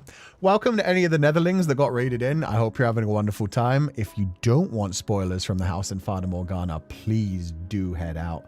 Oh, this song's title is Everyone's Crying, which is very fucking apt. That, again, as per usual in Fata Morgana, beautifully well written, incredibly powerful. God damn, everything was so good. Michel finally realizing he was feeling sadness again, and realizing he was feeling sadness because he did have a friend. He did connect with Imion, and he wanted to let him, her, them, we'll find out, in. Really painful. And I think it was also combined, like, they didn't say this, and I feel like I might be wrong in this, but there's a feeling where Michel mentioned, like, the frustration, the anger. He was going through all of the stages of grief, but on some level, I think there was also a feeling of jealousy. I think there was some level of feeling of jealousy, which is a hard thing to understand when you haven't been through it before. Because it feels weird to be like, oh, this person is dying, and then realize that you're feeling jealousy towards them. But I think that the reason that Michel was feeling a tiny tinge of jealousy as well, and feeling like a horrible person for feeling that, is because Michel could see, like, even everything you've gone through, even all the pain and the suffering you've had, you're still managing to find hope. You're still managing to find happiness. You're still managing to find a moment of joy. I haven't been able to feel anything. Sadness, suffering, pain, grief, loss, anger, or joy, happiness, pride, friendship, all of that has been sealed off to me.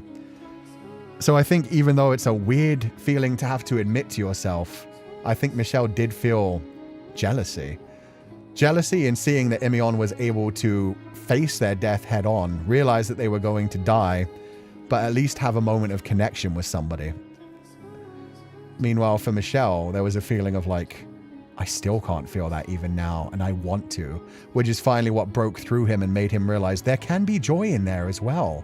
Despite everything I've been through, this is someone who has been a kindred spirit to me, who's gone on a very similar journey, but right now is laughing and isn't faking it. This isn't a mask. They're being strong, yes. They're scared, they're terrified, they're in pain, they are suffering, but they are enjoying this moment of happiness. And I haven't been able to feel that in so long. So yeah, it's complicated feelings, but it was written so well. And you know, with somebody like Michel, that's the type of feeling that they'd blame themselves for. There was definitely some feelings there of like, and in fact, he even said like, I'm not the one who's dying right now. What? Like, that was the feeling there of like, why should I feel pain of them passing away?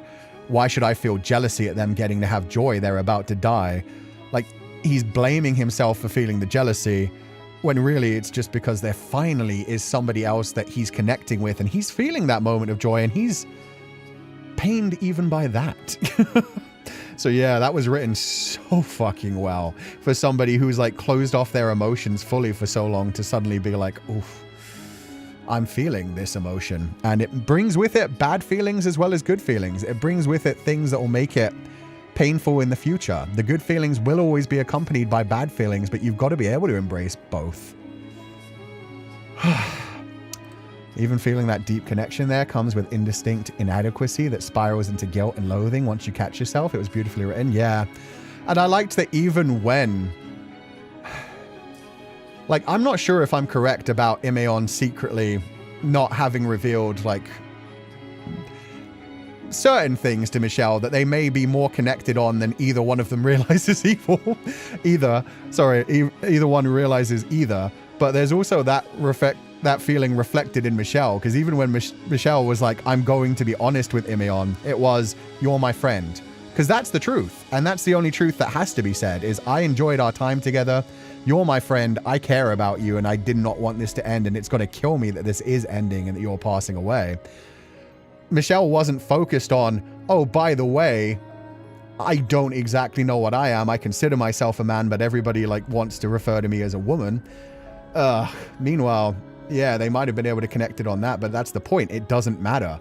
Their identity doesn't matter because they found each other's true selves. And if they had that conversation, it would be another thing that connected them rather than like separated them. But yeah, it doesn't matter because they've seen each other's true selves in the way that they treat each other, in the way that they are able to just treat each other as equals and be gentle with each other on some level. So yeah, I love how well that was written. And we will see in a couple of minutes. Now, I'm not sure if that's true, but yeah, whatever it is. Oh God, that was written so beautifully, so powerfully. Michelle going through all of that, and that probably makes sense as to why Michelle wasn't able to talk about Imeon so much within the time that he spent with Giselle. That would be something he'd be able to talk about like in the future. It's like, by the way, I also opened myself up a tiny bit one time, but it led to like tragedy and pain again.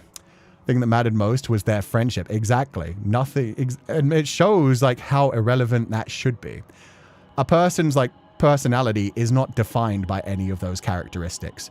It's not defined by how you are born in life. It's just about who you are on the inside. No matter how you consider that. Whether it's just like appearance or the lifestyle you were born into, the family that you had. They just didn't realize that they both had like similar things going on so many levels, but they were friends. They were true friends. Okay, let's finish this off and see how much more this is going to destroy us. Ooh.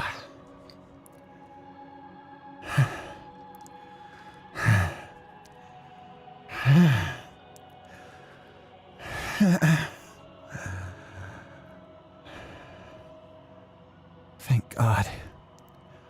He left the bar off. I've barely got enough in me to push the door open. Oh, Morgana. Oh, shit. She's popping out. She's giving him the choice. She's got to give Imeon the choice. But here's the thing, Morgs. You're choosing wrong again. You've chosen wrong 2 times in a row, you silly little child. Imeon's got to pass on gracefully. Imeon's had a wonderful time with Michelle. Doesn't want to curse anyone. Is that really how you want to do this? Oh, there she is. Oh, it's you. Well, color me surprised. I figured you'd be with Michelle. I'm here to see you off for him. You mean you decided you'd get more entertainment out of me? A girl with long hair, a girl with long, braided hair stood before me. A smile spread across her lips. Her form was vague, almost a silhouette. I couldn't make out any details. But I still knew exactly who she was. This wasn't my first encounter with the witch after all. I'd been able to see her and hear her voice since shortly after arriving at the mansion. When I told Michelle that I believed she existed, I wasn't just saying it. I knew it. Oh, shit. Wait, that's a way better twist. I didn't see that shit coming at all. How did Akeka Sensei, you got? She has been trying? Yeah, she's been whispering in Imeon's ear this entire time. That's why she kept like disappearing from the back of Michelle's mind. She's working both sides of this and telling Michelle that like, no, yeah, I don't want to speak to him. You're quite the seasoned liar, making out like you're coming clean, and then replacing one set of lies with another. You can still go back and make it right. Tell him the truth, and you'll have my wish. Think about it, my dear.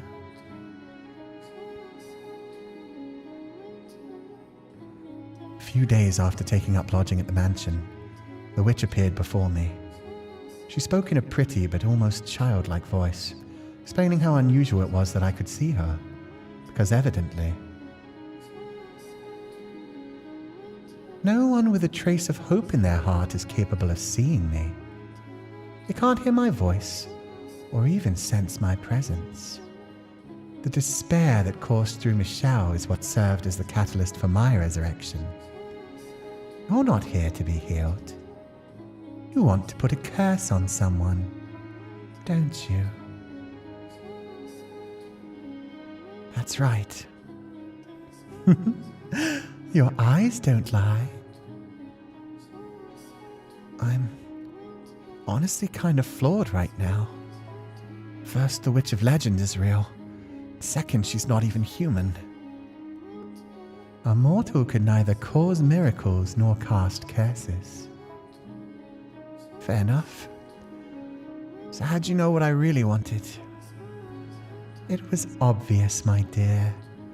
All that murky filth swirling beneath your smiling visage is like a window directly into your soul.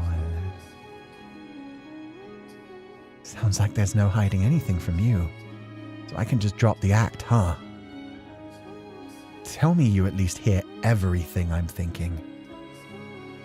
And what if I can? I would appreciate a little bit of privacy. Fear not, my dear. I don't have the ability to read your mind, no. But you should know that the world as you living see it, and the world as I see it are very different things. Emotions, such as your seething animosity and desire to curse, as well as fragments of your memory, are all laid bare to me. I normally wouldn't bother sparing anyone a moment of my time. I have a mission to accomplish, and I would like Michelle to accompany me on the long journey to its completion, so I don't have time to distract myself with anything else. If you are indeed nothing but a needlessly optimistic fool come in search of miracles, I would have done everything in my power to chase you out. So I can assume the fact that I'm still here means you've taken at least something of an interest in me then? Indeed. For you were broken enough to come seeking me. And I'll get straight to the point. I want you to curse my family. Every last one of those damn Canstagniers! Oh, let's fucking go! Oh, that felt so good. I knew it. I knew this was the girl from the beginning. That's my final wish. The last thing I want from this life. I got my whole life for my family. I gave my whole life for my family. Sacrificed everything. And they repay me with derision. Hell. Making me into a demon. I'm here, sick and miserable, and no one gives a rat's ass. They need to experience the living hell I had to endure. I can't go in peace until they have. It would be my pleasure. Wait. Seriously? What? Do you not believe me? No. I just didn't think it would be that easy. On one condition, though. I will offer my sincerest wishes for your family's utter devastation. So long as you offer me something in return. Now that sounds more like the witch I was expecting. That smile is terrifying, by the way, Morgs. Holy shit. You could see a flash of the canine. So, what do you want from me? My life? A sack of gold? My resources are a bit limited, but let's hear it. Michelle's spirit. Excuse me? I told you I wanted Michelle to accompany me on my journey. But too much of his worldly concerns remain for him to be of any use to me right now. He still racks his mind over trifling drivel. That's stone-faced Michelle? He has actual worries? It's all an act. For now, that is. I want you to crush his spirit. Transform him into something more fitting for my purposes. And then, I will make your wish mine. That sweet voice makes what you're asking all the more frightening. So, how do I go about it? Start by using your head, my dear.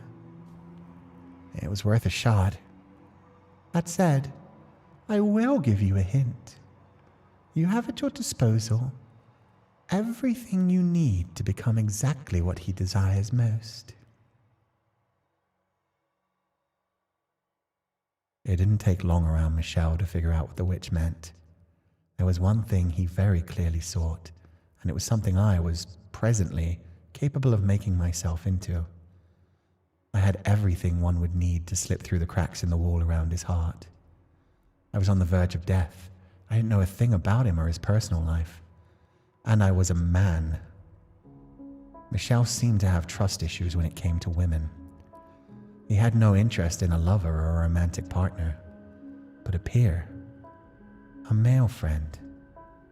I guessed Michelle had probably been subjected to countless betrayals over the years. His mother, father, siblings, loved ones. But probably never at the hands of a friend. I doubted he even had a real friend before.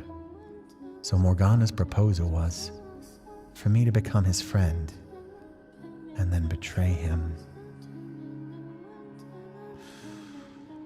Yeah, that would have done it.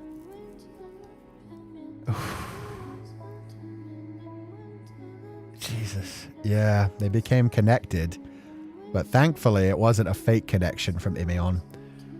Morgana wanted them to become connected, and then for Imion to be quite happy trading over Michelle's soul to tell Michelle, I curse you. Morgana made me a deal. If I offer up your soul, then I get to live. I get to live. I get to curse my family. That's all I wanted. That's the only reason I got close to you. I was using you. And the worst thing is, Imion is just being used. I mean, maybe Imion would have still gotten what they wanted, but what it ultimately comes down to is Morgana getting what she wants, which is to break Michelle fully, to make Michelle not even have that tiny glimmer of hope. She wanted to smother that by giving him a perfect friend, someone who was so similar and yet would throw him into the pits of hell. And then, yeah, maybe Morgana would still curse Imion's family. Maybe she had that in her, but most importantly, Michelle would be willing to trade with Morgana at that point, finally ready to give up his own life and soul and be like, okay, Morgana, I'm yours.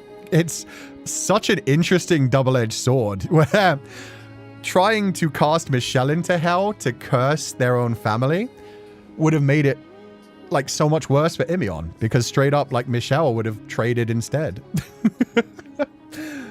Oh, doesn't that happen in the main game with Giselle?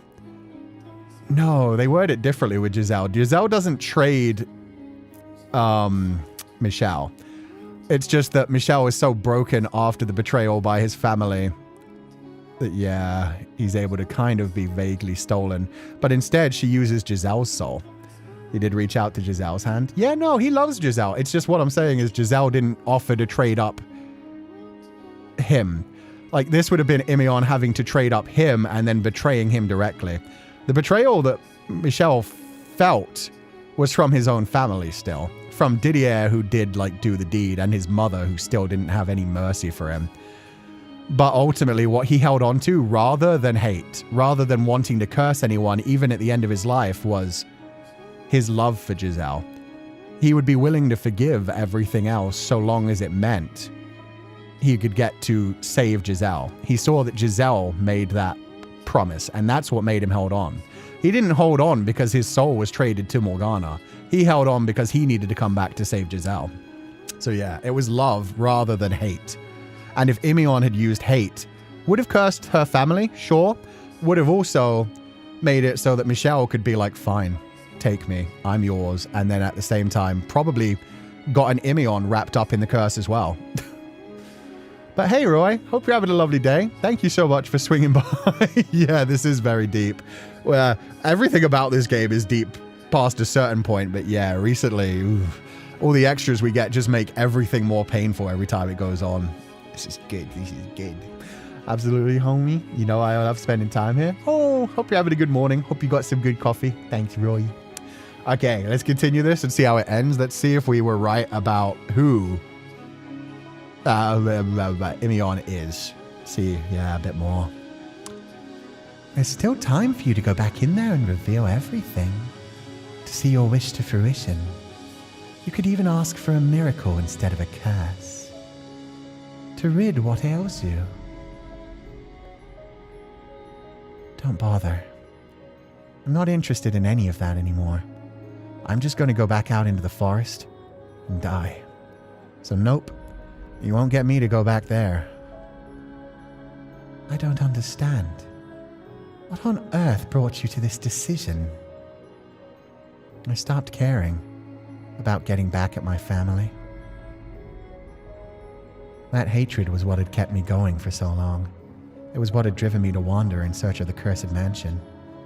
I had, in service of it, feigned getting friendly with Michelle, until at some point it stopped being fake. I'd found something more valuable than petty vengeance, and I wanted to live the rest of my life, and then die for that. With a bit more time, maybe I could have even told him. But he'd pulled me up from such a dark place. And then, were it within my power, I'd like to have done the same for him. But that was a dream beyond my reach. He would have to remain in his darkness for a while yet. I can understand losing interest in cursing them, but you're ignoring the other part of my offer. That I could wish for a miracle. Perhaps you don't believe the cursed witch can perform miracles, but you would be mistaken, my dear. In life, do you know what I was called? A saint. Ooh, the bone hand is so sick. Well, you're a saint with one hell of a mean streak. My. Now that was hardly called for. Pass on your miracle, too. Can't imagine it comes free of charge when the curse had a price. You want me to go in and tell him everything, right? What do you have to lose? What possible reason could there be for you to hesitate? That should be obvious. Even to you. Oh, this is breaking. Oh. So right now, Imion has left Michelle with the dream of becoming male friends with another man that he can rely on and go on adventures with and leave the mansion. Imion doesn't think that Michelle would trust a woman. And from what happened with Giselle, shit gets real, man. So yeah, Imion is like, I'd rather leave him with the dream of that being true rather than possibly poison all of this, reveal everything, and possibly have him think I was just conniving this whole time. Since it would also become an extra... Remember that like his mistrust of women doesn't just come from his mother and from Amy, but also from how he was born. Hating a part of himself that he's not ready to accept yet. Imion would have been able to accept him. And he definitely would have been able to accept Imion over time. But his initial reaction, like Imion said, they would have needed more time. And that's why they are just betting on somebody else in the future being able to save Michelle. Because Michelle is very clearly desperate for someone to cling to. Desperate for that level of hope. Not giving in to Morgana. That should be obvious, even to you. I want him to think of me as a friend. That is what he wanted, after all. A peer. A male friend. So if I'm going to go, I want to go out as that. You would give up your chance at life for something so utterly meaningless. I don't care how stupid you think it is.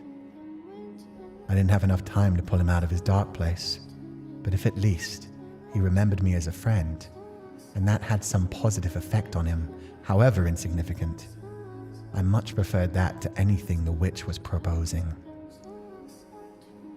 Just don't you go blabbering once I'm gone.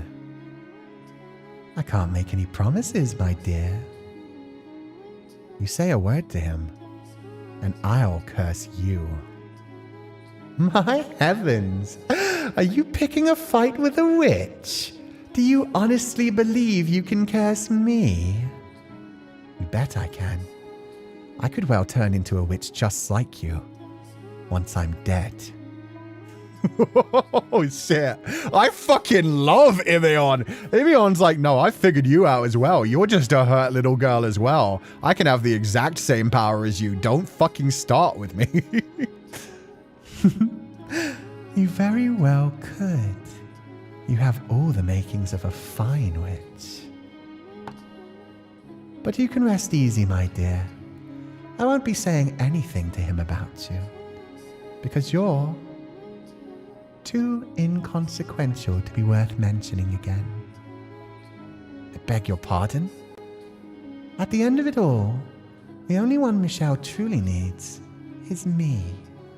What he wants is a curse, and I'm the only one who can provide it.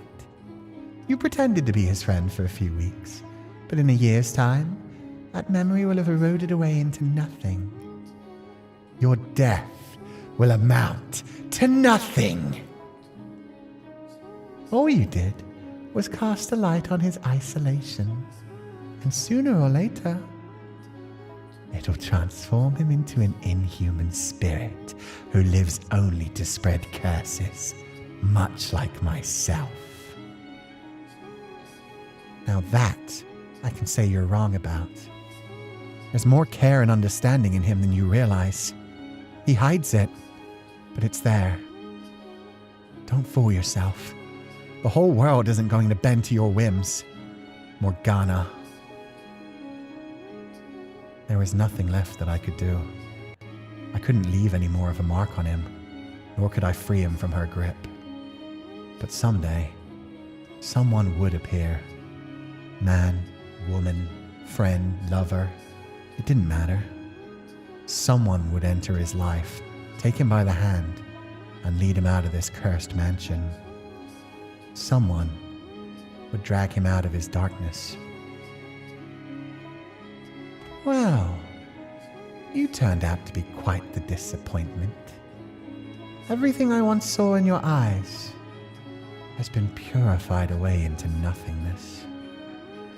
Mark my words, all your hopes will be in vain, and you can watch from the afterlife, helpless as everything I said comes to pass. And I'll be praying from the pearly gates that you're wrong. Well, this is where we part ways then. Farewell, Noemi, until our souls cross paths once more in the boundless sphere of fate. Noemi. So she just made her name backwards. Hold on a second. Just got to Google this real quick before we have to read this death. She said the thing. Yeah, she did. Noemi, name, origin. The name Noemi originates from Hebrew as a variation of Naomi, meaning pleasantness, delight, or my joy. Gained popularity across Europe, especially in France. Noemi and Italian and Spanish cultures, okay, carrying connotations of beauty and gentleness, notably appearing in the Bible as Ruth's resilient mother-in-law. Oh, so it means pleasant, delightful, or beautiful. Cute. And again, this is why I love diving into the etymology of names. I wonder who that was in the Bible. Naomi, the biblical name, Naomi. Should mean good, pleasant, feminine name of Hebrew means pleasantness. Oh, Naomi. Strongest of the newborn girls in the American academia. Why it doesn't say about the Bible character? Damn. I need to know. 1 minute, we're doing a deep dive. Statue of the biblical figure of Naomi, mother-in-law of Ruth. Naomi is married to a man named... We'll do this at the end. We'll come back to this, but that's interesting to me. But yeah, okay. So now we know who she was, and she probably was the one in the portrait at the beginning. Perfect. Looks like this is as far as I go. Can't see a damn thing anymore. But hey, it could be worse. I feel like I've been set free. Like all my shackles have been loosed. I found one thing to appreciate about this disease. It gave me one chance in my life to be myself. Hey, Michelle. We're not that different after all. You were my first friend, too.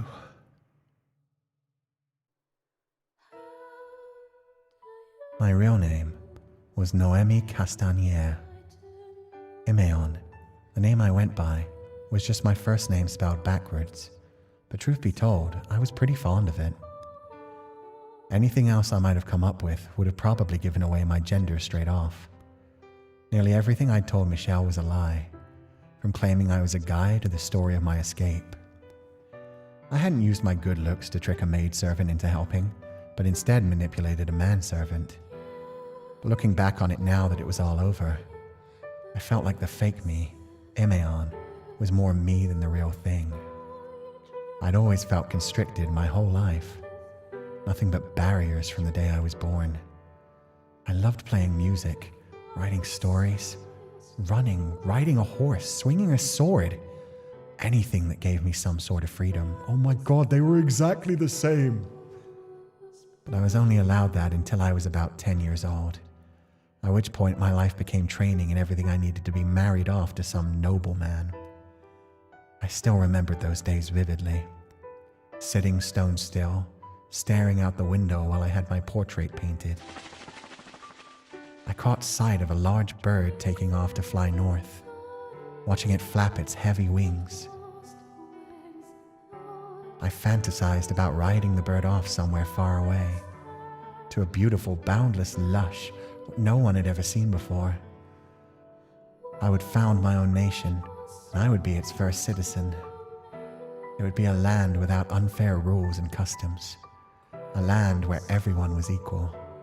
Man, woman, young, old, a smile on everyone's face. And you would be free to choose who you spent your life with. There would be no nobility, and there would be no slaves.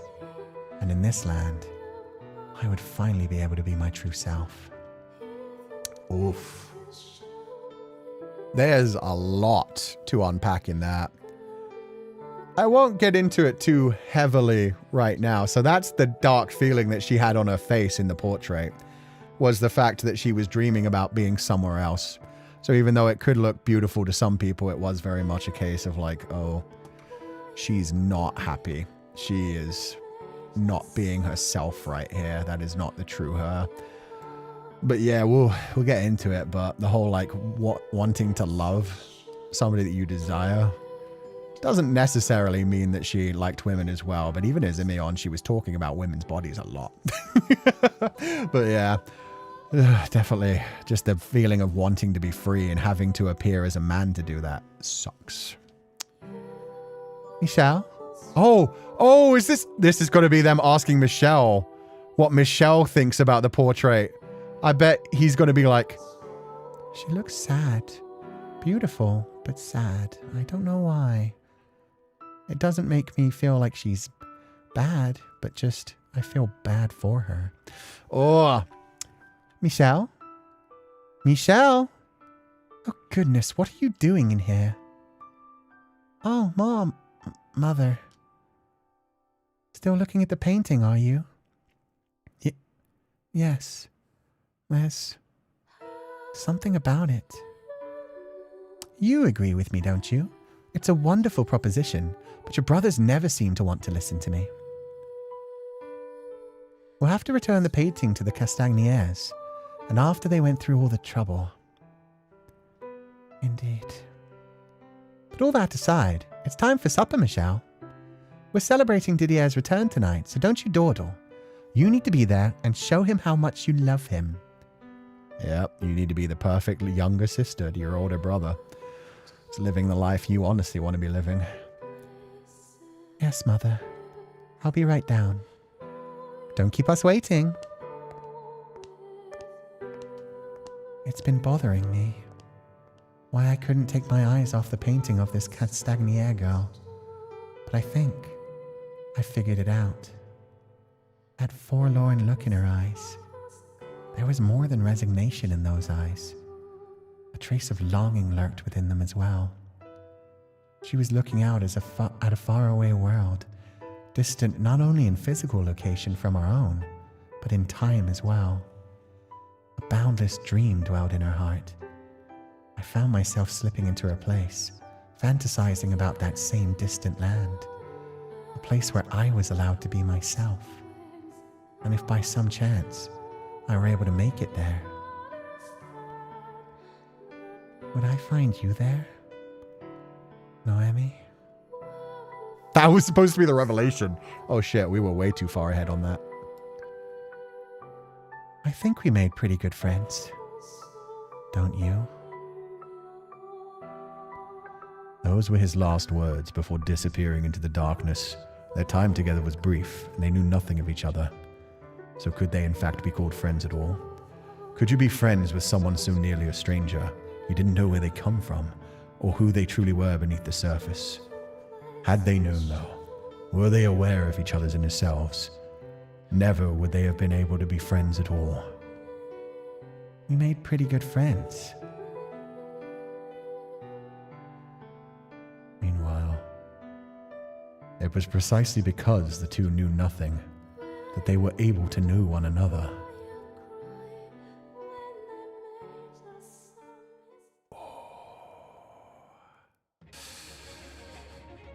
That was a good bonus story. And now Fragment is unlocked. Oh god, and now I'm terrified. What the fuck are they going to put after that? You have to play through that to get to this. Oof. Yeah, they wouldn't have been friends. They would have been soulmates if they knew everything about each other. Not in a romantic sense, but just in fully understanding each other. Platonic soulmates. Two people who understood each other fully, wanted each other to be happy because they want to find their own happiness as well. God, freaking damn you, Hanada Keiko-sensei. That writing was so good. I was focused on so many things and being like, I'm analyzing this. I'm finding everything.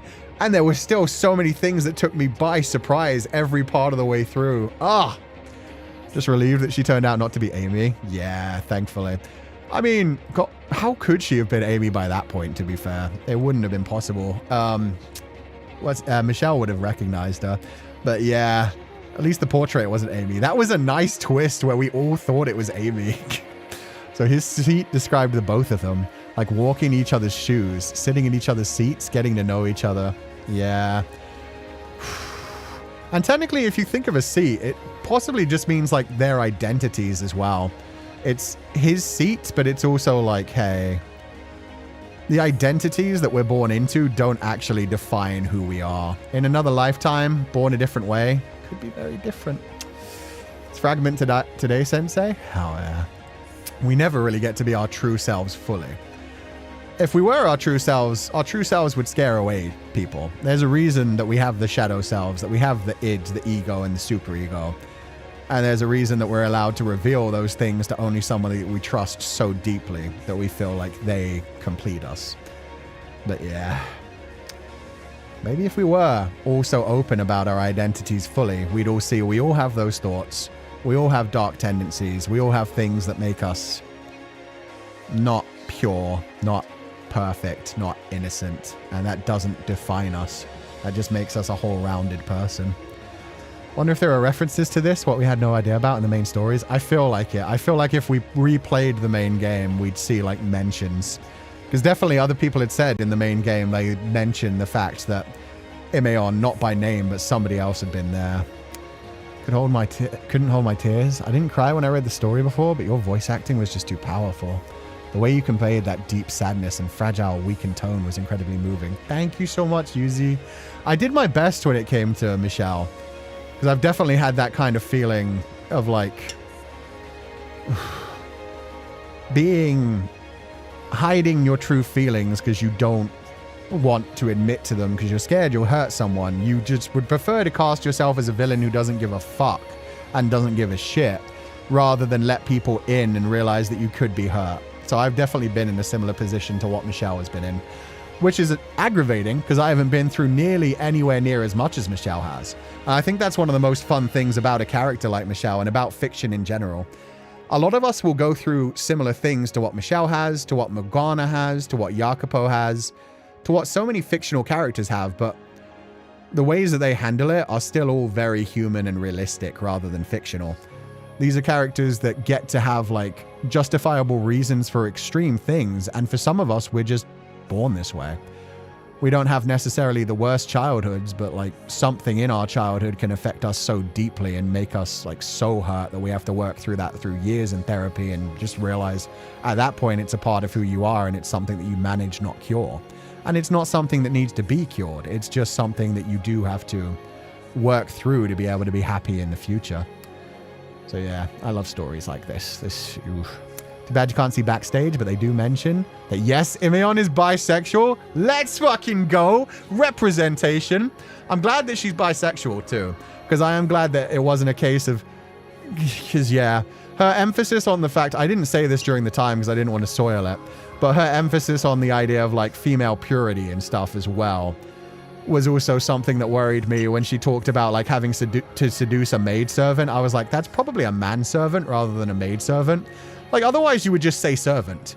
But the fact that Imion at that time had specifically said maidservant to me was like, okay, I'm still getting like hints that this is a lie. But that would have also meant that poor Imion, I mean, disgusting enough as it is, but probably had to get pretty far into the deed to like distract them enough to actually get out. Probably was having to do more than just simple flirtation with the character. So I'm glad at least like it wasn't completely antagonistic to their nature. But yeah, still a horrific thing to have to do just to be able to escape a fucking house so you're not trapped in there to rot and die slowly. Imion would have loved seeing Michelle with Giselle. Yeah, I'm kind of hoping that's what we're going to get in Fragment. Like, there's part of me that's hoping this ties everything together and this is like an after story kind of thing. Like, with Imion, with Jacopo, with everybody. Especially with the fact that, like, Imion and Michelle, like, in their dream, met each other in the same place where Jacopo met Morgana. A different, like, distant land where they could form their own thing. That is the idea of heaven. A land that you create for you and your loved ones where everyone can just be themselves, find joy. So it would be nice if Fragment is something where it's like all of them post every story, just their souls getting a chance to talk to each other once Morgana is cured. Oof, that would be so good. We'll see. But yeah, oh god, that was good. Hanada Sensei is the greatest of all times. Yeah, for real. Just every fucking time. Every fucking time like a new update comes out to the storyline. It's like, wow, I thought we'd seen the most beautiful story, and yet they're making it more powerful by adding additional layers to it bit by bit. Part of me hoping they meet again in the future. Yeah, they would be besties with Giselle. Yeah, they would. They would. I think they'd get along really well with Maria as well. Plus, Amy doesn't have red hair. Yeah. Like, you're making me verbally frustrated that I scared a client. Good. I'm glad. Yeah, like how the symbol of a king's identity is the crown and the seat of power. It's the seat of power. It's also, yeah, your identity. Yeah. I am evil, but that Amy scares even me. That's fair, Morgana. She doesn't even know she's evil. That's the fun part. She's just a girl doing girl things. My poor heart. Yeah, though, that was brilliant. That tied into the theme so well. It was written so... That's... The writing for that one was exquisite because it was a one-shot where you got everything you need within the one isolated story. Starting with the portrait, starting with like everyone in the family reminding Michelle, you're a sister, you're a little girl, you're tiny, you're not going to go on adventures, you're going to get married, all of this kind of stuff. Tying that to the identity and the gender dysmorphia, and then coming to like this character out of nowhere, it felt like at the beginning, but then having its own story that connects and makes the main story even stronger. Hope they meet in the future. Imion gets to meet Giselle and they can all be friends. I hope they're in I hope she's in a reincarnation. She's just a Sagittarius, guys. Yeah, Amy's just a Sagittarius. She just, sleeps with her husband's brother and, tortures the younger sibling and makes them suffer for their own gratification. I think your pacing makes it a lot more immersive. I sadly get impatient while reading, but listening to you on top of just playing it myself has been more pleasant. Also, bisexual Imion. Wow. Yeah, thank you guys for sharing that, because I've talked... There's no backstage. This is the Dreams of the Revenant edition, so there is no backstage in this version, and I am not playing through the entire game on Steam to see the backstage for now. If you guys want to watch the backstage, you can definitely watch it by yourself. I may someday do that, but it's not something I'm planning on doing anytime soon. We are going to play Fragment, though. Fragment is new to us, so we're going to see what Fragment is. Someone told me Hanada Sensei remembers his reincarnation and turned it into Fata Morgana. I would 100% believe him. Might be. We always talk about like the idea of like possible global consciousness and us all being like one soul, just born into many, many different lives. Who knows? They did make that joke in Happily Ever After. There was a moment of like, oh, somebody made a copy of the game as a game, and somebody also made a copy of the game as the movie. So it's just, you know, past lives, past reincarnations, different worlds, different possibilities coming to us in dreams, coming to us in fantasies. Persona 5 reference? How dare you? Technically, yes, but that is a Jungian psychology reference. Persona 5 stole that, and the Arcana and the Shadow Self, all from Jungian psychology. Global consciousness is actually one of the more extreme ends of like the less scientific side of Jungian psychology. This is why Fata Morgana is up there with the Count of Monte Cristo for me. God bless you, Hanada Sensei. It's so good. Sure. Torturing on hell is the process. Fair. But yeah, it's nice that there are so many stories that can adapt things like that and put them into an interesting way, because the global consciousness connects to like so many different philosophies of life, so many different religions. It's something that like a lot of things eventually connect to the general idea of like, hey, just treat others, the entire world and this entire universe the way you'd want to be treated. Just put out kindness into the world and you create a kind world. Which is the ultimate message anything should really have in life, is just, hey, treat everything else like it's you.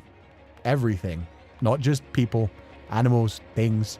Sure, we have to consume things to survive, and they will have to consume us to survive. It happens.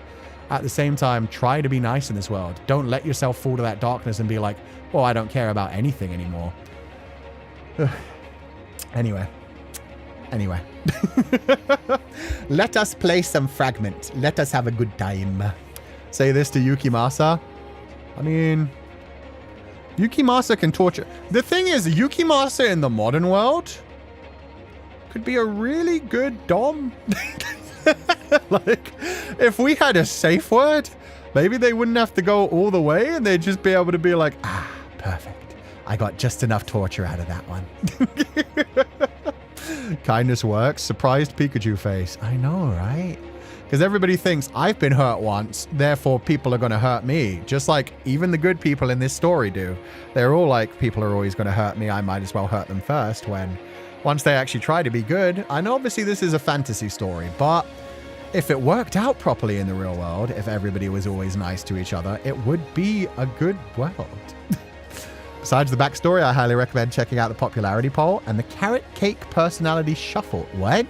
Both are absolutely hilarious. I'm sure you'd have a great laugh. I have no idea what those are, so we'll have to talk about those like after everything. But thank you. Thank you. So really, Dom? Sadistic Dom.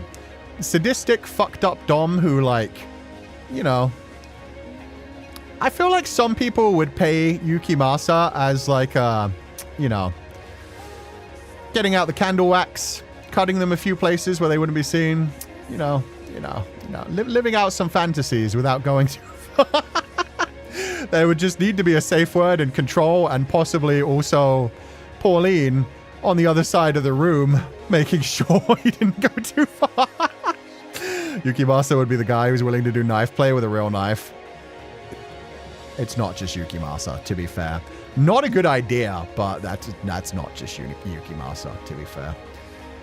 You summoned him? Oh, where is he? Oh, there he is. Hey, Yuki Meow Meow. That's a big old puppy right there.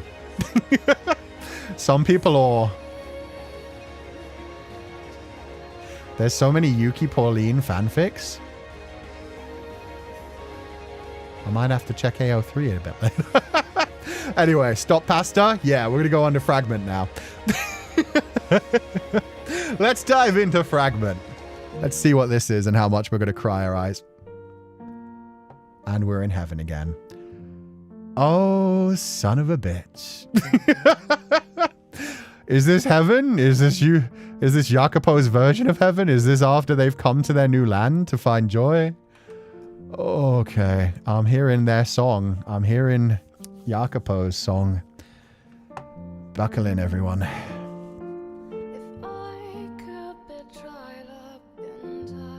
Wait, this isn't Jacopo's song. This is Morgana's sad song. Yeah, okay. This isn't the bird one. My bad. So, what's on the agenda for the day? Oh yeah, we're not seeing who they're talking to yet. What? I want to do? There isn't anything in particular. Don't give me that look. I don't know what people do for recreation because unlike someone, I didn't live a life of leisure and luxury. Yes, that's right. I'm a dreadfully boring person. I imagine you've begun to regret bringing such a dull girl with you. I don't know who we're talking to yet. Oh, fuck. Me? I make the decisions here?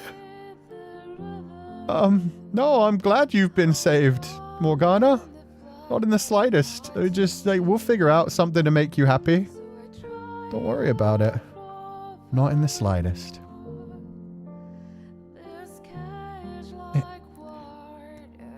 If you say so. But you choose what we're doing today, all right? Huh? You want me to sing? I don't mind. What are you laughing about? You didn't think I would agree? Okay, fine. I won't sing. Puppy dog eyes won't change my mind either. Are you sure? I got really good puppy dog eyes. That's that. I'm not going to sing. Alone, that is. Oh my god, that's so cute. Who are we? I don't know. I'm just assuming right now I am the self-insert. Like, this is me past my life. I have now come to Morgana's afterlife, and I'm just like, come on, little baby girl. We're going to be happy now. This could be Jacopo. This could be Michelle. This could be anybody at this point. This could be white-haired girl. This could be the innocent side of herself before they fuse. Yes, you're singing with me. Go find someone who has a lute and ask to borrow it. You don't get a say in the matter. You did ask to borrow that, right? And got permission. Also, oh yeah, this is a lot like the fair or whatever it was with Jacopo. The one little like day of happiness they got. He had to go borrow an instrument so that they could play music so that they could dance all together. So this probably is Jacopo. Or it's just a recreation of it. It's just something where it's actually happy this time. Her expression, yeah, she's showing such genuine joy now. It's so sweet. And her being like the teasy one who's like, you're singing with me, with a like big grin is, oh, we needed this.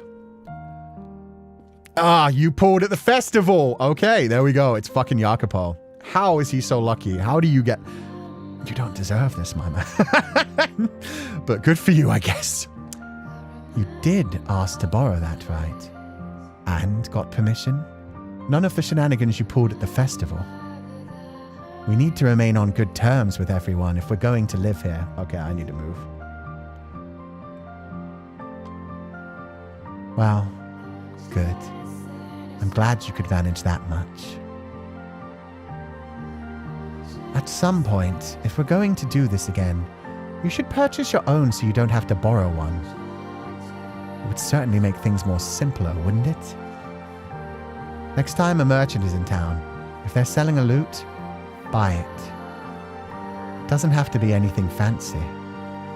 As long as it has strings capable of making music, that's adequate. And if it's out of tune, you can tune it. You can at least manage that, can't you? Oh, the smile is so sweet. In another universe, yeah, I think this is the world that Jacopo imagined as he was passing away. This happy slice of heaven, which isn't what actually happened, because this isn't where Morgana went, and this isn't what occurred. So yeah, this is him imagining like the happy ending that he still thinks he deserves, even at the end of Requiem for Innocence. Is like, oh, if we had run away together back when I was innocent. It's exactly how you described it. All those many years ago. Fields of wheat as far as the eye can see, swaying back and forth like waves in an ocean of gold. I'd assumed that after all this time, you would have lost your fondness for such rustic scenery, that you preferred bustling cities, heavily guarded fortresses and merchants peddling unusual wares. But it seems I was wrong.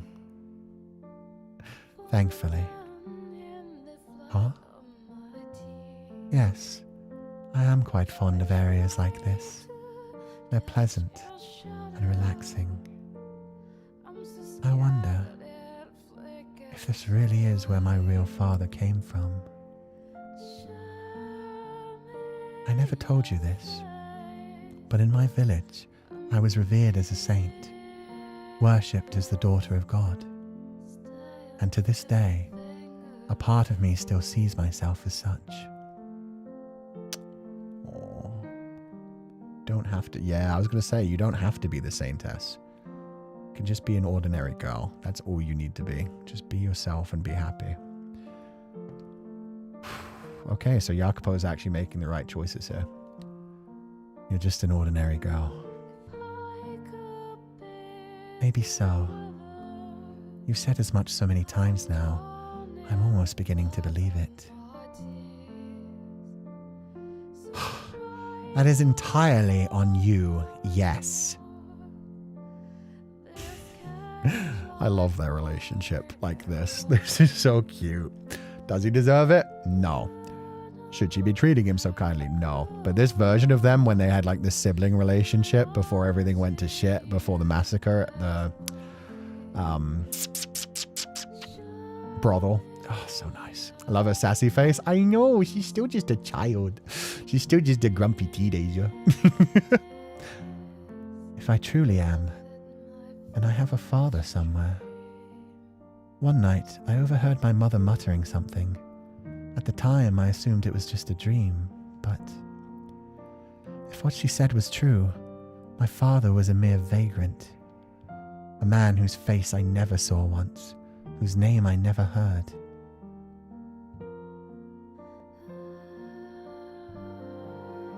Would you like to meet him? Frankly, I'm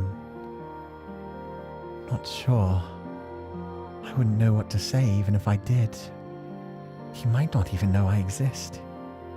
It didn't sound like he had any interest in staying with my mother, which does not speak particularly well of his character. If he had chosen to stay instead of abandoning her, then she wouldn't have had to lie about having a virgin birth. Maybe we could have been a normal family. The entire course of my life could have been different. What? Why is that your first reaction? You're not going to hunt him down and give him a piece of your mind. No, wait, that's so fucking cute. Yeah, go shout out that deadbeat ass father. Any form of violence is forbidden. Not even if it's for my sake. Too many people have been hurt already. Which isn't to say I don't understand what you mean. When you said the world would trample all over you if you didn't have the strength to fight back. As children, we were both helpless to fight back against a cruel world. But I stand by what I said. No more. I once believed you to be a weak man, but I've realized I was mistaken. I now know you have more than enough strength, enough to take the lives of countless men. Some part of me always knew. But that's all the more reason. I don't want you to hurt anyone else ever again. To take any more lives.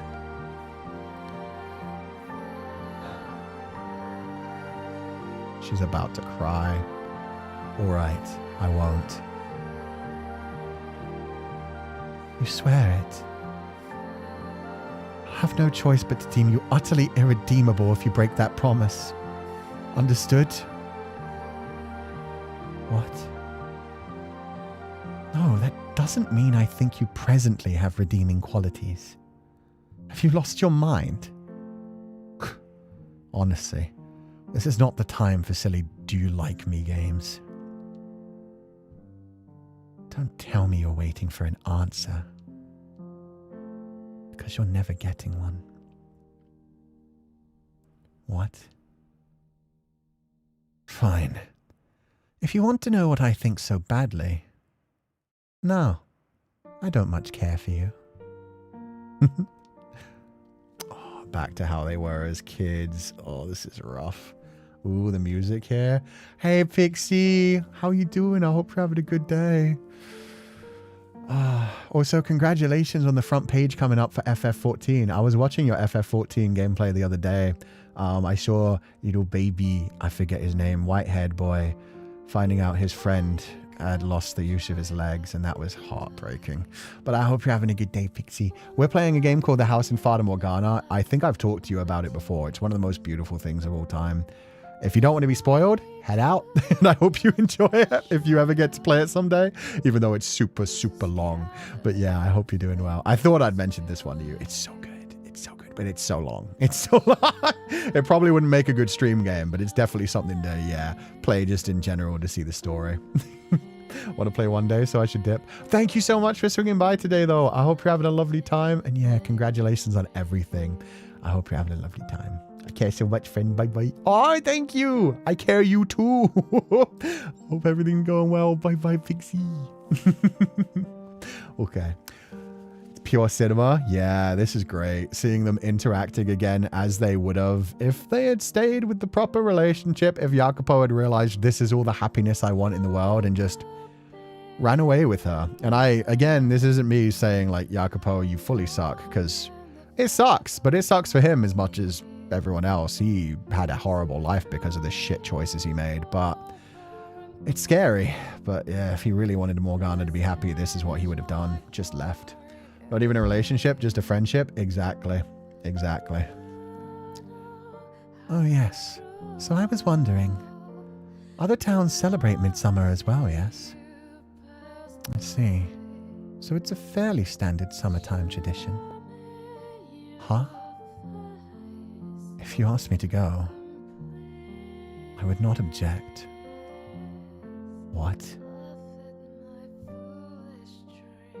Yes, I'm not particularly fond of the commotion, but it's a unique experience. There were no such festivals in the village where I was born. It was so small. There was little in the way of entertainment to speak of. Perhaps I was their entertainment. A real saint appearing would indeed be cause for celebration. Life in the Lord's custody was miserable, but I'm not sure it would have been much different had I stayed. Maybe getting out was ultimately better for me. It was hardly all good times by any stretch of the imagination, but it did allow me to experience a more normal world. Oh, the smile. Oh, there you go again. I've long since tired of hearing you go on about ambitions. Yes, I know. My definition of normal is too impoverished for you. I've heard it 12 times now. But this is what I know. So climb down off your high horse and adjust. I'm not so accommodating a girl as to unconditionally support you in your endless endeavors to climb up and up and up. In fact, I intend to kick you back down anytime you start trying. So keep yourself in check.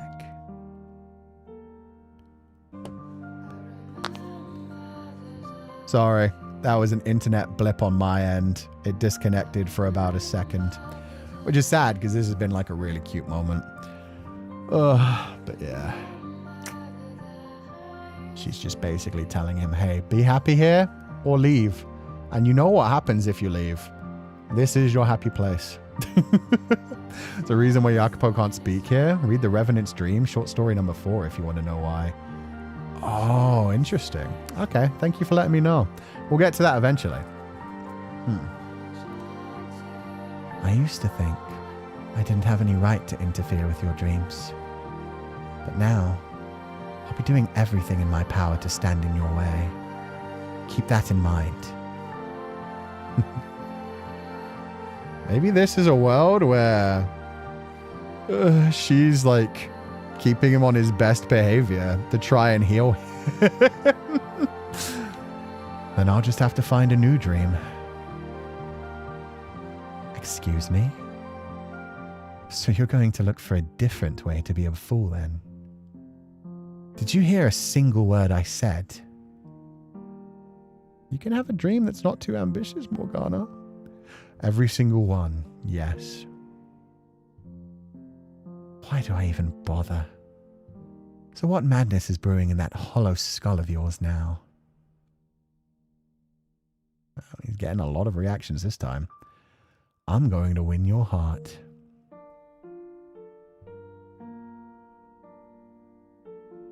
That was even worse than I imagined.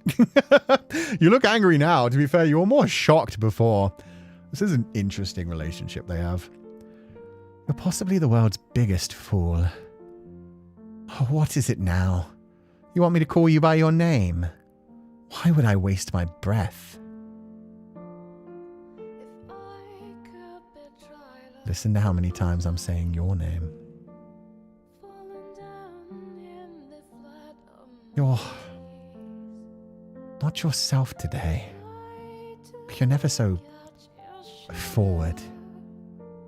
It's not right. Perhaps you ate something moldy. Besides, your name is just another word. It's nothing to get so worked up about. What are you? A child? You're the child. Disappointed I'm not what you thought? I never said that. I'm not going to call you by your name. Understood? For heaven's sake. Oh, she said something sacrilegious. Let's change the subject. The way you're silently staring at me is making my skin crawl. So, the lute. I would like you to teach me how to play the lute. Why? Is there something wrong with me wanting to know how to play?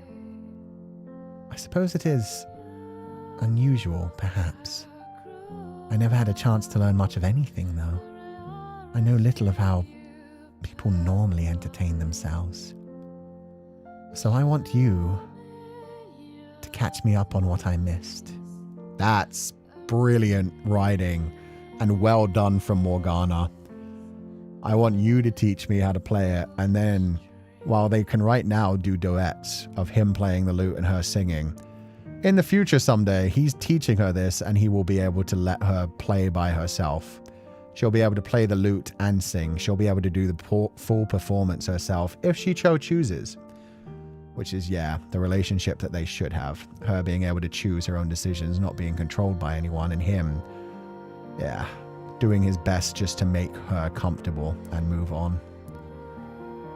And don't get upset if I'm a slow study. You do have an impossibly short fuse after all. Something else? Let's see. You know how to fish, don't you? You'd go over to the river sometimes, as I recall.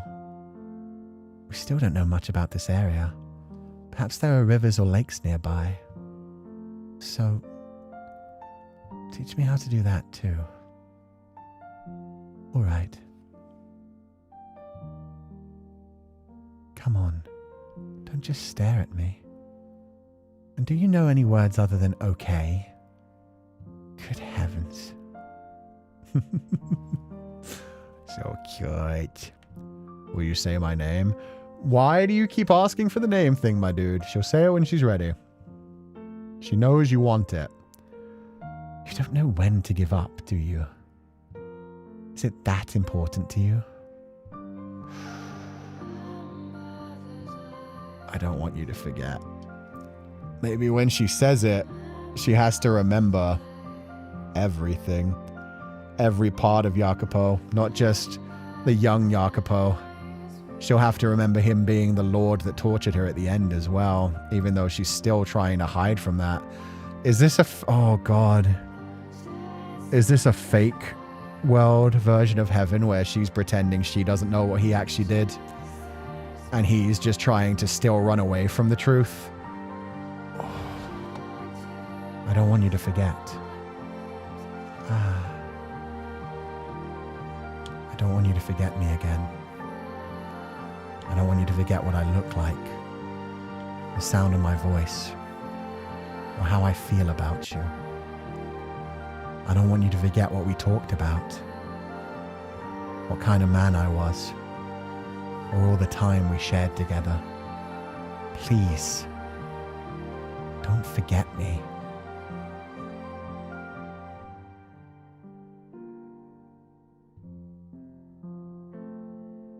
Why would you ask me that now? I was hoping to.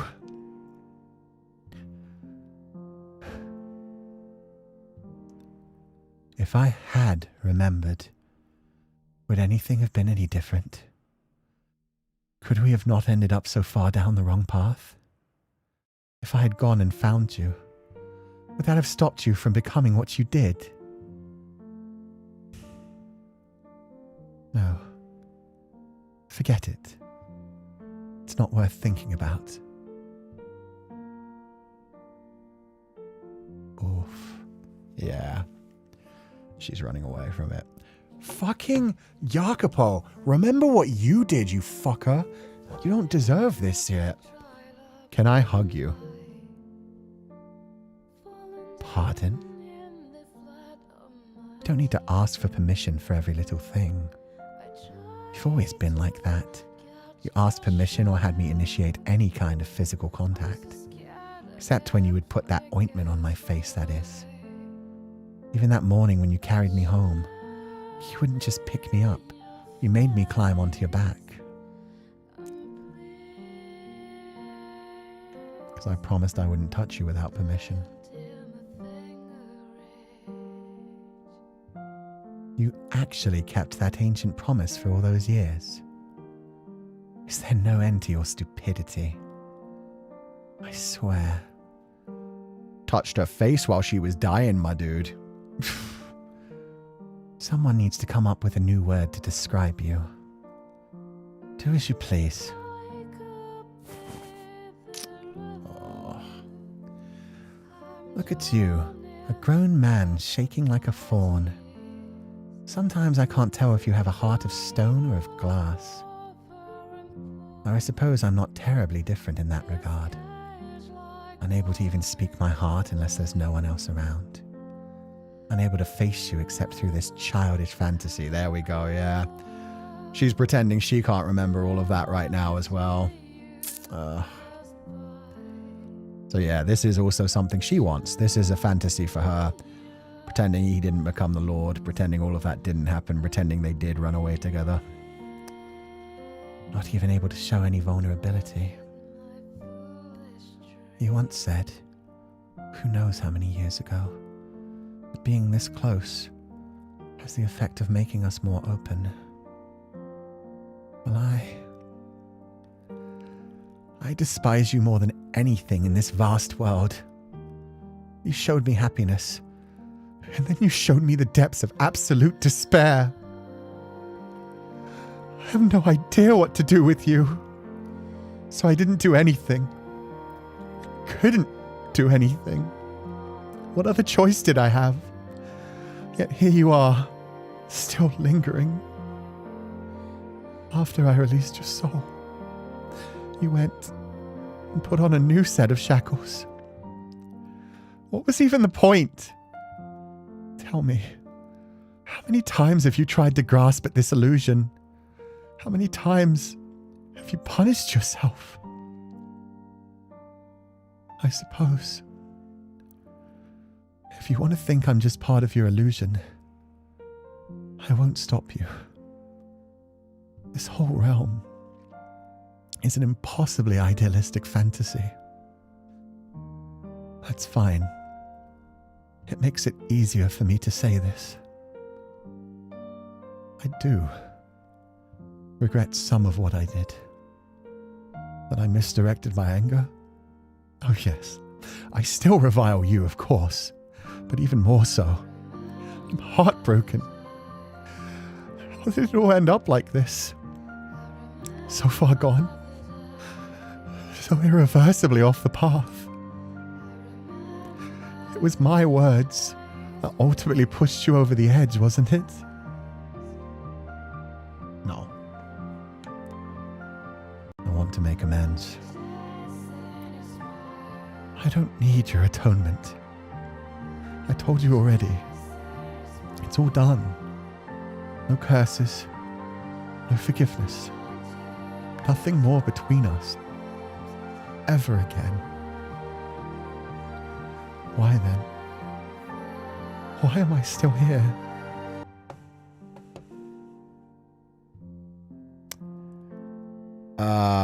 YouTube is having a day today. Welcome back, everyone.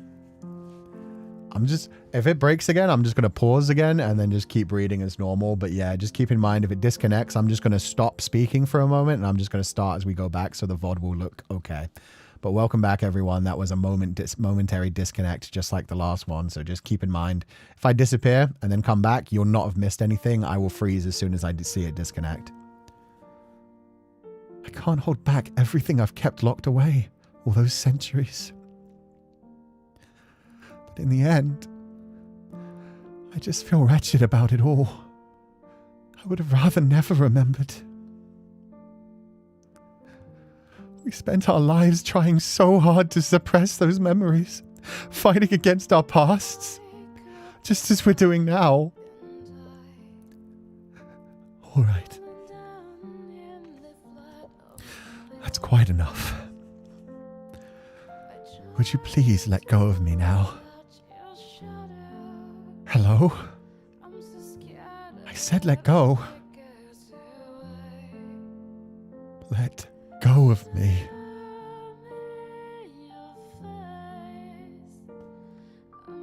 I love you.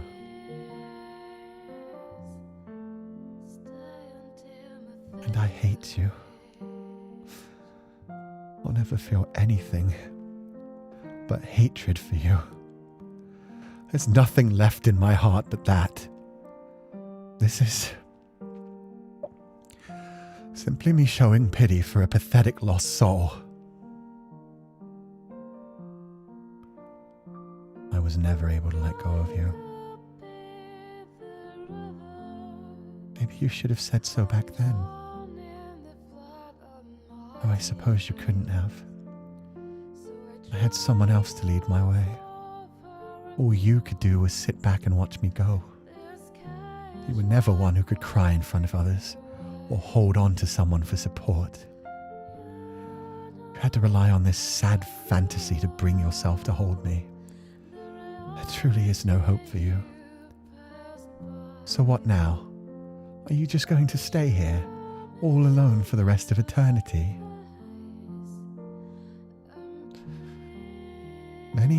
Many ages ago, when I was still a child, I looked up to you. I might have even had some fondness for you. What? Perhaps so. Perhaps it would have been better if we'd done this sooner.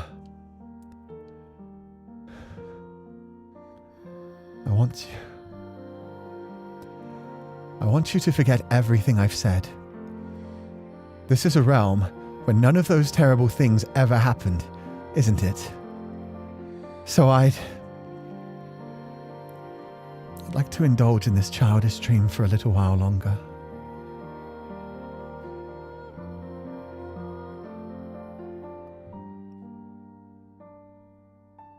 Have you finally calmed down?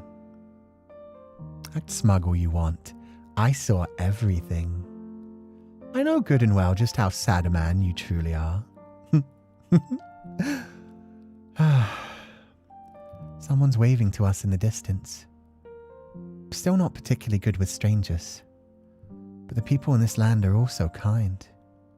And you'll be holding my hand, won't you?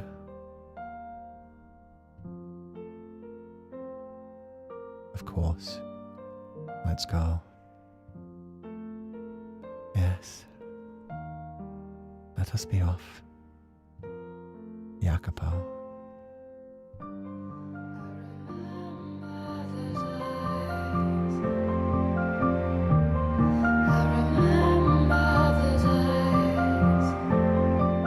Rather than showing you the world, one day, someday, I'd like to bring you somewhere where your body and soul can rest easy. Not as atonement for my sins, but because I want to see it too.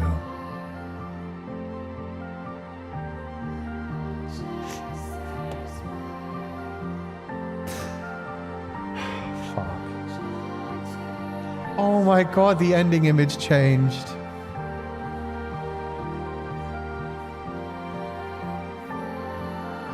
Change to their fantasy.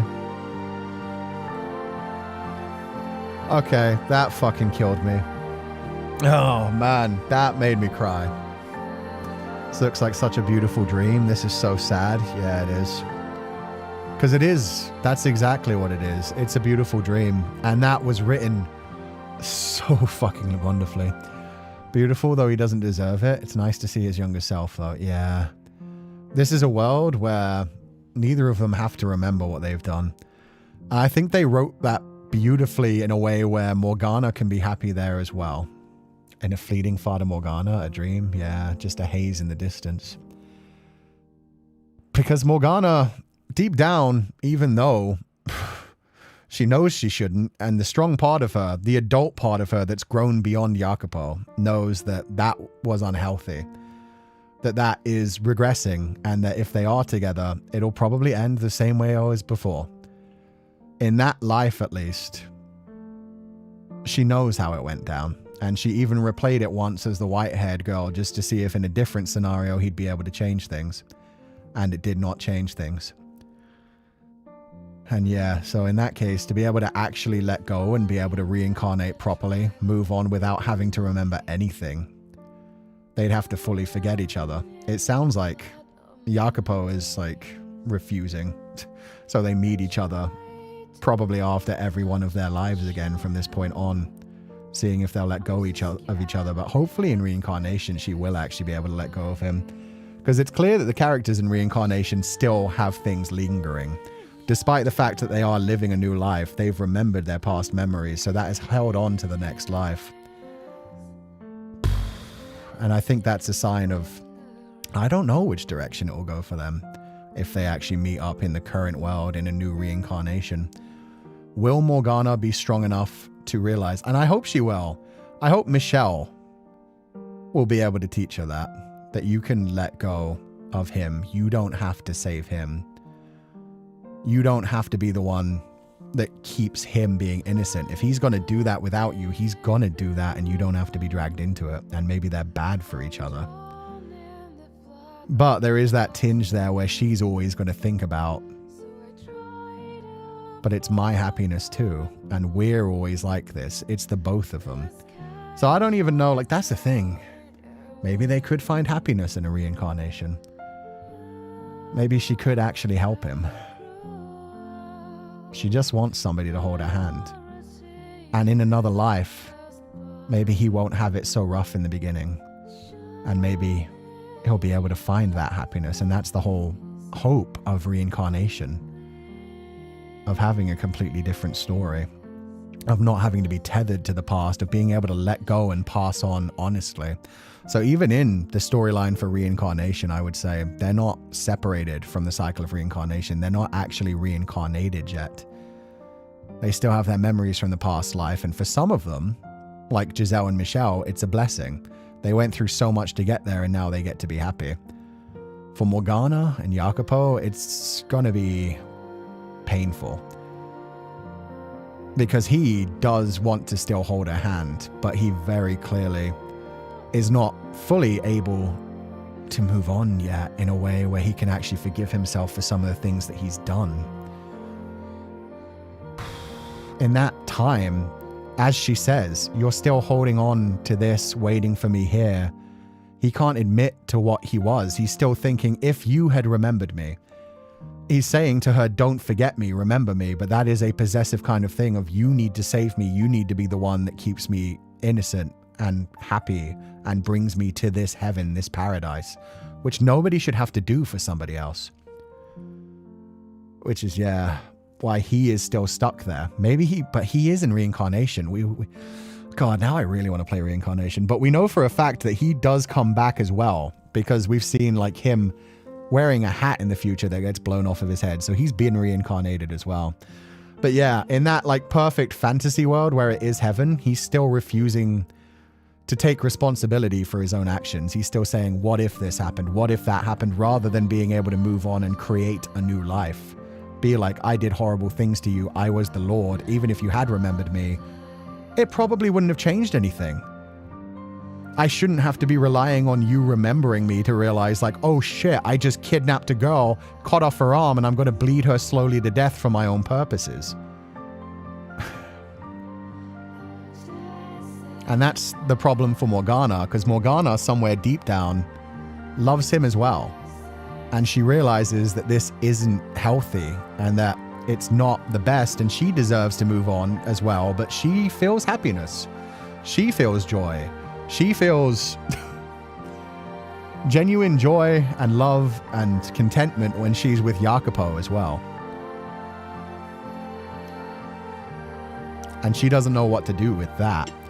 She doesn't know why she keeps going back into that fantasy world, why she keeps visiting him. She wants to move on, but she's unable to let go as well. So, God.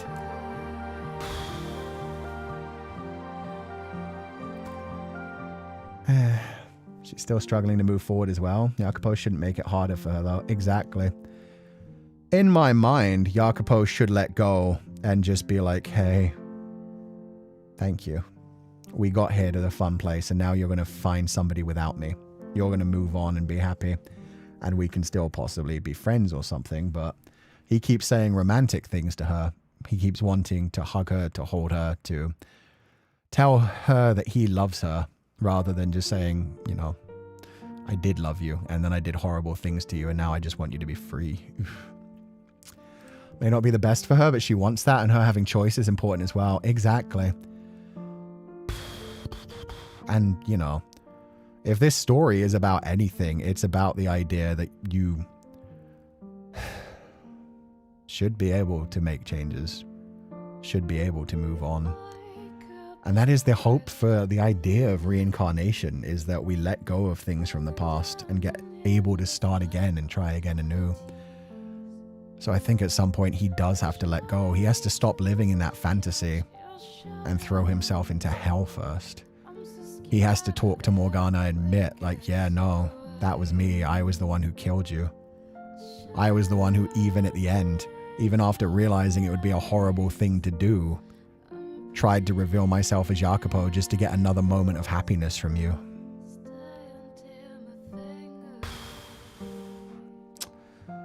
For reincarnation, a short story is necessary so people can understand well this situation. Yeah, Revenant's Dream, people were saying. Revenant's Dream, it does clear up what Fragments is and Morgana's true desire by the end of it. Okay. Is Revenant's Dream, how long is that? Is that about as long as this? Because if it's as short as this, we could probably do it today and just see what that is. I'm pretty sure I have access to it. I just kind of don't want to get off this screen right now. That is a happy dream, but that's what it is. It's a dream. And maybe in like a reincarnation scenario, they could actually be happy. They could find happiness together, but while they're still holding on to that pain from the past, while they're still trying to run away from what they've done, because she's doing it as well. She remembers everything, but she straight up at the end there was like, okay, forget everything I said. I'm going to pretend as well. You created this world to be a world where you don't have to think about those things, right? Where it's a fantasy. So yeah, they're just escaping into a fantasy and not actually moving on. They're frozen in time. So it's a nice little respite, but eventually they're going to have to talk about it. It's a beautiful dream, but ultimately we'll still wake up. Yeah. On a brighter unrelated note, Imion/Noemi is the only confirmed bisexual character. It's confirmed in the backstage. And she flirts with Jiren there? Oh, that's super cute. Revenant's Dream is my favorite. Recommend checking out Hometown of You and My. It really helps feeling... Okay, well, we're not doing everything today, guys. Slightly longer. About 45 minutes. It's very short. Okay, I think we'll do Revenant's Dream today, too. It's really peak, that short story. Okay. Goodbye, Jacopo and Morgana. Not unhinged enough for Jiren? Yeah, unfortunately. Or who knows? Maybe she'd be able to make Jiren feel something. So that'd be short stories, correct? I wonder if I have them unlocked or you have to do them in order. Fuck! The vast, vast majority of happenings in this world are not recounted in stories, either too trifling or adding to meaning to our lives. These facts of life are hardly cast aside, with only the tiniest sliver deemed worthy enough. Each day we relentlessly discard unnecessary fragments of our lives, fragments lost forever to the neither. Tales afforded not their moment in the limelight, left to waste away in obscurity. Okay, good. I can click on whichever one I want. And there's the Revenant. The painting's ramblings! George? Oh. The Revenant's Dream, and then one lost, and then two pain, and then boy meets girl. Oh, I am scared. That feels terrifying. The Maid and the Beast. Oh, that's got to be a story about Yukimasa and Giselle. Oh, Sisterhood of Secrets, A Cup of Kindness, A Slice of Sweet Serenity, The Ghost of Rose Manor. I guess that's Whitehead Girl in My Boy's Time, Mel's Time. The Not So Little Mermaid, Eternal Measure. I don't even know how to pronounce that one. So we're probably going to read Revenant's Dream, but I almost feel like One Lost and Two Pain are going to be connected, and then possibly also into Boy Meets Girl. If this is like the Revenant's Dream is possibly Morgana finally letting go of Jacopo and moving on. Lost and Pain may be like related to the reincarnation kind of thing of them letting go. And then there's Boy Meets Girl. We're going to read the Revenant's Dream just because people said it's going to fill in so much about Fragment. So we'll do that at least, but keep in mind, if we do this, and we're not going to come back to this for a long time. So if this is one of those things where like the Revenant's Dream is going to then be like, oh, and now you need to read one. They aren't connected chronologically. Oh, okay. Cool. So yeah, I can just read the Revenant's Dream and just enjoy that. That's cool then. We'll go through the Revenant's Dream today. But yeah, we'll go through the Revenant's Dream since it sounds like it'll connect really well with Fragment. And then we'll stop for the day. And we'll be stopping Fata Morgana for quite a while. The Revenant's Dream. Ah, yeah, we're back at the tree. Oh, it's so much more blurry and dark this time. Ooh, we're getting picture book style. We're getting like the big long text on screen kind of thing. Get on down here, chat. Farewell, Jacopo. Until our souls cross paths once more in the boundless sphere of fate. Oh, this was the end of the first game. Sick. Goodbye, Morgana. She believed that was the end of it all. That by releasing their souls from the curse, they would all return to their rightful places. That the realm constraining the cursed mansion would dissipate, and the natural order of the world would take care of the West. Both she and the good-hearted young man who had guided her to her salvation believed that. But the young man underestimated how strong his love was. And the girl underestimated how wholly and thoroughly he blamed himself. He sent her off, and then remained in place. He could not forgive himself for what he had done, and so he did not deserve to move on. The Revenant's Dream. That's fascinating as well. When I first heard the title, The Revenant's Dream, I thought this was going to be like Morgana between reincarnations as the Revenant. But the Revenant is Jacopo, refusing to forgive himself because you haven't talked to her about it yet. You haven't admitted to everything you did, even though she knows you have to face that.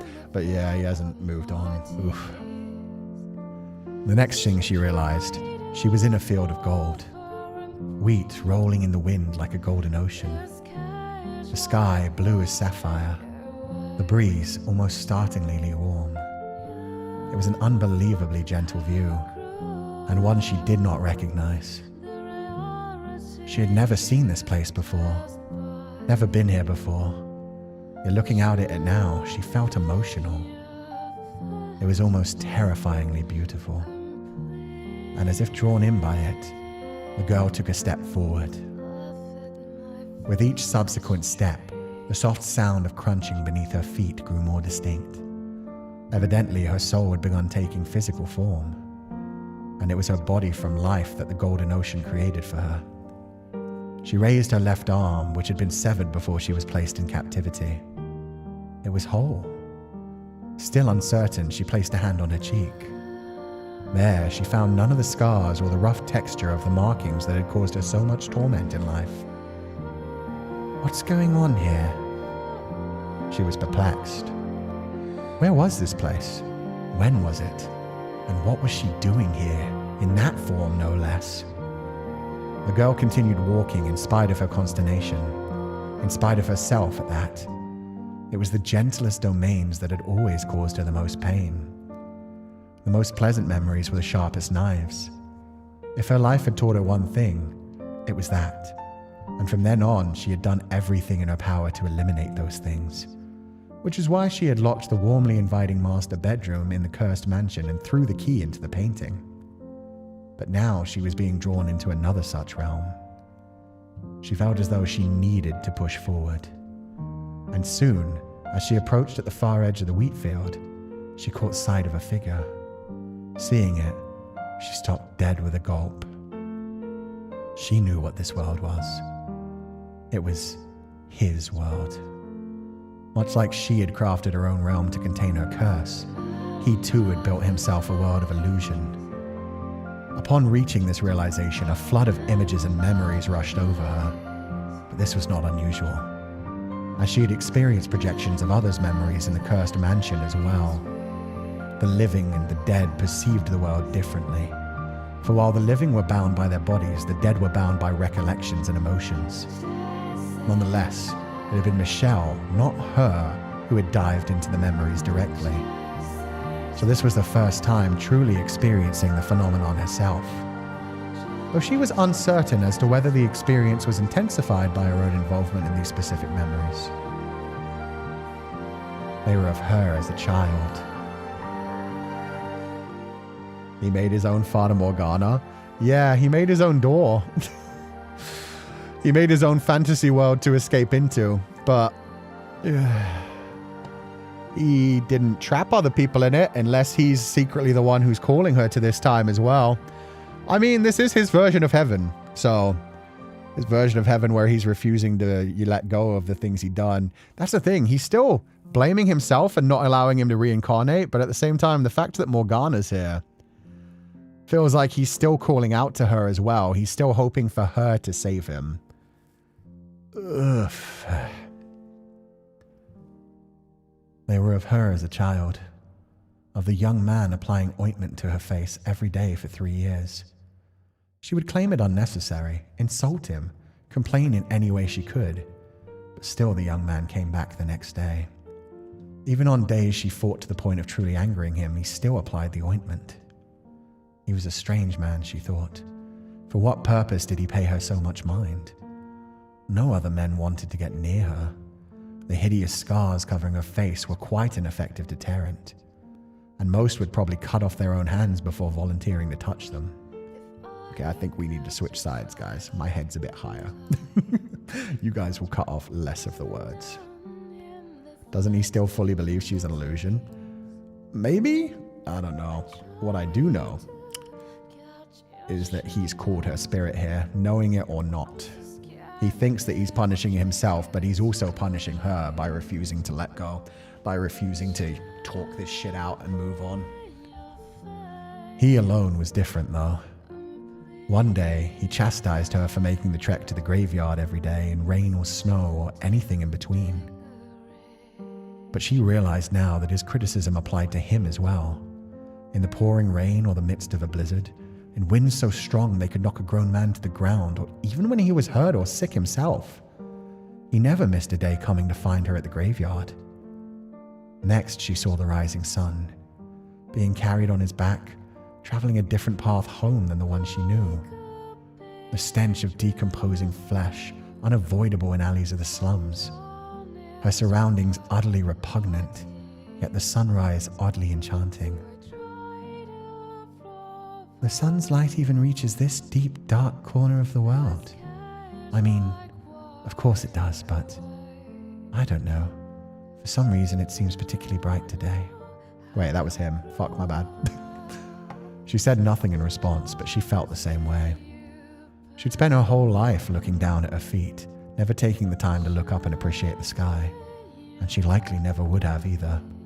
Never been able to see the beauty in the rising sun without a nudge. And subsequently, whenever the evil lord would show himself in her dreams, she was able to close her eyes and block him out, till eventually she was no longer able to remember his face or the sound of his voice. Her wounds were at last beginning to heal. He had given her so much. An ordinary life, and ordinary happiness, the freedom from having to be special, and warmth she had never known before. But those memories only served to salt her wounds. Every image of the slave boy showing her kindness was another crack in her foundation. I can't. He killed me. With the same hands he had used to treat her wounds, he later took her life.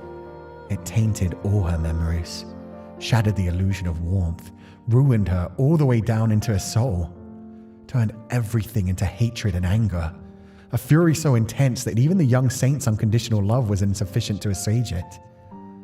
The only reason she had managed to maintain her composure at the very end was because Michelle was there with her, holding her hand. She would not have gone to see him at all otherwise. But now, she was alone. So she would leave. She had no interest in seeing that man again. And when she made to head back the way she had come, she caught a glance at the shadowy figure's condition. It was beaten and broken, crumbling away. She looked down in silence on the shadow, which barely maintained its own form. She'd seen souls decay to this state before, such as Michelle's when he arrived at the mansion after centuries lost. Broken down and reformed again and again with only Giselle's voice as his guide. By the time he found his way there, he was unrecognizable. Hardly a wisp of a spirit, incapable of individual thought, blindly following Giselle's lead. She understood why Michelle's soul had taken so much damage. He'd been abused and mistreated to an unimaginable degree his entire life. It made sense that he would wish for an ending more permanent than even death. But him? What are you doing so broken? She could not understand what had brought him to this point. He was the perpetrator, a monster. No matter how kind he had been to her before, that did not change what he had done after that. So what did he think he was doing, looking so mangled and beaten? If she left him there before long, his soul would disappear for good. Robbed out of existence, never to return to the boundless sphere of fate. Good. Let him. She bit her lip. Yes, let him. Then she would be free of his torture once and for all. She would never have to see him again, never have to torment herself with thoughts of him. And what a relief that would be. So she tried to turn back, but her body would not let her. An emotion she did not understand had welled up in her breast. It was pity, though she could not put a name to it herself. It was an emotion she had never felt during her time as the witch. And in fact, were the witch here, she would have cackled joyously at the sight, pointing a skeletal finger at the pathetic thing he'd become and telling him how much he deserved it. But she was no longer that witch. And furthermore, she'd been blessed with unconditional love by Michelle and Giselle. And the benevolent portion of her soul, which she had rent from herself to create the white-haired girl, was beginning to return to its rightful place. She thought she heard a voice from within, telling her that only she could save him. She frowned. Why should she have to save him after all the pain and suffering he had caused for her? The voice within spoke. Michelle had stepped forward to save her after all the pain and suffering she had put him through.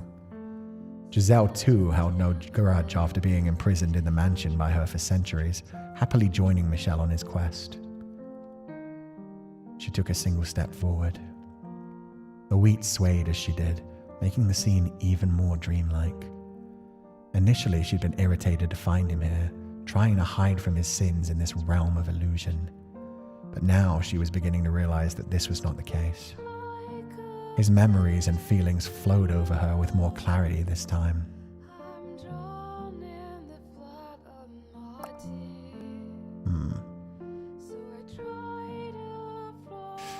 Oof. This was what he could have had if he had not made all those mistakes. And this was the place he had hoped to show her one day. He was not hiding from his sins. He was attempting to atone from them. He had condemned his sins, lamented his failures, and forced himself to look at this vision of the world he had let slip through his fingers, again and again, until it had destroyed his soul. This was his punishment for himself. And not only for what he'd done to Morgana, but her other half, the white-haired girl as well. She had said in a letter that she wished to see his homeland, and he had failed to see that through as well. Twice he had broken what he was supposed to care about most. Twice he had crushed her. And he could never forgive himself for that, not even after she had released him from her curse.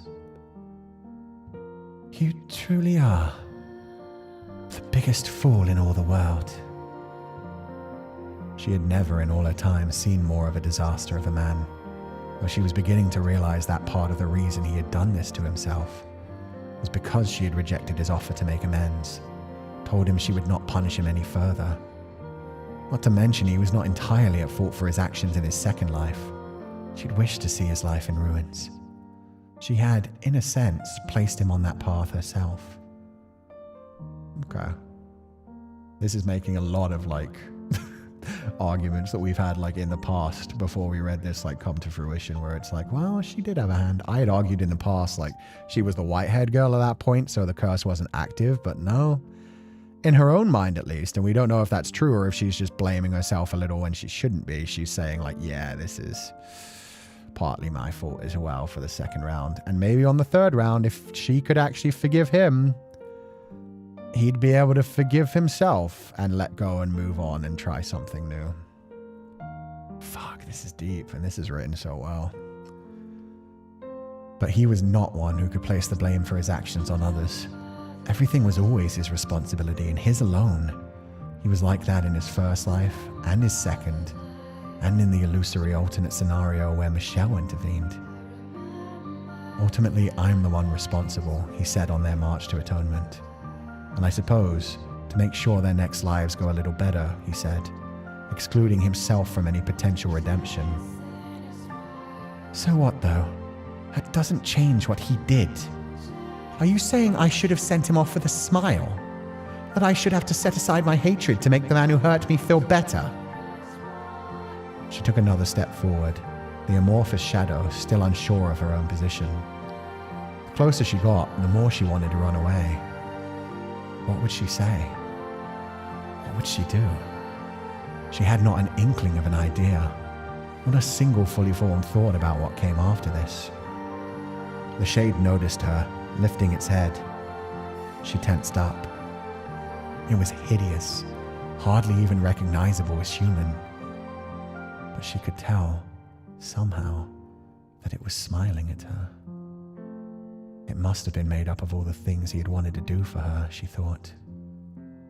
The shade seemed to think she was part of the illusion. In that case, she thought, in that case, she could just play along with it. Pretending she was another phantom in this dreamscape would reduce the pressure on her, giving her time to think. Though in truth, she likely wanted to indulge in that fantasy herself. The long-lost possibility of nothing going wrong, of him finding their homeland. Even knowing it was all a sham, an insignificant sliver of a dream, she probably still wanted to partake in its warmth.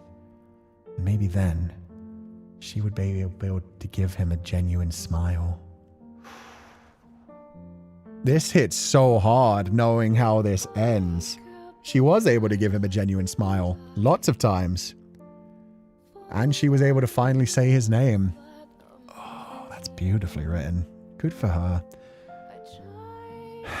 Good for her. So she can admit to herself that on some level, there was a part of her that does still love him. Even if she knows it's time to move on and let go of the past, there's a part of her that dreams of this as well. And there's a part of her that wants to save him, that doesn't want him to wallow in this, Even though, again, it doesn't mean that like, oh, this is the perfect fantasy. Just that, hey, we can indulge in this. We can have a bit of a fantasy moment. This could be like a dream. She was able to come to terms with it so she can let go. Yeah. And maybe then when she lets go, he'd be able to let go as well. Because if she truly lets go and he never appears again, he'll just slowly fade away. And then if reincarnation is a thing, once he fades away, hopefully it won't be to destruction. It will be being reborn. Just without a single memory anymore. I like that Giselle and Michelle's example inspired her. Yeah, I love the way she worded that. And I saw somebody else say, those are her parents, Your Honor. And yeah, with her being like, I'd been taught unconditional love by Michelle and Giselle. And the fact that Michelle and Giselle are now her landlords in like the reincarnated world is like, so good. She deserves that. She deserves some unconditional love and just to be taught, you're fine, just existing, just living, just go live your life, be a normal girl and enjoy it if you can. So, what's on the agenda for the day? Initially, she only intended to play along with the illusion, but in time, she found herself being drawn into the dream world as well. A fantasy where he had never become the Lord, she never the witch, and the both of them lived uneventful lives in their undiscovered homeland. It was pleasant and peaceful, and she soon began enjoying it in earnest. She turned off her mind, simply started accepting things as they happened, which she was only able to do because he was hardly recognizable as him. She felt like she had really gone back to being a 16-year-old girl, like she'd grown up a normal life, not filled with tragedy. And oh, how wonderful that would have been if it could have been true. He asked her to sing for him, so she brought him into the shade of a large tree.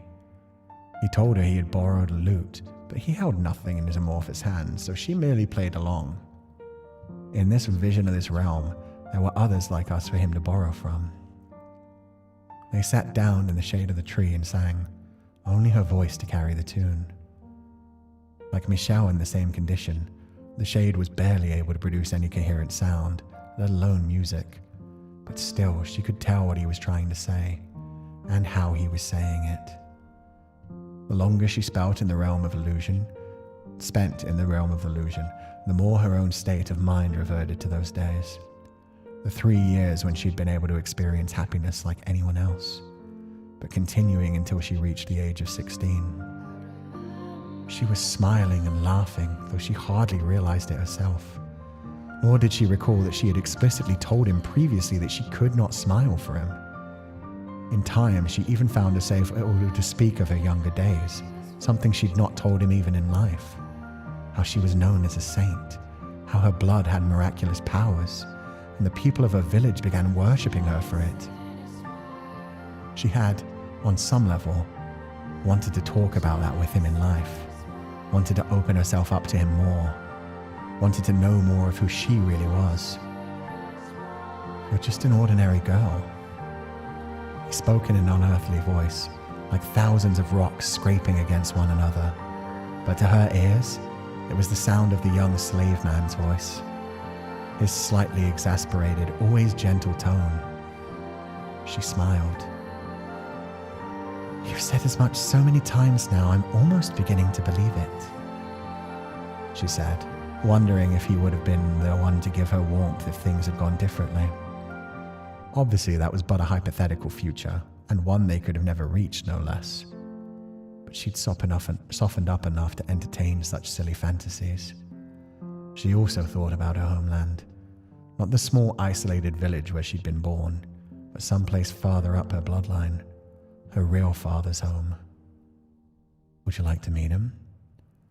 She was telling him of her father when he suddenly asked her that. She was not sure. She racked her brain in consideration. It was not something she really needed to think about. There was no family here for her to find anymore, after all. But she had indulged herself so deeply in the past that reality was not a concern. She spoke of her father with a hint of sadness in her voice, to which the shade responded with a sudden surge of rage. The whole dreamscape warped around him, and the metallic smell of blood permeated the region. He wanted to seek out her father and mete out divine justice, and the world twisted to fit his image. Any form of violence is forbidden, she shouted, attempting to calm his fury. Not even if it's for my sake, she continued. Anytime he'd managed to obtain any form of power, it had led him down the path of destruction. He knew no other way to wield it, and because doing so had shown to be effective in accomplishing his immediate goals, he had never bothered to look for any other solutions, which ultimately resulted in him being unable to trust anyone because he only understood power as a blunt object. He was a soft, cowardly man deep down, but because he learned to kill, that was beautifully written as well. That is like the entire idea of Fata Morgana. Even in this world where he's supposed to be torturing himself with perfection, he almost went down a bloody path, went on a rampage, went to hunt down her father and beat the shit out of him, possibly discover that actually no, he didn't care about her at all and try to take some revenge. He knew no other way to wield it. Yeah, that was brilliantly done. And she can see that in him now. She can see that he, she is the 16-year-old girl here who didn't know much better. He is still just a hurt little child, lashing out at the world to make sure it doesn't hurt him first. Meanwhile, if he can just be here happy, they can be happy, but much beyond that. Oof. I don't want you to hurt anyone else ever again. The more he hurts others, the more he hurts himself. This was a lesson that was long, long overdue for him. The shadow stared at her in silence for several minutes, as the blood and fiery rage twisting the illusory realm slowly receded. When it was gone, the shade too seemed to have returned to normal, nodding and saying, "All right, I won't." She let out a sigh of relief. She had slipped entirely back into her childhood. They talked more about everything and nothing, such as the Midsummer Festival, the memory of which filled her with a yearning for those times, when everyone was still together. Him, his friend Maria, his companion Gratien, and the eternally cheerful Jaren. She was never terribly fond of gatherings of that many people, and that had not changed even now, but she was able to reminisce about it and admit that it had not been entirely awful. It had been an important formative moment of her youth, and probably the same for the rest of them as well. The three girls holding hands and dancing in a circle, him playing a tune on the lute and his friend providing a beat. It was a marvelous day. As she reflected, she realized he'd been chasing overly ambitious dreams from the very beginning. All this talk of going out into the world, of taking her with him. And he was no different here in this realm of illusion. Eventually, she grew tired of hearing his fantasies, telling him, "Climb down off your high horse and adjust." If he was going to keep chasing stupid dreams, she would laugh at him every time. If he was going to keep chasing after impossible ideals, she would drag him back down to earth. Oh. She's talking in the present and the future tense. She is planning on staying here as long as it takes, living through a lifetime with him, turning this hell where he's being tortured into a life, a heaven. Oof, that's deep. That way he would never... Then I'll just have to find a new dream. Excuse me? Her mouth hung open in a mix of exasperation and shock, and perhaps a trace of anger. She wanted to shout, tell him how all his idiotic dreams ended with him in shambles.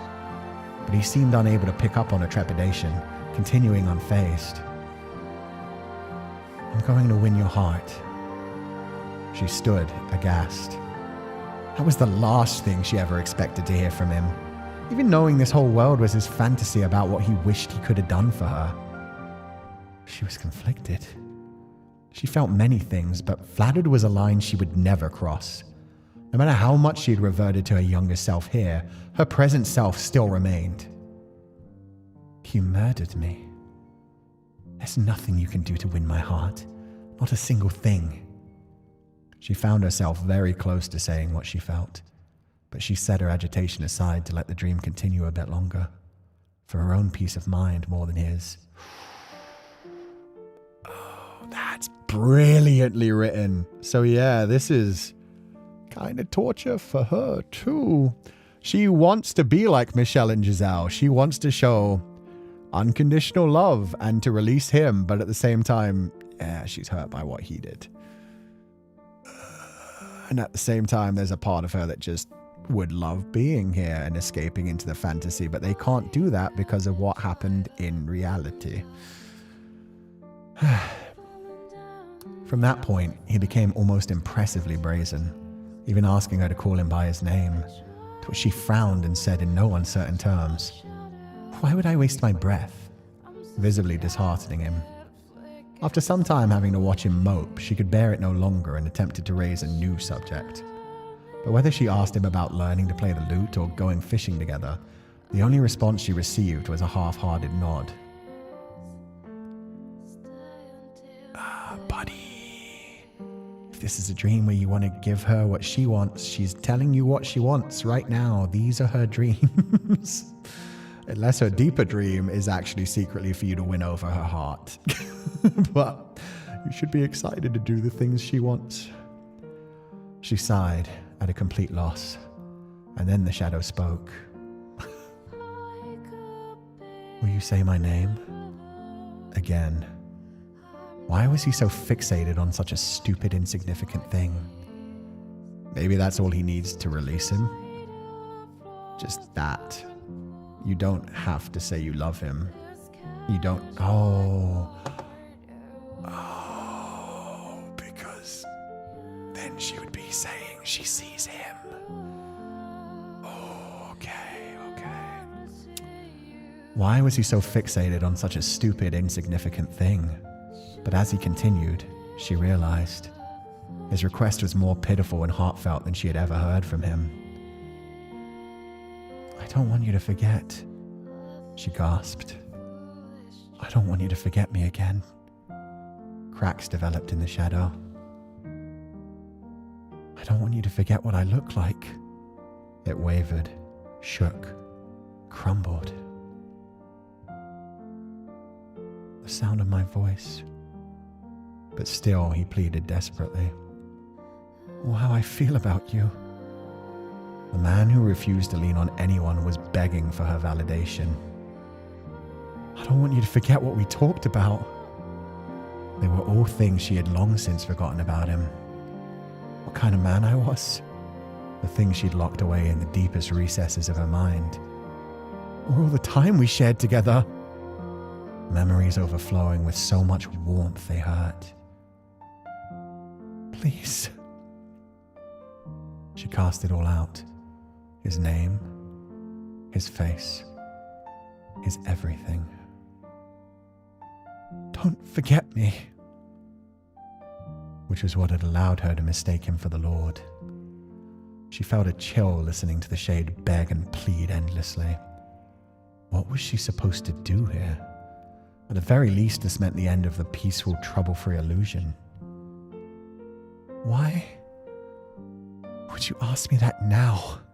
She said, her voice strained. I was hoping to... She was hoping to bask in the illusion a while longer. The shadow said nothing. It simply sat there, waiting for her answer. She mulled over the question for a while, then took another step toward it. She was close enough to touch it now, but she would never do that. A feeling welled up in her breast. A mixture of wanting to scream, burst into tears, and throw things around like a small child. She forced it back, looking down on the shade. If I had remembered, would anything have been any different? Could we have not ended up so far down the wrong path? If I had gone and found you, would that have stopped you from becoming what you did? There were 1,000 things she could have done differently. If, after taking up at the cottage on the lake, she'd gone into town even once, she could have found out that they had a new lord. Maybe he was the one who had sent that night to visit her cottage, who she had sent away without talking to. Not to mention, if she'd only told him about her childhood, the rumors about her blood having healer powers, he would have been able to make the connection between her and the Lakeside Witch. If she had done something, maybe she could have stopped him from veering off the straight and narrow. In fact, she was likely the only person who could have stopped him. Why am I blaming myself for his mistakes? He's the only one responsible for his choices. She did not know what to do. She'd been at a loss ever since learning the truth. The answers had only brought her more pain, and so she'd buried them away somewhere out of sight. Ah, that must be why. That must have been why she had not yet returned to her rightful place. While she had been brought unto salvation by the hands of an angel, ceased being the witch, the girl inside was as wounded and suffering as ever. Can I hold your hand? The shade resumed its pleading. Its desperation clawed at her chest.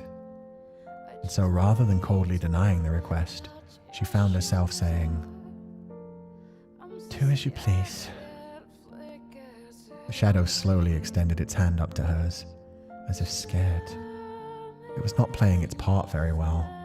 This was supposed to be a dream where nothing had gone wrong between them after all. But the illusion had begun to give way to harsh reality. The reality of having murdered the girl he loved. The reality of having been brutally abused and killed by the man she had leaned on for support. They had both once cared for each other in a very similar way. Yet the end result was not love, but terrible tragedy. He was terrified to show someone affection with hands that had only ever brought destruction. And so before he did, he said, "I promised I wouldn't touch you without permission." Oh, this is so fucking heartbreaking. So she's gonna have to remind him that he was a part of support for her, how much she is attached to this, the fact that she is here, she's actually here, knowing everything he did, reminding him everything he did as the Lord, and telling her this isn't just a vision, she isn't just playing along, this is the true her. And she still has feelings for him. Feelings that connect them, that bind them, that they both have to admit to let go of, to move on. And maybe enjoy that little fantasy one more time before they realize, okay, it's time to let go. Stop blaming yourself, because we're both holding each other here. And if we move on, that's our chance for happiness. But we've enjoyed this illusion for a little while. And maybe they could live out a full lifetime in this world, this realm of his. Have literally a slice of heaven, a reincarnated world of their own where they just get to live out all their fantasies of becoming happy. But would he actually be able to stay on the straight and narrow, or would he slip back again? Who fucking knows? Nah, they need to move on. This isn't healthy for either of them. So yeah, beautiful as this is, and much as they both want to cling to it, they need to admit they loved each other. She was terribly hurt for him, and she had her revenge and is now able to move on and let go of it, and he needs to let go of it as well. Fuck, this is gorgeously written. She knew it was just an excuse, though, that he was simply afraid, worried about putting his bloodied hands on her, that he might hurt her again, that he might corrupt her, that he had no right to. But he overcame all that, gently placing his arms around her, as if he'd been waiting centuries for this moment. It was an embrace of many things. Love for her, deep regret, and most of all, atonement. Yeah, because looking at it in another way, sorry that I keep talking about all this, I'm loving this experience as I'm going through it and learning new things and coming to accept this world that they have right here for this moment. Because yeah, if this had played out, if he had been able to save her, get out of there, take her to a dreamy homeland where somehow nothing's going to hurt them and they're going to be safe and they're going to be able to talk to other people and go to the Midsummer Festival and live their lives on. It would be a way of like bringing her happiness as well, because that's what she wanted when she was young. This isn't his dream of achieving power. This is him trying to give her everything she wants. And so as much as it's going to fucking destroy her, this is a way that she can slip back into the 16-year-old version of herself. She can live that life that she wanted as a dream when she was 16. It's an alternate universe. It's not so much a reincarnation, but it's more him torturing himself by finally being able to admit, like, I am weak, I am terrible, all I care about is you, I love you, and I want you to be happy. And this, the only way he's actually going to be able to let go of that is if he is able to give her that. So as painful as it is for her to have to be the one to, like, give him forgiveness, that is what will let him go. And it'll also be her able to admit, like, yeah, no, this was a dream for me at one time. This is a beautiful dream. Call him by his name. Let him pass on. Let us both move on. Enjoy the beautiful dream. Admit that you loved him too. And if things had gone that way, this would have been a slice of heaven that they could have enjoyed together. They could have had a life like this. Which is a gorgeous message.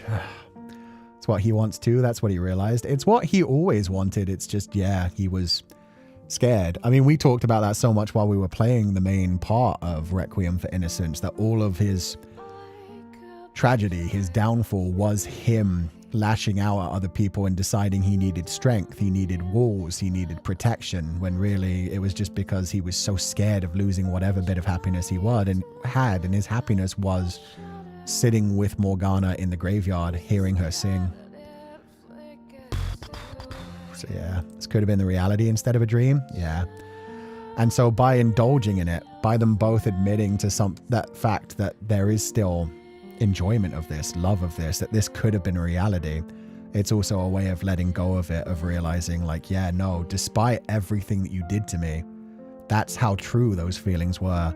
That's how much I loved the Jacopo that I knew. That's how much he cherished the Morgana that he knew. And yeah, she's realizing that there are things that she could have done that might have changed things, and it's just, yeah, painful. Painful, painful, painful, painful, painful, painful. It was an embrace of many things. Love for her, deep regret, and most of all, atonement. He's wanted to do this. In his arms, she could feel everything he felt. Since the day I locked his soul in that mansion. She thought back to that time. The unfathomable amount of time she spent as the witch, a force of pure hatred and vengeance. He was the last soul she entrapped, and when she did, he was little more than an amorphous shadow. It took many, many years for him to regain a human form, but even then he was unable to move or speak. He simply wailed something incomprehensible at her again and again. At that time, I thought he was saying how much he hated me, but she was wrong.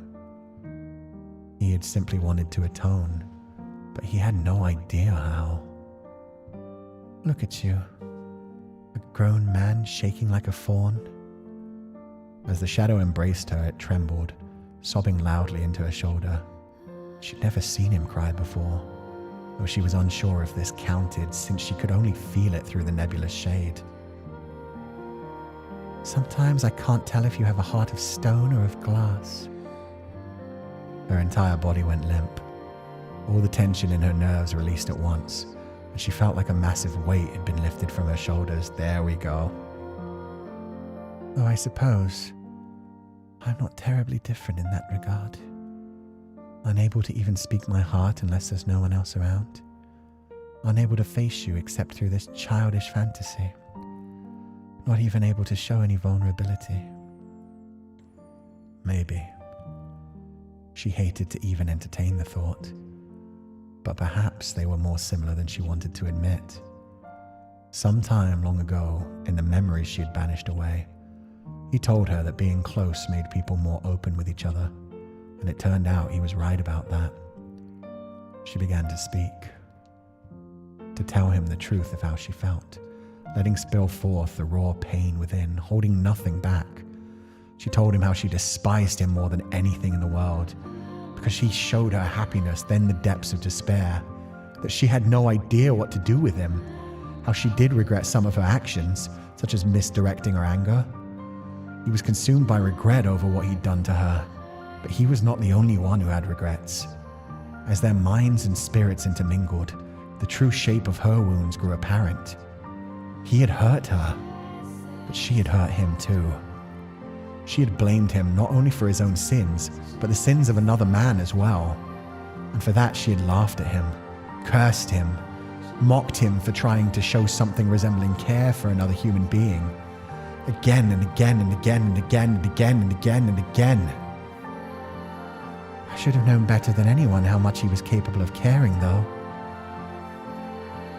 She thought back to the decisive moment. Knowing the truth now, she finally understood the full effect of the things she'd said. To an even greater degree than Michelle had told her.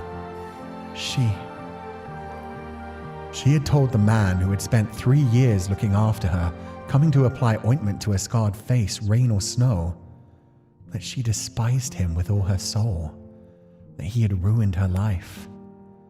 She had not been seeing clearly at the time, but he had been teetering on the edge as well, and her saying that had been the final push. It was my words that ultimately pushed you over the edge, wasn't it? Oof. So when she was first released from the bag, when she saw him as the Lord, I guess that might have been the point of no return. Because it's crazy to think, like, I thought the point of no return was way the fuck earlier than that, but obviously this is no fault of Morgana's and she should not be blaming herself for this. And I think she realizes she needs to let go of that blame as well. But she's wondering, is there a different world where if I had said, Jacopo, you did this to me? He would have broken down crying and realized how far he had gone and tried to make amends. And I would have thought, like, no, you were far past the PNR by that point. But man, Morgana, maybe she would have been able to forgive him. I mean, that's the whole point of this. She's saying, like, there's still some love in her for him after all this. That maybe they still could have turned it around then. And maybe even after the fucking end of time. Even after she's been killed, she's cast a curse on him and everyone else, and they've been in a cycle of reincarnation of torment for hundreds of years. Ugh. She's still able to finally forgive him, seeing everything that's happened, and he's able to apologize to her. If we calculate hard enough, we can blame it all on Mal. Yeah, if we calculate it far back enough, I think we can really... Since this game is, like, very slightly based on, like, it's got the Christian mythology wrapped into it at least. Like, let's blame it on humans' original sin. Let's just blame it on the fact that humans are broken and, you know, sometimes we just need to let go and move on. How is this my fault? You know what you did, Mel. I don't know what you did, but you know what you did. Honestly, you want to blame this on anything? I mean, some part of Morgana still blames it on her father as well. We can fully blame it on her fucking shitty piece of shit mother who sold her after trying to use her for fucking gain and refused to admit that she was just like a child from a random night of fun. So yeah, all of this just stems from humans. Humans. But yeah, I think that's why I was so resistant to let Morgana take any of the blame herself, because she was a child who has been hurt time and time again. Jacopo was once a child who had been hurt time and time again. And he's still suffering for it, so I guess he does deserve being called Jacopo and released, as long as he doesn't demand that she love him. But he has proven how much he wants to hold on, how much he wants to apologize and atone. So yeah, all he has to do this time is actually make her dreams come true, which is what he is so desperate for.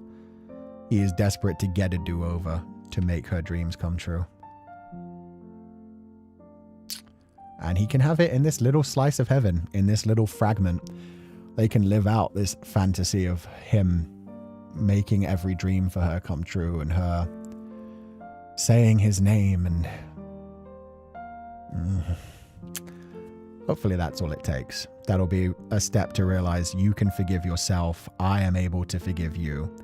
And then they move on and get reincarnated. Oof. If nothing else, I guess the general idea is, hey, we're all humans. Who are we to judge? Who are we to judge? How had it all ended up like this? Why did they have to hurt each other so much? What was the turning point that sent them so far off the path? According to this game, you're never too far off the path. You get chances. He continued holding on to her for some time, pleading for a chance to make amends, spilling his heart, clinging to her like a little child. There was something he could have never done in life, or even in death. It was only after repeatedly crushing himself beneath overwhelming regret until he was mangled and hardly recognizable that he was able to show her his weakness, that he was able to show her his tears. But it was far too late. It was all over. Nothing he asked for was something she could give him. No matter how much he begged, she could never stop hating him, could never forgive him. Fissures began to form in her spirit. Memories of her youth brought with them emotion long lost. Of the time she first directly acknowledged his kindness.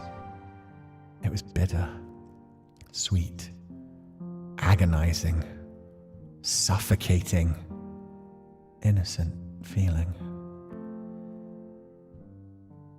Many, many ages ago, when I was still a child, I looked up to you.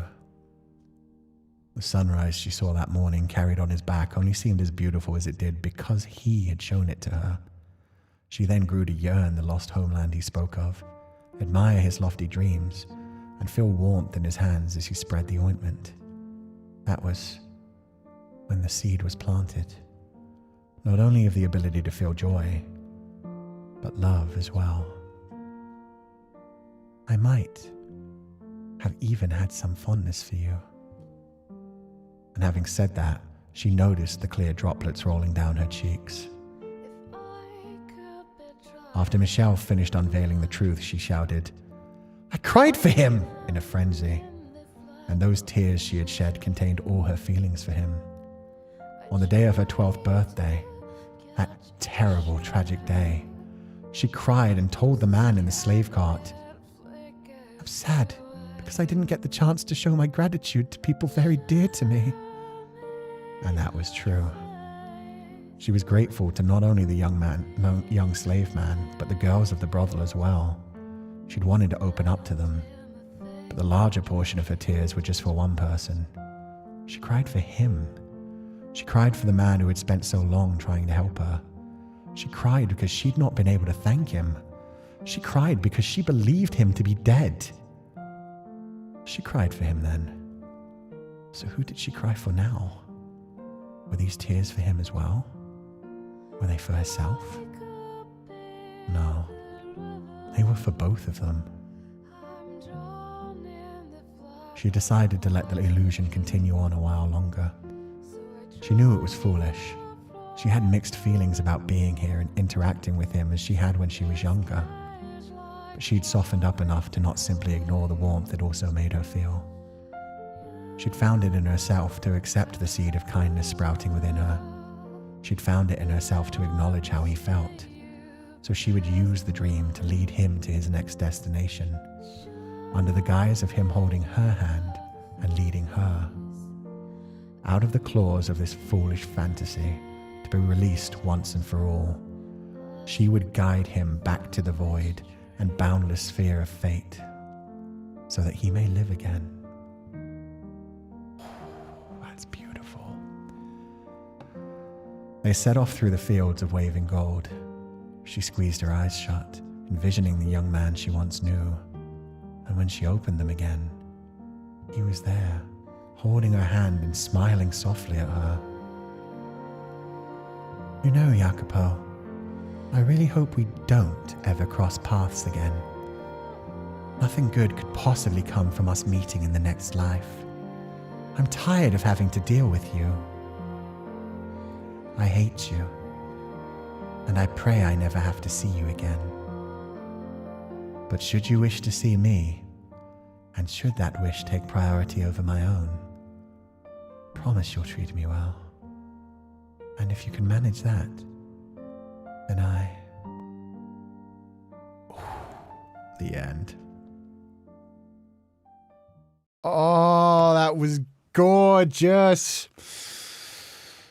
There's still a part of her. There's still a part of her that on some level would be okay with them reincarnating together. And we know that that happens. Oh, God. Chef's kiss? Yeah, no, that was beautiful. Brings more context to Fragments? It does. It does. It does. Because I thought that's what it was. Her saying, like, his name and just saying, like, okay, this is it. I'm releasing you. Should your wish take priority? I know, it's so self-sacrificial. But she also said, like, I hope you treat me well. It's, love the ambiguity and the contradiction. Yeah, exactly. It's, I'm going to put my faith in you again. And I hate the fact that there's a part of me that's going to, but you taught me how to love. You taught me how to feel when up until that point I'd felt nothing. And so I hope you treat me well. And so, I don't think that's the... fuck it. I'm not God. I can't decide what they do. It's just, yeah, I don't think they have to necessarily be together for each other throughout their entire lives.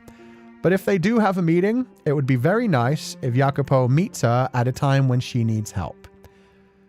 Takes care of her, teaches her to feel some level of hope again.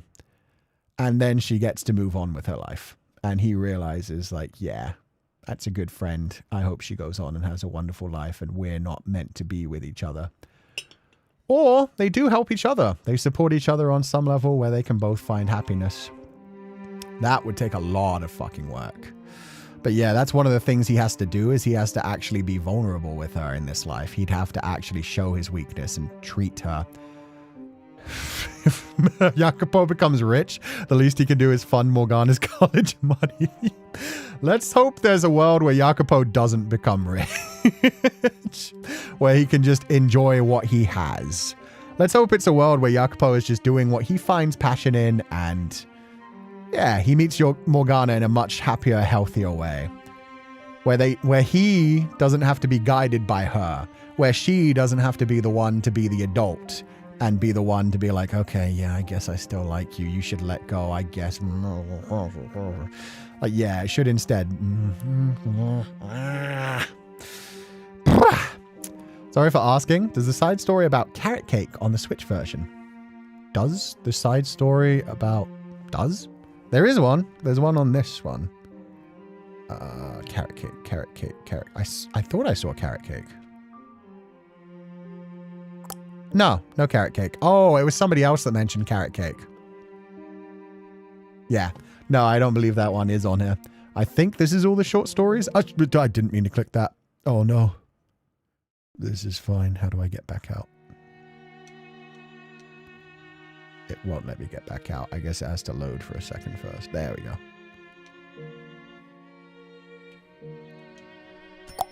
There we go. But yeah, I think that's all the short stories. So I don't think the carrot cake one is. Carrot cake is like under an hour comedic skit. Yeah, I don't think it's in here. I think that's probably... is that one of the ones you find like in the Steam version? Is that in one of the Steam versions? Or maybe that's after Reincarnation. They have like some extras inside like the menus for things. Prologue, ending list, return to title. Does Reincarnation have multiple things? No, just starting. I love this song. This is Twilight. Oh, we're going to have this one in the background. But yeah, no, it doesn't look like it's in there. No, one of these stories talks about Amy, but I'm not sure which one. Ooh. Well, we're not going to read any more now. We've already been streaming for 6 hours, so we're going to wrap up. We're going to be done with Fata Morgana for a while, but eventually we're going to go through all of the side stories that are on the Switch. That art. Yeah, they went for a... oh, it's the non-lyrical version of Twilight. Fascinating. But yeah, they went for a more like modern anime art style for Reincarnation. So yeah, Morgana looks like this in the new world. They went away from like the painted gothic like oil painting visuals tied with anime art and just went for a more modern, like traditional anime art style. It's a really chill side story. Hope we'll get to see it someday. Jacopo is a good example of why everyone shouldn't be rich.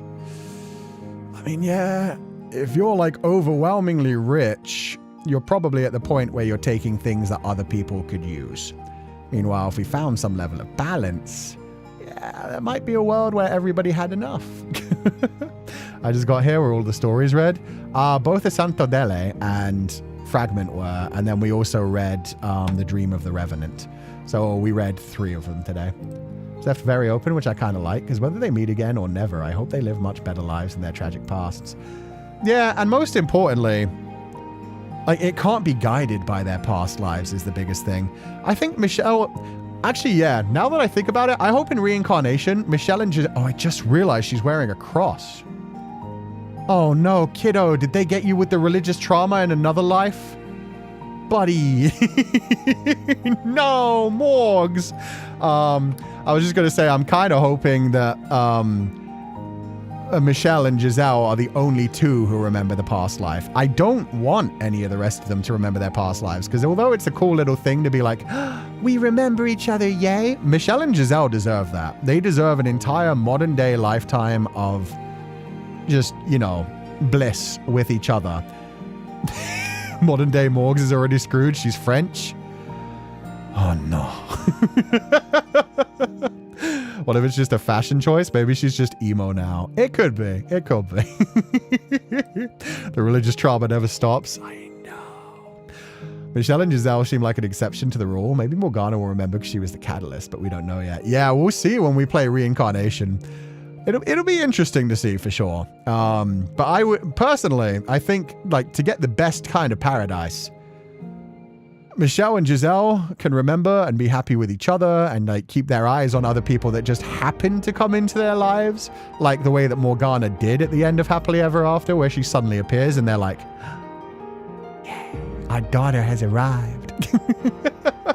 But then at the same time, if the other ones remembered, like, as you could see, Jacopo will be going headfirst for Morgana.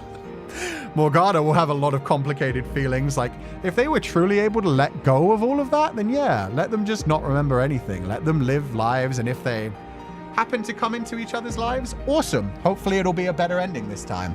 And if they don't happen to come into each other's lives, there's no, like, loss there. And if they happen to just glance into each other's lives, hopefully they just have some moments of, like, interacting with each other and then being like, huh, interesting person. Moving on. So not the short stories. I was looking forward to that reading. No, that won't be for a long time. We just read A Dream of the Revenant, which is one of the short stories. But we won't be reading the rest of them for quite a while. Wish there was a Fata Morgana anime, but on the other hand, new generated anime spaces are infested by normies.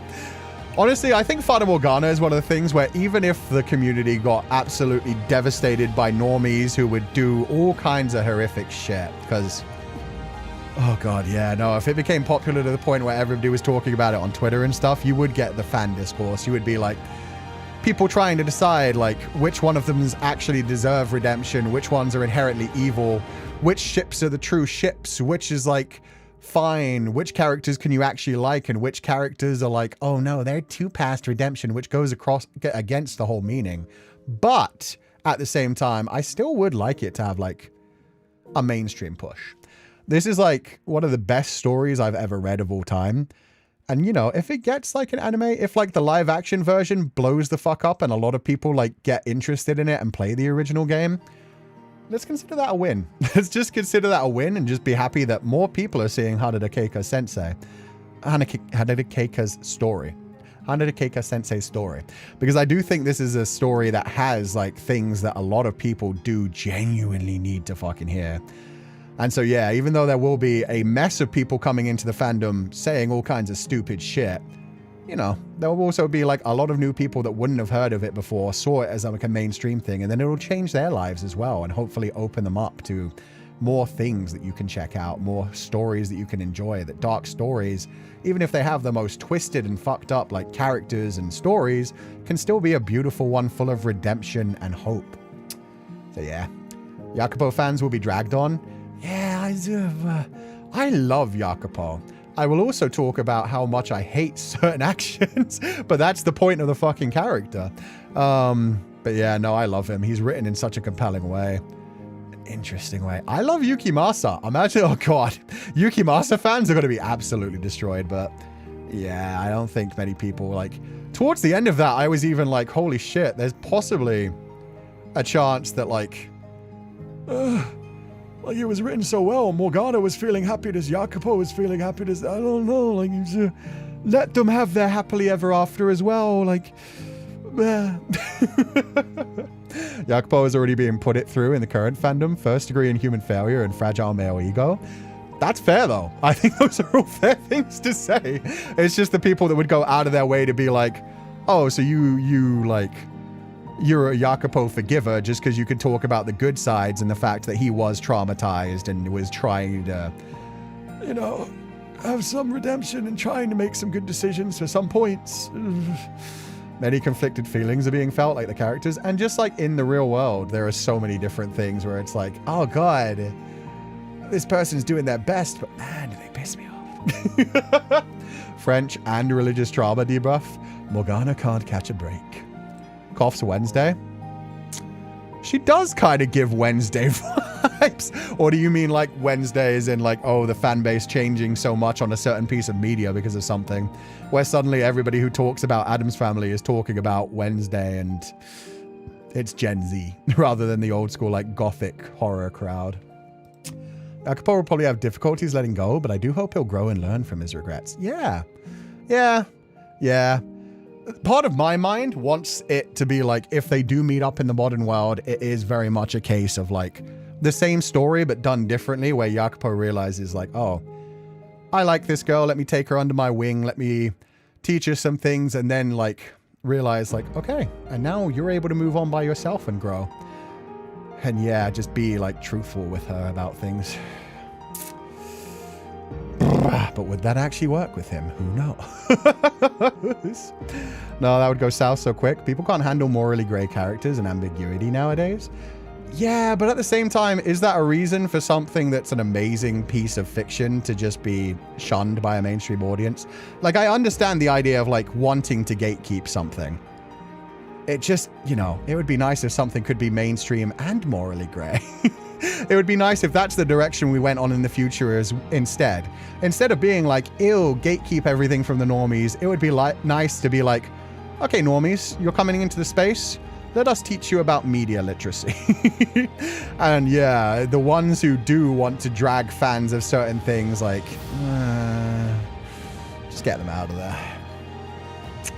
Tanada Sensei's story, and I don't think Real Paradise would fit. No, but I guess that's the point. The fact is that, like, you can have a medium paradise. Like, they get their moment of his dream just being making her happy, and she gets her moment of going back to being the 16-year-old girl and having a world where she actually does get made happy by him, and she doesn't have to feel sadness about that. So yeah, it's like a momentary piece of paradise where they both let go of things and just been like, okay, and that's another life that could have been led, and now let's start a new life. Maybe Jacopo is the one who helped her move out of her parents' place and into Michelle's apartment. Who knows? Yeah, maybe. Maybe he's like sponsoring her, not in like a creepy old man way, but yeah, maybe he's like sponsoring her and he's just like, oh, this girl is like a really talented, maybe he's an idol manager. He's like, yo, this girl is such a talented singer. She's trapped with these like religious guilt parents that are like not letting her be herself and spread her wings into the world. More people need to hear this girl's voice. And he's like, yeah, I'm gonna get you an apartment. I got a place. I'm gonna be your manager, and then disappear the fuck out of there and just be like, okay, and now everyone can hear your voice.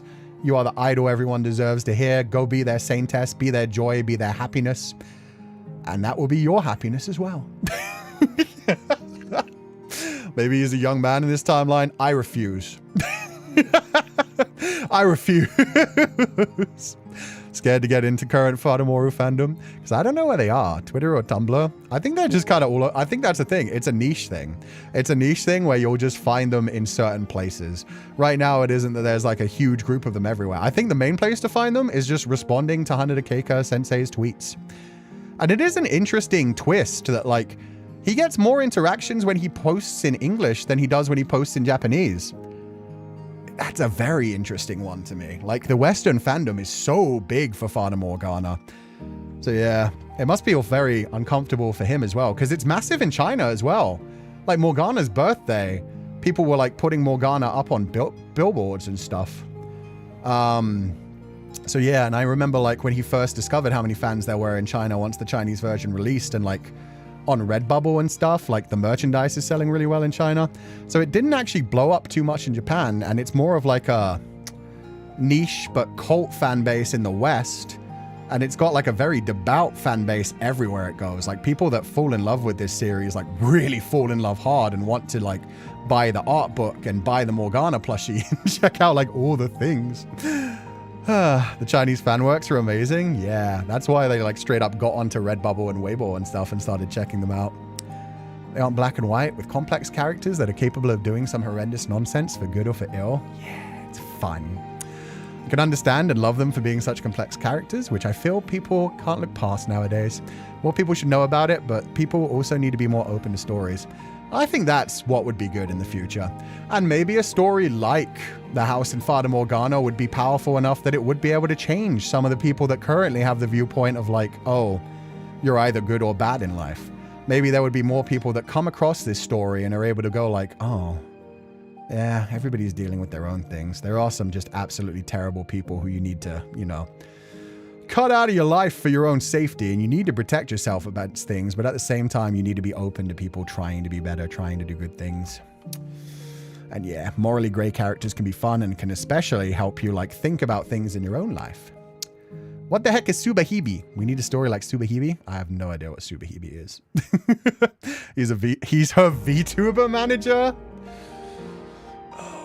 You know what? Maybe she could just use her voice. She could just be a singer, but without like any kind of avatar whatsoever, and her voice is just that powerful. Please, Hanada Keika, I need this. Morgana is kind of homeless. She needs to get money. No, she's fine. She'll find her own way in life. She just, you know, Michelle and Giselle are there for her now. Michelle and Giselle will cut her some slack. If she's like, I'm sorry, I can't pay my rent this month, they'll be like, oh, don't worry about it. You'll get us next month. Also, come in and have dinner with us. Come in and have dinner with us. And then she's like, oh, but I couldn't possibly repay. I mean, I don't even have any money for food. Like, she's trying not to be rude, but at the same time, she's like, I can't pay them. I haven't eaten in a few days. I am kind of starving, but I don't have money for rent. Why would they help me? And they could just be the parents to her and be like, come on. You're fine. You can stay in our apartment. We'll give you dinner every night. We'll make sure you have breakfast in the morning. Just go to school, find a job, and do fine.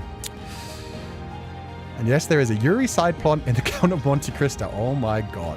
That somehow loops back to the main story. Have fun with that knowledge, folks. At some point, I'm going to just stop believing anything you say about Monte Cristo. Because I believe it. There's so many fucking pages, but man, that's a lot. I was only made aware of this amazing game because of Ku-sensei's stream. Thank you for that, Ku. Aw, thank you. That's very sweet. I hope you enjoy it. Yeah, this is a wonderful story. I'm glad that more people will, like, see it. The more people that play it, the more people that will, like, hopefully embrace it and, like, take on the messages of it, because the messages of it are amazing. Fata Morgana VTuber. I'll play for Mel if that happens. Why would you want to have to roleplay that all the time? 24/7? Oh, that'd be painful, buddy. I believe in you, Mel, but I don't know if you want that upon yourself. That sounds like tragedy. So terribly excited for Project M. Yeah! I'm terrified the terrors that Hanada could do with crime thriller. Yes, and also, I want to see what kind of serial killer he's writing. I love the idea that you're playing as both the detective and the serial killer. Will they be one and the same? Will they be tied in some way? Either way, you know, they're all going to have like interesting like bits about them that make them all shades of gray. So playing like the one who is hunting a serial killer as well as the serial killer himself is going to be interesting. Bought the main game already. We'll buy all the extra stuff next. Aw, hope you enjoy it. Morgana, we made too much of your favorite food. Have some, please. Yeah, exactly. It's like, oh, Morgana, somebody gave me this dress. And even though I am an E-cup, For some reason, it seems to be a very small, like perfectly made for a 16-year-old girl dress. You wouldn't happen to be able to take this dress from me. Like Giselle's just like trying to give her clothes as well. Morgana at some point is just like, you guys aren't subtle. Like, it just goes way too far every night. It's like, oh, you should come have dinner with us. We made too much of this. We really don't want to throw it away. You might as well have breakfast. Like, here's a lunchbox for you. They start feeding her every meal and like giving her hand-me-down clothes that aren't actually hand-me-down. It's like, oh, somebody gave us this really, really nice mattress. You don't know anyone that would be able to take this mattress. Meanwhile, like, she's just sleeping inside on a futon on the floor. And she's just like, she's like, I don't have a bed frame. They're like, they said there was going to be a bed frame too. It's coming in 2 weeks though. The mattress came first. Don't worry about that. The bed frame will be here soon. That'd be really cute. They'd be like the most unsubtle, trying to be nice parents ever. Fair. I wish I was exaggerating, but fair. I'm glad just so many people love Fata Morgana in general. It's one of those stories that's beautiful, but unfortunately it's hard to pitch nowadays. It is. I feel like it's one of those things you have to be in the right like point in your life. If you're at the wrong, kind of like the Outer Wilds, honestly. You have to have like, I mean, I could do the whole like Rick and Morty thing. You have to be a certain level of intelligence to understand the story. But no, you have to be like a certain level of maturity to understand some of these stories, to feel like, to be able to connect with some of the themes. And that doesn't have anything to do with your actual age or your intelligence or anything else. Just the kind of like life you've had, the kind of life you've been through. It might connect with you in just the right way. And I think they have so many characters where you'll connect with several of them anyway. God, I can't. There's a side story about Georges and I'm still thinking about it. I hope there's one about Didier too. Took acting workshops before and I practiced voice acting. I did try VTubing before. Oh, awesome. Why would you want to roleplay as Mel though? Like, genuinely sorry for breaking character a little bit here for you though. But it is just like, yeah, no, if you want to be a VTuber, one of the best things about VTubing is telling your own story. So yeah, I mean, if they wanted like Fata Morgana characters to be played by people, I'd completely understand why you'd want to step into that role temporarily. But man, the best thing about being a VTuber is telling your own story, creating your own design, having your own personality fully shown in a way that doesn't like rely on your physical appearance, but instead relies on just like, your voice is a factor. But other than that, it really is your personality and what you want to express. Obviously divided by the fact that you also have to be able to like afford models and assets and build things around yourself. So yeah. Curious why Mel chose Mel specifically. Genuine question. Maybe they just really connect with Mel, to be fair. And if that is the type of person they would like to play, who knows? Maybe you can even ask Hanada Keika Sensei. You could even like just say to Hanada Keika Sensei someday, hey, how would you feel about somebody like role-playing as Mel Rhodes as like a modern day VTuber? Like just modern day Mel, but just as a VTuber being like, yeah, no, that's me. I got reborn. I remember all my memories now. Just play through Fata Morgana and then do other stuff. Definitely looking forward to Hanada Sensei's next work, and the greatest added gratitude to Hanada Sensei for writing Fata Morgana and sharing it with the world. It's a beautiful story. It is. And I love how much he's expanded it as it's gone on as well. With all the side stories, with Requiem for Innocence. I haven't seen Reincarnation yet, but I'm looking forward to it. And then, yeah, the fact that there's going to be like the live action version, which may be very different. Hopefully not too different in the storyline regard. But we shall see what happens with that one. But yeah, he's definitely treated it with a lot of care. He's put all of his passion into it. It's nice that even to this day, he's still like making well, not even fan stuff. He's making merchandise out of it. Like the Morgana plushie just came out, the wall scrolls, the art books, things like that, that just get to share more of the story, telling side stories, expanding some of the side characters and being like, oh, by the way, they were actually well thought out too. Let me show you their perspective for this now. It's always very cool. Michelle and Giselle both taking mental notes on what Morgana needs. Exactly. Probably like, oh yeah, in fact, you know what? Don't stay in that apartment downstairs. We happen to have like a slightly better apartment just next to ours where they can secretly listen through the walls. Be going to see grandparents. I mean, Michelle's parents. Maybe you want to come with us. Yeah. They introduce Morgana to their parents and they're like, oh, hey, this is our daughter, the girl who lives in our apartment. We're paying her for the day to help carry our stuff. We needed an assistant. Neither one of us knows how to drive somehow. And we got her driver's license. I mean, she got her driver's license. So she drove us here. And we didn't want it to be rude and leave her outside. So she came in with us. They just not so subtly at all adopt her. And at the point where people struggle a lot with their attention spans, it's hard to get them to commit. Oh yeah, to a super long game like this and then an expanded universe. Sometimes the story enters your life at the right time and connects with you just right. Other times it doesn't. There will always be some stories we don't know, and that's all right. Yeah, and there's always the case that like in another 10 to 15 years, we'll look back on this time and be like, oh, that was a fascinating story. Kind of good, but nowadays you've moved on to like different fandoms. That happens a lot as well. Out of roleplay, thanks to Fata Morgana, I am doing writing again. Showed my short story to a friend, and she complained it's short because I wrote it so good. That's awesome. Yeah.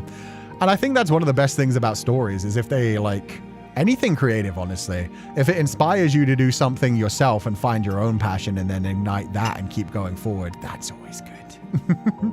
Curious why? Oh yeah, I grabbed this one already. I relate to Mel very much. The reason I hate him is he is so similar to my pathetic self. Yo, you're just like me. Because of him, I am able to see my flaws and slowly grew some balls. Let's go, Mel. I'm glad to hear that. And now you got the badass shades. So this is Mel, but cooler. So yeah, you could do like modern day Mel. Most important thing is being open to learning new stories, even if it's not your cup of tea or what you expected. Yeah, exactly. If something's absolutely terrible, that's one side of things. But a lot of the time, if it's something where it's just like, this just ain't for me, it's like I don't love Twilight, and I feel like a lot of people nowadays love it in like an ironic way, but there are people who genuinely connect with that story in a very deep level. And that's why Stephanie Meyer wrote it in the way that she did, because that was something she wanted to share with the world, a dream that she had that she wanted to bring to life, and so many people loved it. Same for anything. 50 Shades of Grey was a spin-off, well, I shouldn't say spin-off, was a fan fiction of Twilight that became its own thing and helped a lot of people realize like, ooh, I kind of like some kinky stuff. This is making it more mainstream. And then there's so many other things where it's just like, everything has its own audience. And yeah, it's never good to like shit on things, but good to be like, well, this ain't for me, but glad to know that people connect with the characters and these stories, and you know, it is what it is. Every opinion is always subjective. The only objective one is whether something actually manages to work. The only objective one is really from the original creator itself. Is it what I set out, what I envisioned when I went forward to create it? Mamiya from Subihibi is like Fata Morgana. If we suddenly found out that Barnier is actually the original Jacopo and is the main protagonist of the original story all along. I'm sorry, what the fuck is Subihibi? Now I have to Google this. Also, shit, I still have this thing about Naomi opened up from the Bible. We'll come back to that in a second. Subihibi. Wonderful every day. Oh, this thing. I've heard of this. In fact, one of the reasons I've heard of this is because I've heard this is like down the rabbit hole of very, very fucked up visual novels where it's like very, very good and very well written, but also, yeah, some people would be terrifying. Fair enough. Naomi is from the Book of Ruth, Sensei. Yeah, no, I know, but I literally have like the page loaded up. Naomi is a married man. Oh, wait, no, Naomi is married to a man named Elimelech. A famine causes them to move with their 2 sons from their home to Judea to Moab. While there, Elimelech dies, as well as his sons who had gotten married in the meantime. Near destitute, Naomi returns to Bethlehem with one daughter-in-law, Ruth, who she could not dissuade from accompanying her. Her other daughter-in-law, Orpah, remains in Moab. When Naomi returns, she tells the Bethlehemites, do not call me Naomi, kill me Mara, the mighty is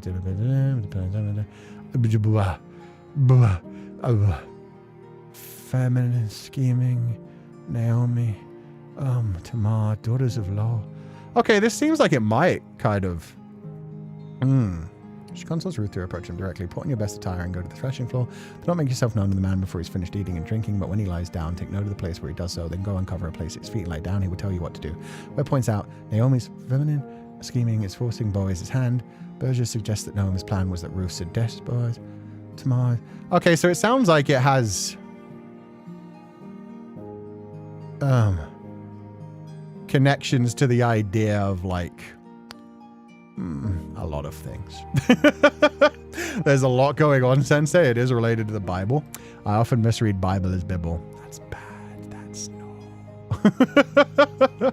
I don't think it relates too much. It's just because the name Noemi is a common French name. But her story also seems to be her being accused of trying to teach her daughter to romance a man, essentially, which could correlate to like the whole being forced into a role as a woman in that time period. I'm not sure if that's actually what it connects to. I skimmed through that story. But it seems that she gets accused by people of teaching her daughter to seduce a man. And that is kind of like, you know, every girl at that age when they were nobles were taught to seduce men, and that was their lot in life, was to get married to a man, which sucks. It's a common name because it's in the Bible. Pretty sure the original name comes from there. Yeah. A very objective opinion on Koo's cakes levels too. Hey! I have the objective opinion on my cake. My cake is delicious. My cake is voluptuous. My cake is fantastic. Michelle should make Morgana live beside them so Michelle can protect the baby from pathetic baby girl Jacopo. She's already doing it. It already happened. If you haven't read it yet, I would suggest you read the short story in Requiem for Innocence called Happily Ever After. It ends on a note. It ends on a note which you will be happy, very, very happy with, Rain. But I also did a playthrough for that. If you watch my final bit, have you tried it yourself, Sensei? I have. Oh, wait, the cake? I mean, occasionally. Occasionally, that's like a once in a while kind of thing. Anyway, yeah, when it comes to Happily Ever After, there is a playthrough of me playing it on the last bit of Requiem for Innocence. I did it as like a bonus. I did it right after the main story because I was like, Happily Ever After will save us. So that was good. It's fine. It's fine. Folks can always look up the story on their own if they'd like. Yeah. Love how you say baby. Baby. That's so wonderful. I love that story. Yeah, Happily Ever After was great. I think Jeren can become a VTuber. Jeren would become an incredible VTuber. She would also be absolutely fucking terrifying. But maybe it would be good for her. Maybe it would work out well. I think as long as she's just like happy, as long as she's like, you know, her fans know how to keep away from parasocialism, she would have the most parasocial fans of all time. She would be like incredibly popular. She would be incredibly unhealthy to everyone. And, you know, she'd be living her best life, so it'd be good. If your cake is delicious, let us have a bite, will you? Try it. Try it. That's why I have the whip. Thank you for donating the flowers. After what happened to Maria, we needed it. Oh, yeah, we did. They did not let anyone escape that disaster, man. They're the landlords, so they can take care of a place, upgrade it, and visit her anytime. Yeah, and like we were talking about earlier, just surprise her every now and then with things.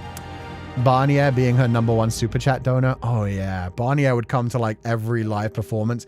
Barnier would be the type of person, like, she'd definitely be, like, a worldwide name, where she would show up to like different things all over the world, and he would come to everyone. He would be at every single meet and greet, every single concert, every single like handshake event, if they did like handshake events.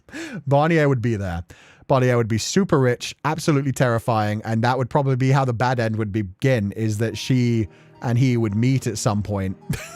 Because she would be like, huh, this guy actually genuinely seems to love me, actually. He's given me so much money. I'm pretty sure I could actually, like, trust him and talk to him. And then they'd meet offline, and everything would fucking go wrong. The world would not be safe with those two in the modern world, with him having money and everything you could do with money in the modern day world. Oh, no. Funds for a BBL. Thank you. I will donate it to charity, for I do not need a BBL. No, I won't. You know what? Funds for a BBL? I'll just have a slice of cake. I'll have a slice of real cake to eat, and that will pump up my BBL as I do squats. Nah, she'd absolutely farm parasocial fans for the love of the game. Yeah, she would. She'd make so much money. Barnier would be #1 supporter. Things would go bad. My Kamiyoshi, while the other average age people going, how old is this guy? I think he'd be respected in the community, to be fair. Like, he'd be able to buy bots to the point where he'd be able to like promote her so heavily and promote himself so heavily. You have enough money, you control the world's perception of you nowadays with the way social media is. So, couple bots, couple monkeys on typewriters, all saying lovely things about him. It would drown out all the negativity. Shit, she wouldn't even need that many. Like, she would be very popular by herself, but then at the same time, like, he would be pumping in so many money and buying so many, like, view bots and other things. Oof. She'd be way too powerful, man. Barnier is the manager. Oh, God, and there's the AU. No, that's so fucking true. Because that's what he did. He sent her in to infiltrate with Jacopo. He would be the manager. He would be the fucking manager. Oh, God, they'd be doing horrible, horrible things together. Yeah, okay. Yeah, okay. Probably something to do with Féileacán, but that opens up a whole slew of new questions. Yeah, don't worry about it. Don't worry about it. We drop little hints of lore. You guys wait for the next read-through of Metamorphosis Lost. Don't worry about the cake. Michelle as a VTuber would be so cute, though. I'd be a loyal viewer in less than 30 seconds. Oh, yeah. He'd kind of be like the Barbie VTuber. He'd be like the Barbie VTuber, where everything would just be like super sweet and super lovely. The only difference would be he'd definitely have Giselle with him on every single stream. Like, it would have to be Michelle and Giselle together because they wouldn't be able to be away from each other for too long. It's like, no, we both work our individual jobs. So when we're not at our jobs, we're with each other. Like, we earn enough money and now this, like, no, we're going to be together on this. So it would just be those two being cute, playing like romantic games, sharing feelings with each other. She'd be pushing him into playing horror because she's secretly excited about it. She'd be definitely like making all the naughty jokes and he'd just be like blushing and dying on the inside, especially when that was happening in front of everyone else. Fuck, that would be cute. It'd be a VTuber duo, most likely, or Giselle is the cute cameo that everyone looks forward to. Yeah, everybody would make the jokes of like, oh, I'm such a bit, you're my Kamiyoshi, Giselle. Like, Giselle doesn't even have her own streaming account, but everybody shows up and Michelle's just like, hey, that's fair. She's my Kamiyoshi too. The AU writes itself. Yeah, no, that shit's scary, but it would be a fun one. Sabotaging the competition is crazy. Oh, they definitely would. They definitely would. The streamer space is scary. How's your wife doing, Michelle? Yeah, he'd need to do like an update at the beginning of every stream. Talk about his wife all the time. Yeah, he'd be playing a game and he'd just be like, oh, this reminds me of when my wife did this thing. Like, oh yeah, that's pretty cute, but not as cute as my wife. Oh my God. Maybe they would have a couple podcast. Maybe. Yeah, maybe. Just a casual Barnier drop when the people who know are like, abort. Okay, with that said, we are going to end this stream for today. Thank you guys so much for being here. It was lovely getting to experience more Fata Morgana. Imion/Naomi's story, really, really interesting, really fascinating. Added more to the mythology. Another nice tie-in to Michelle. And yeah, built so well as like a single standoff thing while also like strengthening the main story. And then both Fragment and Remnant of the Dreams of a Remnant. So fucking good. So good. The fact that they add to that. They both kind of accepted. They both kind of moved forward. He started to share his feelings a little bit, just enough at least that he was able to like, the fact that, I guess that's it. They both had to take that step forward. She had to call him Jacopo. She had to like, let him see there was a chance so that he could like see that there was a chance for him to make all her dreams come true if he'd been a better man. And now they can both move on. He can stop torturing himself. She can stop torturing herself and torturing other people. And now, yeah, they're free to re-enter the cycle of reincarnation and see what happens in the future, move on and actually hopefully be happy someday. Whether anywhere near each other or completely fucking avoiding each other. We shall see. But yeah, thank you guys so much for joining me. We will be back tomorrow for a Space for the Unbound, which I'm very interested in as well. What are we doing on Saturday? Ah, yeah, silly one-off game. We're playing the Quarantine Zone, which should be fun. So, yeah. Do you have Fragment/TRD as your top one story arc in Fata Morgana currently? Nah, I still prefer the main story. I still prefer Fata Morgana. I really like the writing in The Revenant's Dream. The Revenant's Dream was written really well because they got to write it in third person, and so that built it up very well. But still, my favorite is the story of Michelle and Giselle. I like Michelle going through all of the different doors, discovering all this different fucked up tapestry of a story, and then choosing to forgive Morgana after all of that. So I would say the overall favorite is just the main game, is just Michelle and Giselle. Michelle's story of so much pain, meeting Giselle, who had so much horrible shit afflicted to her as well, and then those two managing to fall in love and be happy, even if for a brief moment, to the point where he was able to stick with her for hundreds of years, torturing himself and clinging to the fact that he just wanted to be with her again, and then was able to save everyone. That's my Kamiyoshi right there. That's my favorite story right there. It's a long fucking story. It involves him being like a side character in so many other people's stories, but that's the story I like. Mao Tien, thank you so much for the gifted 5 scholarships at the end. I hope you guys all have a lovely evening. Thank you so much for being here. As always, burn bright, my pupils, and I will catch you guys next time. Bye-bye!